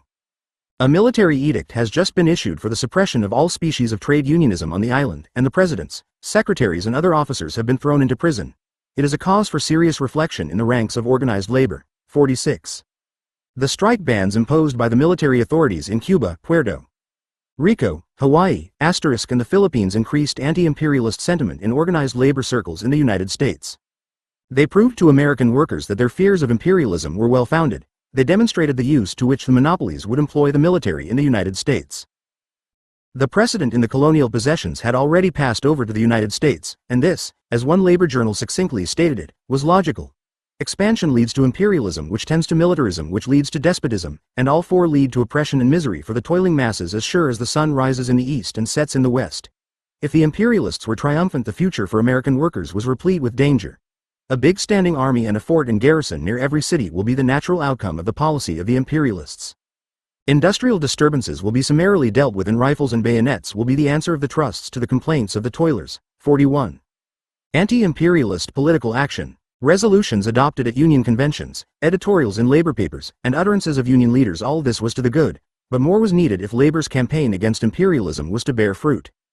Calling for independent political action to stay this sacrifice upon the bloody altar of imperialism, the National Union of United Brewery Workmen declared that a protest by paper resolution is not the kind of protest we want. Let us protest at the ballot box. This is the proper place. 48. Few indeed were the trade unions and labor spokesmen who responded to this call. The very unionists who were most active in the struggle against imperialist annexation were opposed to any suggestion for Moby. Writing from Honolulu in April 1900, a trade union organizer pointed out, "We have to be very careful, as they will throw you in jail for the least thing. You have to get a permit to hold a meeting of any kind." J. T. Gomo de Frank. Morrison, April 1900, AFL Corps. Losing labor's voting power to defeat the expansionist, and the socialists, who were the most active in stressing the need for independent working-class political action, were largely indifferent to the issue of imperialism, regarding it as one which did not concern the working class. 49. This double weakness rendered ineffective much of labor's activity against imperialism. Week after week Gompers inveighed against expansion. But when he was asked to help mobilize the A.F. of L membership into political action to defeat pro-imperialist candidates, he invariably replied that, by constitutional provision, the A.F. of L is prohibited from meddling in party politics, when a number of A.F. of L officials in Minnesota and Arkansas, alarmed by the adoption of an imperial policy by the McKinley administration and by the appalling development of trusts, organized a sponsoring committee to mobilize political action around the issues of anti-trusts and anti-imperialism. Gompers did not even bother to answer their appeal for endorsement and support. 50 when several A.F. of L unions in Ohio took steps to form an independent political party around the issue of anti-imperialism, Gompers opposed the plan and was responsible for its abandonment. The establishment of a political party among the workingmen is the division of their forces, he informed the Ohio trade unionists at the same time praising them for opposing imperialism so vigorously. 51. The socialist Cleveland Citizen was incorrect in characterizing the trade union battle against imperialism as a waste of time, but it stood on solid ground when it sharply criticized Gompers for opposing the Ohio trade unions in their attempt to form an independent political movement around this issue. Of what value, it asked, were Gompers' lofty statements in defense of freedom for subject peoples in Puerto Rico and the Philippines, if he refused to supplement them with organized political power to defeat the imperialists? Of what use was it for Gore and Pers to call upon the unions affiliated to the A.F. of L to speak out against the administration's imperialist policies when he sabotaged the chief method of making these protests effective? The governmental bosses do not care a snap for labor's opinion, knowing that labor represents no crystallized political power. 52. An anti-imperialist third party. While labor remained aloof, an anti-imperialist political movement began to take shape under the leadership of the Anti-Imperialist League. In December 1899, Irving Winslow, secretary of the New England Anti-Imperialist League, appealed for an all-out unity effort, Republican, Democrat, Socialist, Populist, Gold Man, Silver Man, and Mugwump for the momentous, vital, paramount issue, anti-imperialism and the preservation of the Republic. On January 6, 1900, a small group gathered at the Plaza Hotel in New York in response to a call by the New England Anti-Imperialist League for the purpose of organizing an anti-imperialist political party. Carl Schurz, ex-Senator Henderson, Brisbane Walker, Gamaliel Bradford, Edward Burritt Smith, Professor Franklin Giddings, Andrew Carnegie and some 10 others attended. Labor was conspicuous by its absence. Gompers and other top A.F. of L officials had been invited, but they had failed to respond. 53. Agreement was reached at the meeting to organize a third party and plans were formulated. Funds were quickly forthcoming with Carnegie's donation of $15,000 on the spot and a pledge to match dollar for dollar as much money as the rest could raise. The gathering ended, and the participants, though regretful that labor had failed to attend, left in jubilant spirits to spread the good word that a real People's Party was in the making. But trouble soon developed. Carnegie betrayed his pledge. Not only did he refuse to fulfill his financial promise, but he severed all contacts with the third party group. Senator Richard F. Pettigrew of South Dakota discovered the reason. The monopolists were planning to form the world's first billion-dollar steel trust, the U.S. Steel Corporation. Of the $400 million of bonds the Pittsburgh Steelmaster was to pocket $160 million. When the magnates heard of Carnegie's activities in support of an anti-imperialist third party, he was waited on by a committee, with the ultimatum that they would go no further with the organization of the Steel Trust unless he abandoned his third-party activities and stopped his contribution toward the movement. 54. Carnegie complied.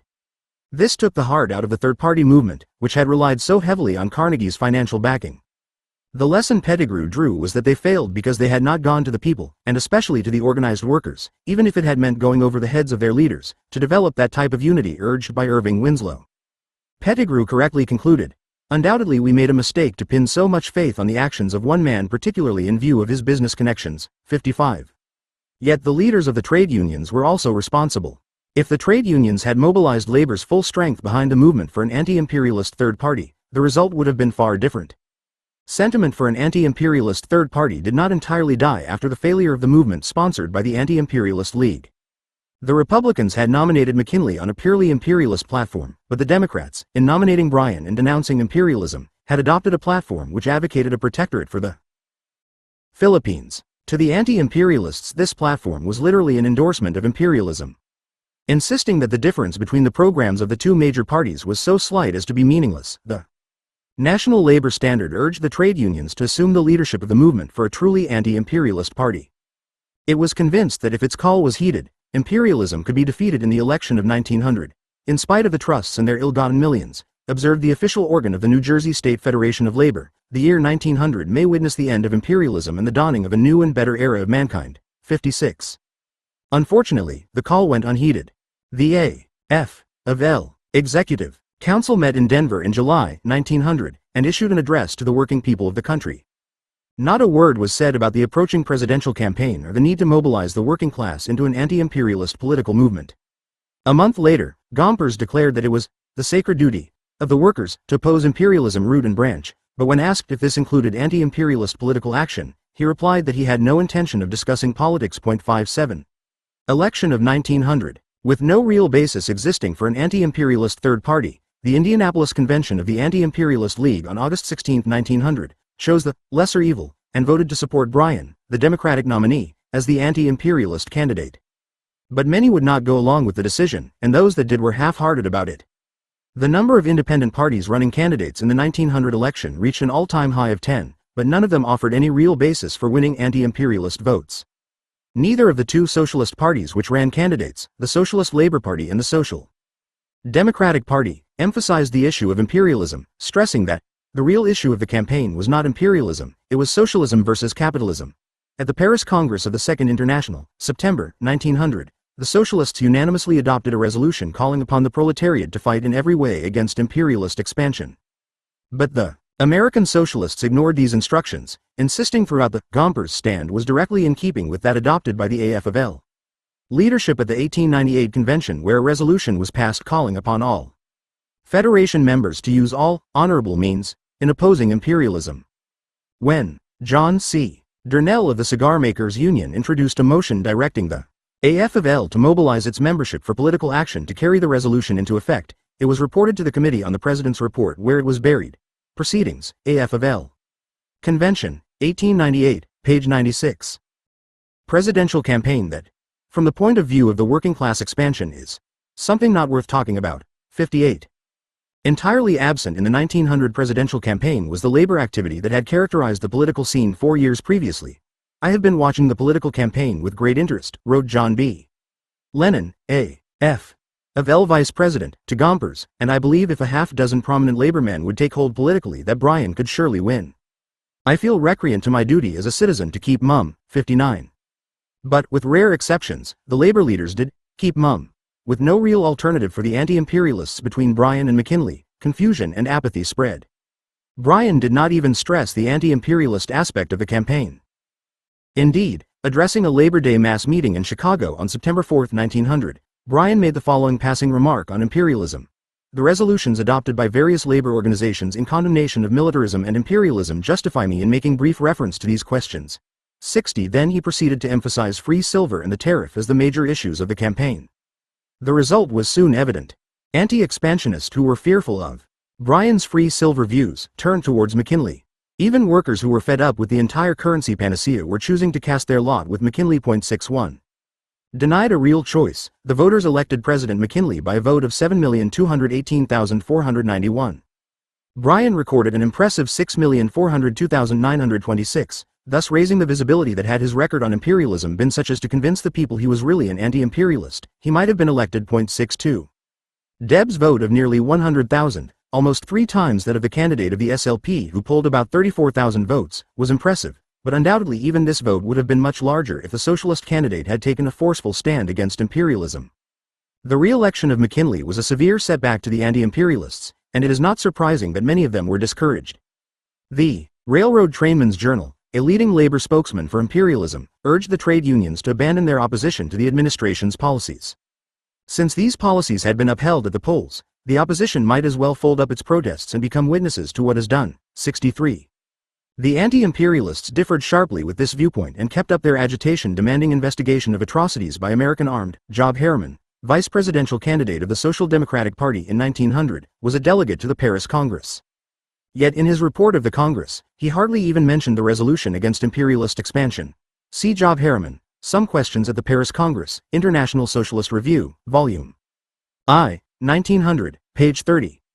Forces in the Philippines, deluging Congress with petitions insisting that these islands should be independent.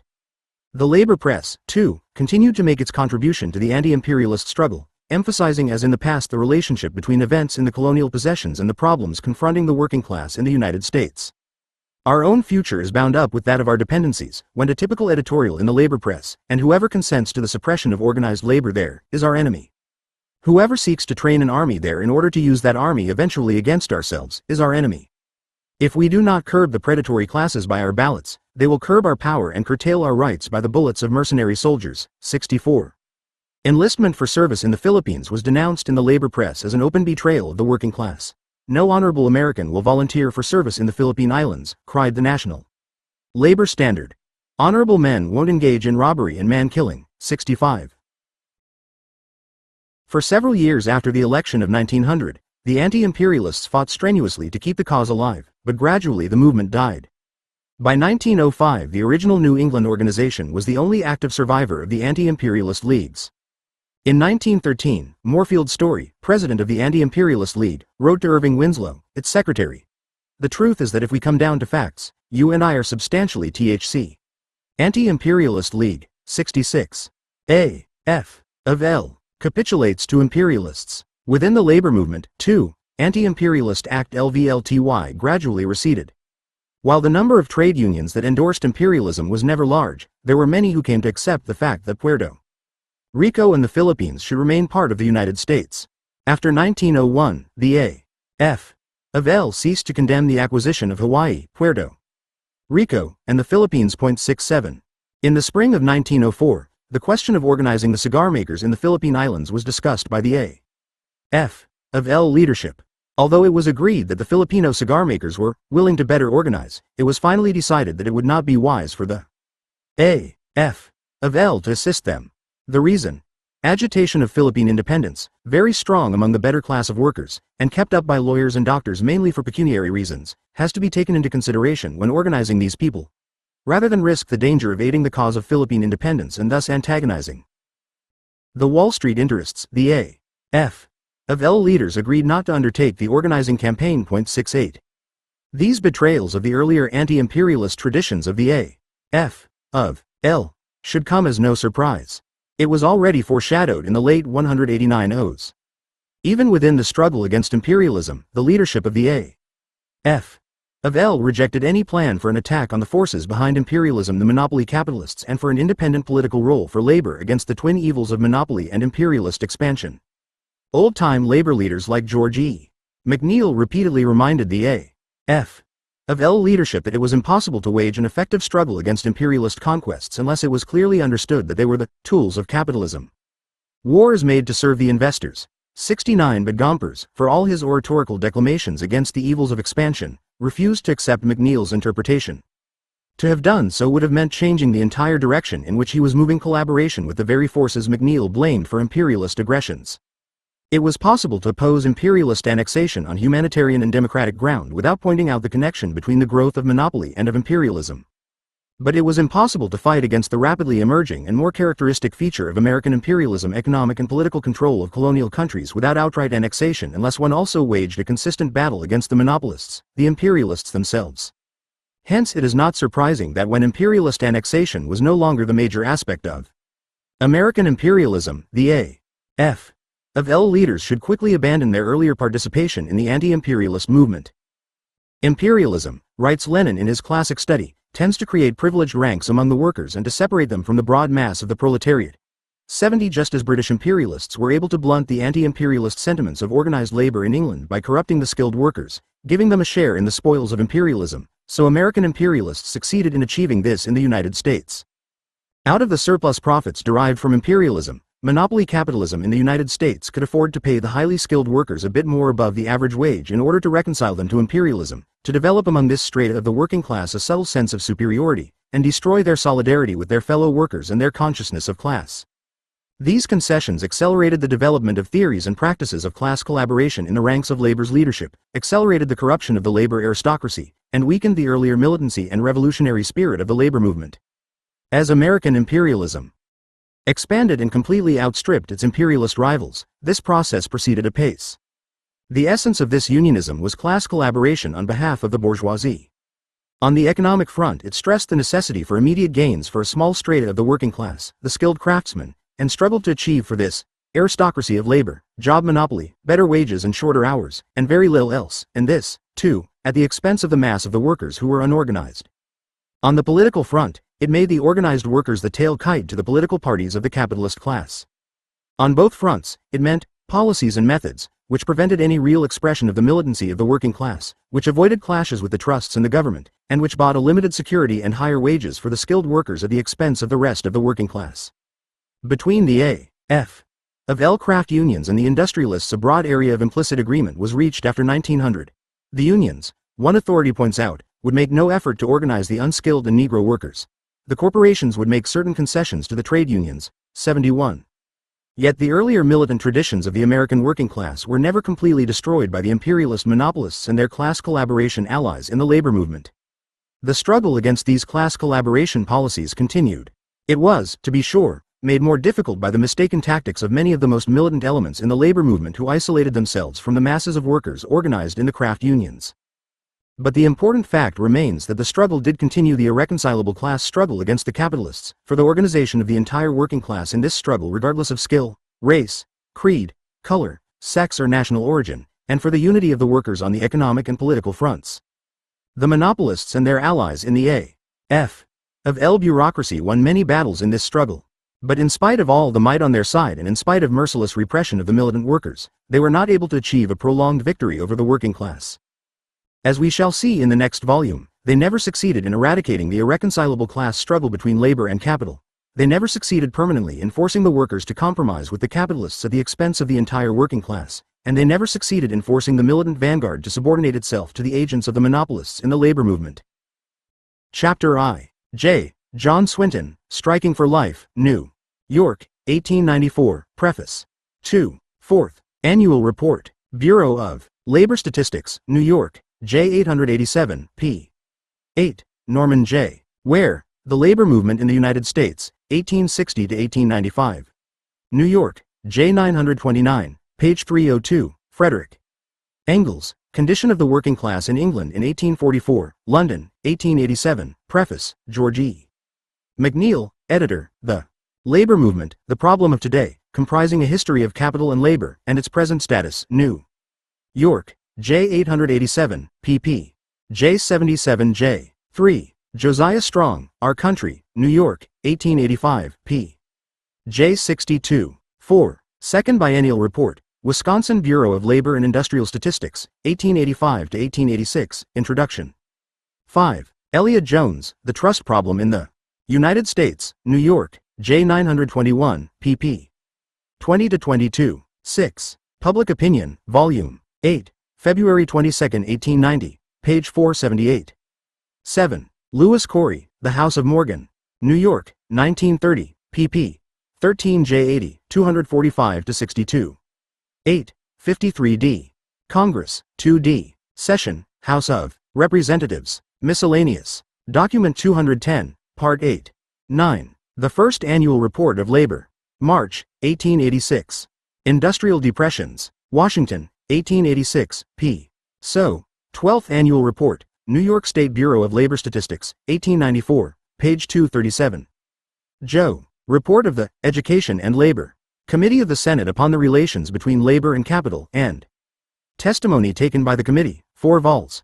Washington, 1885, volume I, pp. 757 to 59, hereafter cited as representative of the Sen. Com. on Labor, G. Representative of the Sen. Com.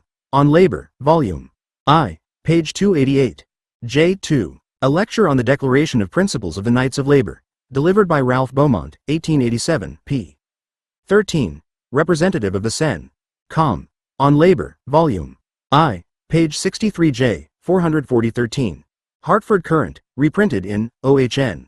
Swinton's paper, December 30, 1883, Herbert. Maurice, Marx and Engels on America. Science and Society, Winter, 1948, pp. 3 to 21. J4. Representative of the Sen. Com. on Labor, volume I, pp.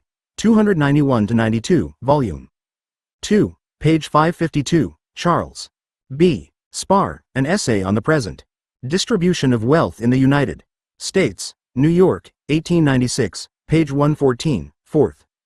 Biennial Report, Illinois Bureau of Labor Statistics, 1886, page 83. 15. McNeil, Op. Cit. Page 581, OHN Swinton's paper, December 7, 1884, April 8, 1885.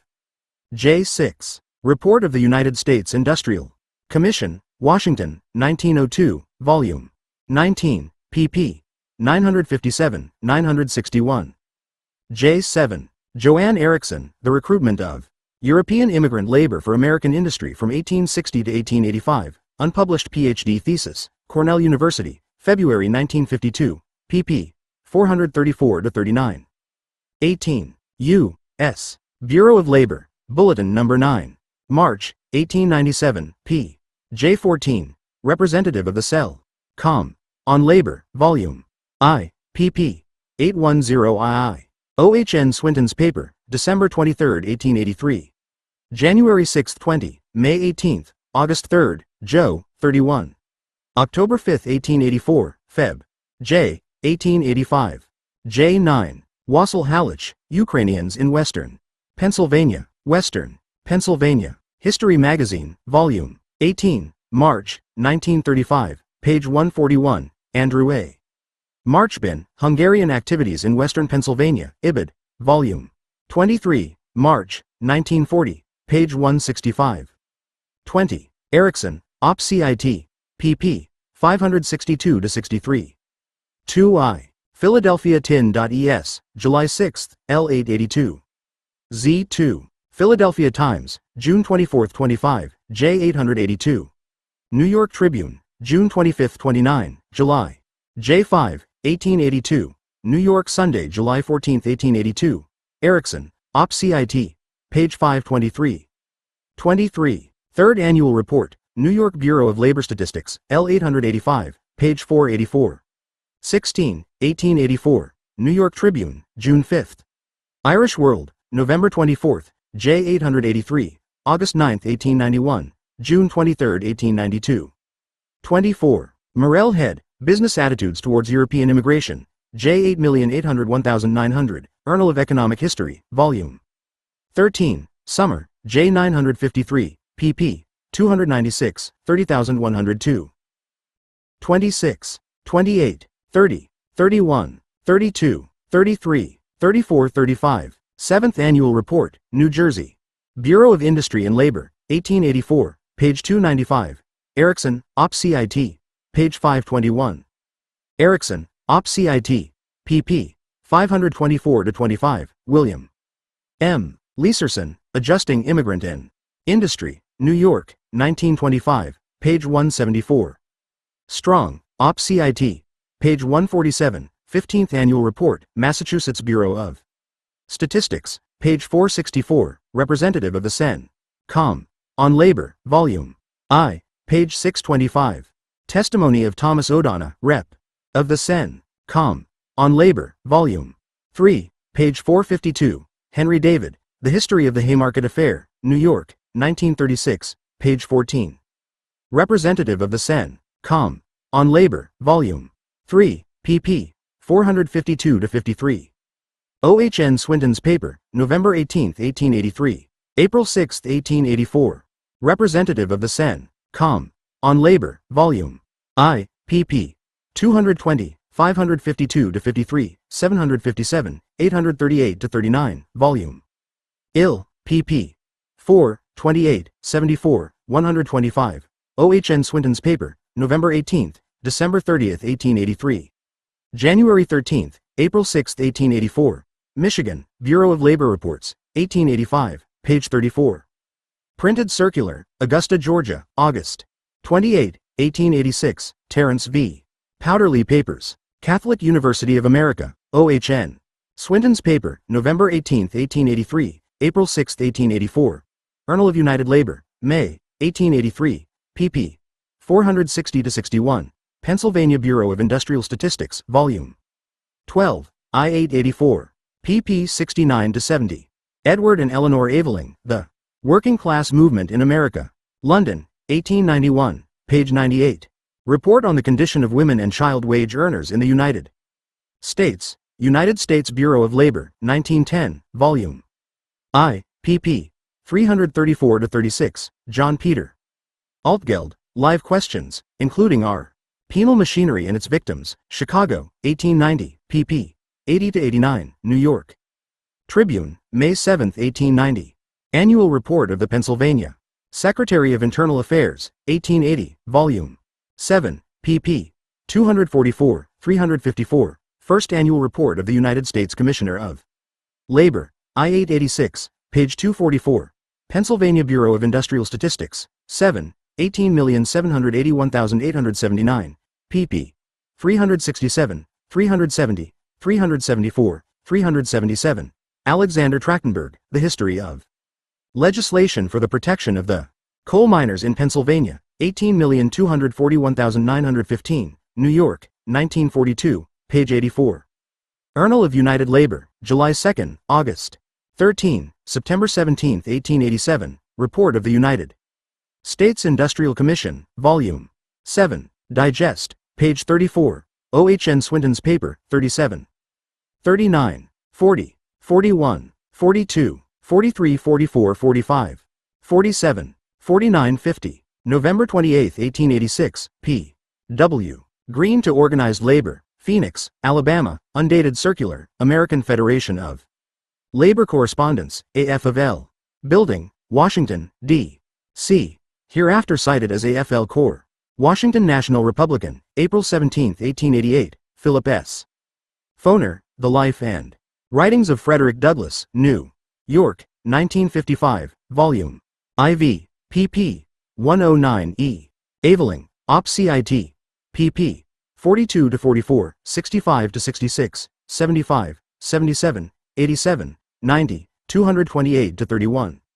Representative of the Sen. Com. On Labor, Volume 3, page 410, 9th Annual Report, Ohio Labor Statistics Bureau, page 10. Report of the United States Industrial Commission, 1902, Volume 19, pp. 78,990. Hyman, Kurtz, Pennsylvania. State, Government and Labor Controls from 1865 to 1922, unpublished Ph.D. Thesis, Columbia University, History Department, 1953, page 192, Legislative Record, Pennsylvania, Volume 2, June 7, 1897, page 2385. Journal of United Labor, May, 1883, pp. 460-61, O.H.N. Swinton's paper, May 18, 1884. Report of the Committee on Tenement Houses of the Citizens Association of Chicago, September, 1884, Chicago, 1884, page 3. J. E. Popel, The Clothing Industry in New York, University of Missouri Studies, Columbus, Missouri, 1905, pp. 151-55. Report of the Sanitary Aid Society for the 10th Ward of the City of New York, New York, 1885. Louis Levine, The Woman's Garment Workers, New York, 1924, pp. 19-20. Aaron Kramer, Editor and Translator. Poems of Morris Rosenfeld, New York, 1955, page 34. Report of the New York State Bureau of Labor Statistics for 1885, page 289. Final Report of the Commission on Industrial Relations, Senate Executive Documents number 465, 64th Congress, 2nd Session, pp. 38-55. For detailed discussions of the labor legislation of the period, see David, Op. Cit. pp. 30-53. David, Op. Cit. pp. 30-36, John R. Commons and Associates, History of Labor in the United States, 4 vols.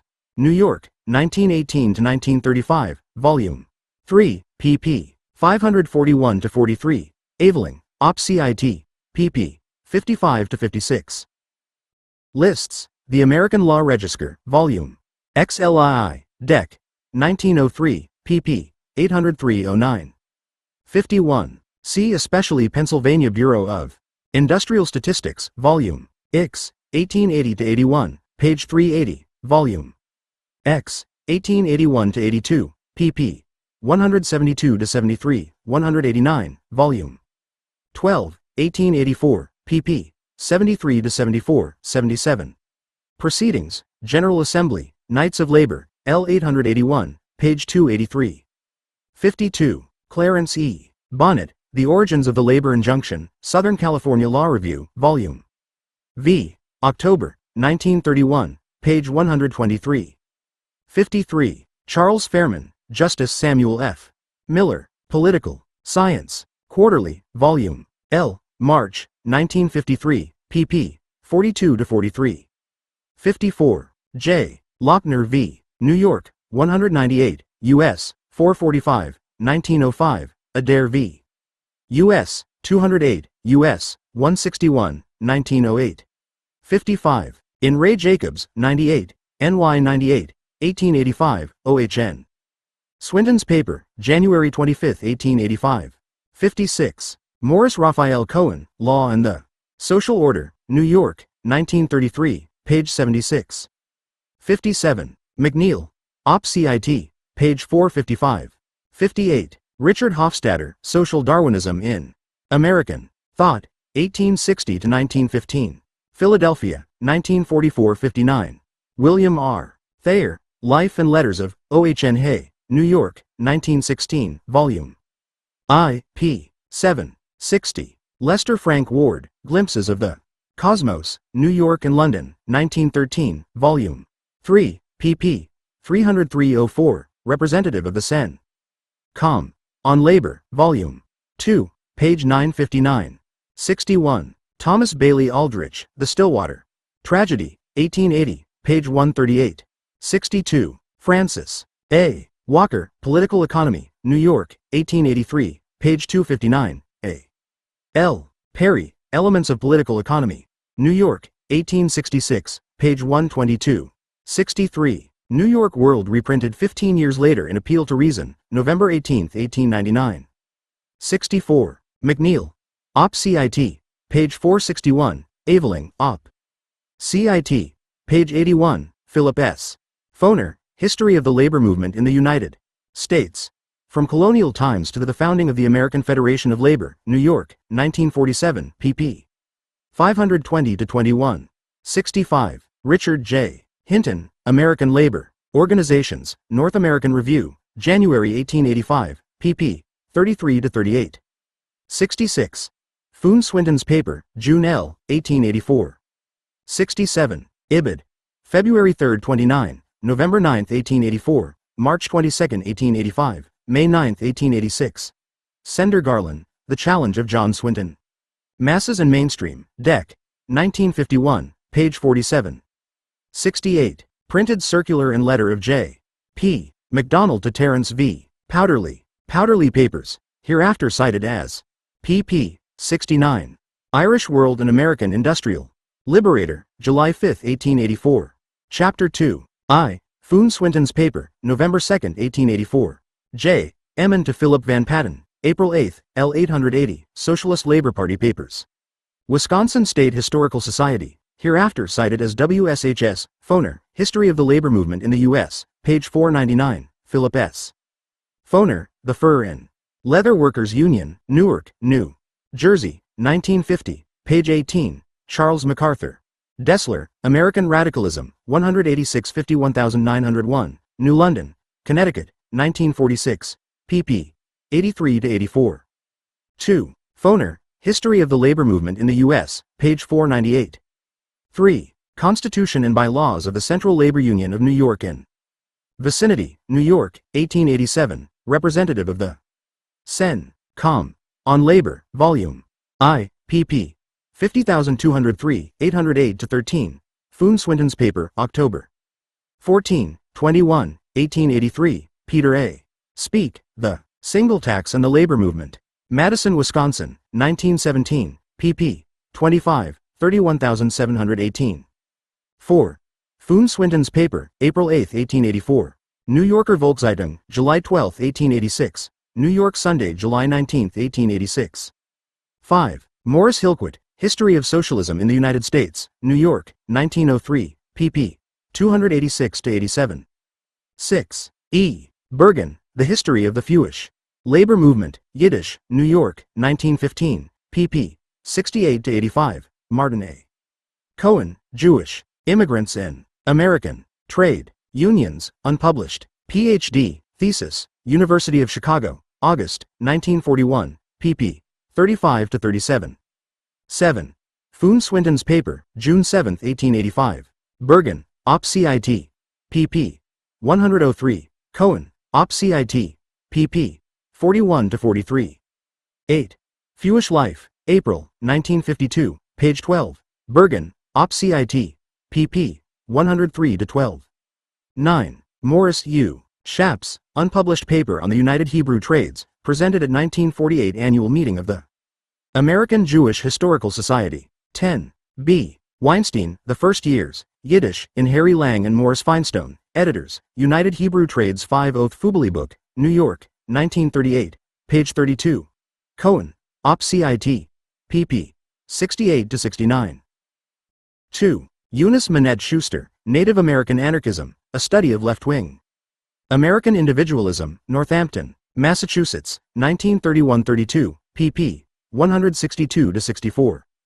12. Alan Kalmar, Labor Agitator, The Story of Albert R.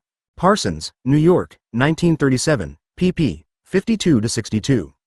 13. E. L. Bogart and C. M. Thompson, The Industrial State, 1870-1893, The Centennial History of Illinois, Volume IV, Springfield, Illinois, L. 920, pp. L. 67-68. 14. David, Op. Cit. pp. 64-69. 15. Richard T. Ely, The Labor Movement in America, New York, 1886, pp. 35,863. 16. Samuel Yellen, American Labor Struggles, New York, 1936, page 48. 17. Hillquit, Op. Cit. pp. 217-18. 18. Socialism and Anarchism, Antagonistic Opposites, Socialistic Library, No. 6. June L., 1886, New York, pp. 7-8. 19. Marx and Engels, Letters to Americans, pp. 7, 142, 160-87. 20. O. H. N. Swinton's paper, October 18, 1885. Workman's Advocate, January 8, 1888. 21. O. H. N. Swinton's paper, February 21, 1886. 22. Karl Marx and Frederick Engels, Letters to Americans, 1848-1895, New York, 1953, pp. 289-90. 23. Arbeiterzeit DMG, December 5, 1890. 24. Aveling, Op. Cit. pp. 43-44. 25. Ibid. Page 45-26. Hillquit, Op. Cit. pp. 319-21. 27. New Nation, January 31, 1891. The Nationalist, May, 1889. 28. The Nationalist, Dec. 1889. New Nation, January 31, 1891. 29. Justice Ebert, American Industrial Evolution, New York, 1907, page 66. Chapter L. Cf. Selig Perlman, A Theory of the Labor Movement, New York, 1928, p. 192. Louis Adamic, Dynamite, The Story of Class Violence in America, New York, 1931, page 52, Paul F. Brissenden, The IWWA Study of American Syndicalism, New York, 1920, p. 33. Mary Beard, A Short History of the American Labor Movement, New York, 1927, p. 26. Norman J. Ware, The Labor Movement in the United States, 1860-1895, New York, 1929, p. XVI. 2. Proceedings, General Assembly, K of L. Philadelphia, 1884, page 583. 3. Robert Coleman Francis, A History of Labor on the San Francisco Waterfront, unpublished Ph.D. thesis, University of California, Department of Economics, 1934, page 43-4. O. H. N. Swinton's paper, August 23, 1885. 5. Circular issued by L.A. 1384, K of L. John Samuel's Papers, WSHS. 6. O. H. N. Swinton's paper, December 27, 1885. 7. The Three Types of Boycotts are illustrated M. Charles Crane to Powderly. December 3, L. 885, printed circular attached to letter of T. Woodruff to Powderly, November 21, 1885, F. W. Gessner to Powderly, November 24, 1885, pp. 8. Hiram Disson to Powderly, Feb. 2, 1886, pp. 9. O.H.N. Swinton's paper, January 25, 1885. 10. Ibid. August 17, 1885. 2. George A. Stevens, New York Typographical Union No. 6, Albany, New York, 1913, pp. 387-96. Printed Circular of D.A. 99, K of L, February 25, 1886, pp. 12. Irish World, February 23, 1884. 13. The Boycotter, April 4, 1885. 14. Irish World, May 14, 1885. 15. C. O.H.N. Swinton's paper, January 25, 1885. 16. A. Carpes to Powderly, November 29, 1885, pp. 17. The Selected Correspondence of Karl Marr and Frederick Engels, 1846-1895. New York, 1942, page 385. 18. S. W. Foss in Tidbits, undated clipping, New York Public Library, Scrapbooks on Labor. 19. Printed Circular, dated December 28, 1882, signed by John Campbell and Thomas H. Hughes. John Campbell to Powderly, May 26, June 21, 24, 1883, pp. 20. U.S. Congress, House of Representatives, 49th Con. 2nd Sess. 1887, Report. Number 4147, Investigation of Labor Troubles in Missouri, Kansas, Terras Illinois, Part 1, page I. 21. Joseph R. Buchanan, The Story of a Labor Agitator, New York, 1903, pp. 70-78, 141-42. Edith Walker and Dorothy Liebengood, Labor Organization in Kansas the Early 80s. Kansas Historical Quarterly, Volume IV, 1935, page 284. 22. Harry Frumerman, The Railroad Strikes of 1885-86, Marist Quarterly. October Dec. 1937, pp. 395-96. 23. New York Times, March 2, 1885, U.S. House of Representatives, Report Number 4147 feet op CIT, pp. EIV, 6-7. 25, 26, 28, 29, 30, 31, 32, 33, 34, 35. F. W. Taussig, The Southwestern Strike of 1886, Quarterly Journal of Economics, Volume I, Jan. 1887, page 187. John Swee Less Than Iton's paper, August 24, 1885. Commons and Associates, Op. CIT, Volume 2, page 369. R. W. Drew to Powderly and Turner, Telegram, September 4, 1885, Powderly to J. Gould, August 29, 1885. J. Gould to Powderly, Telegram, August 31, 1885. pp. John Swinton's paper, August 30th. September 13, 1885. Reprinted in John Swinton's paper. September 30th, 1885. Commons and Associates, Op. CIT, Volume 2, page 370. For the Hocking Valley Strike, see Labor Inquirer, July 19, 1884, John Swinton's paper, August 17, 24, 1884. March L, 1885. Irish World, May 17, 1884. Erickson, Op. CIT, pp. 501-06. For the Saginaw Valley Strike, see Detroit Labor Leaf, July 15, October 14, 1885. John Swinton's paper, July 9, 1885. George B. Engberg, Labor in the Lake States Lumber Industry, 18,301,930, unpublished Ph.D. thesis, University of Minnesota, 1949, pp. 380-85. For a view contending that the Gould strike had no great effect on the order, see Donald L. Kemmerer and Edward D. Wickersham, Reasons for the Growth of the Knights of Labor in 1885 to 1886, Industrial 15, 16.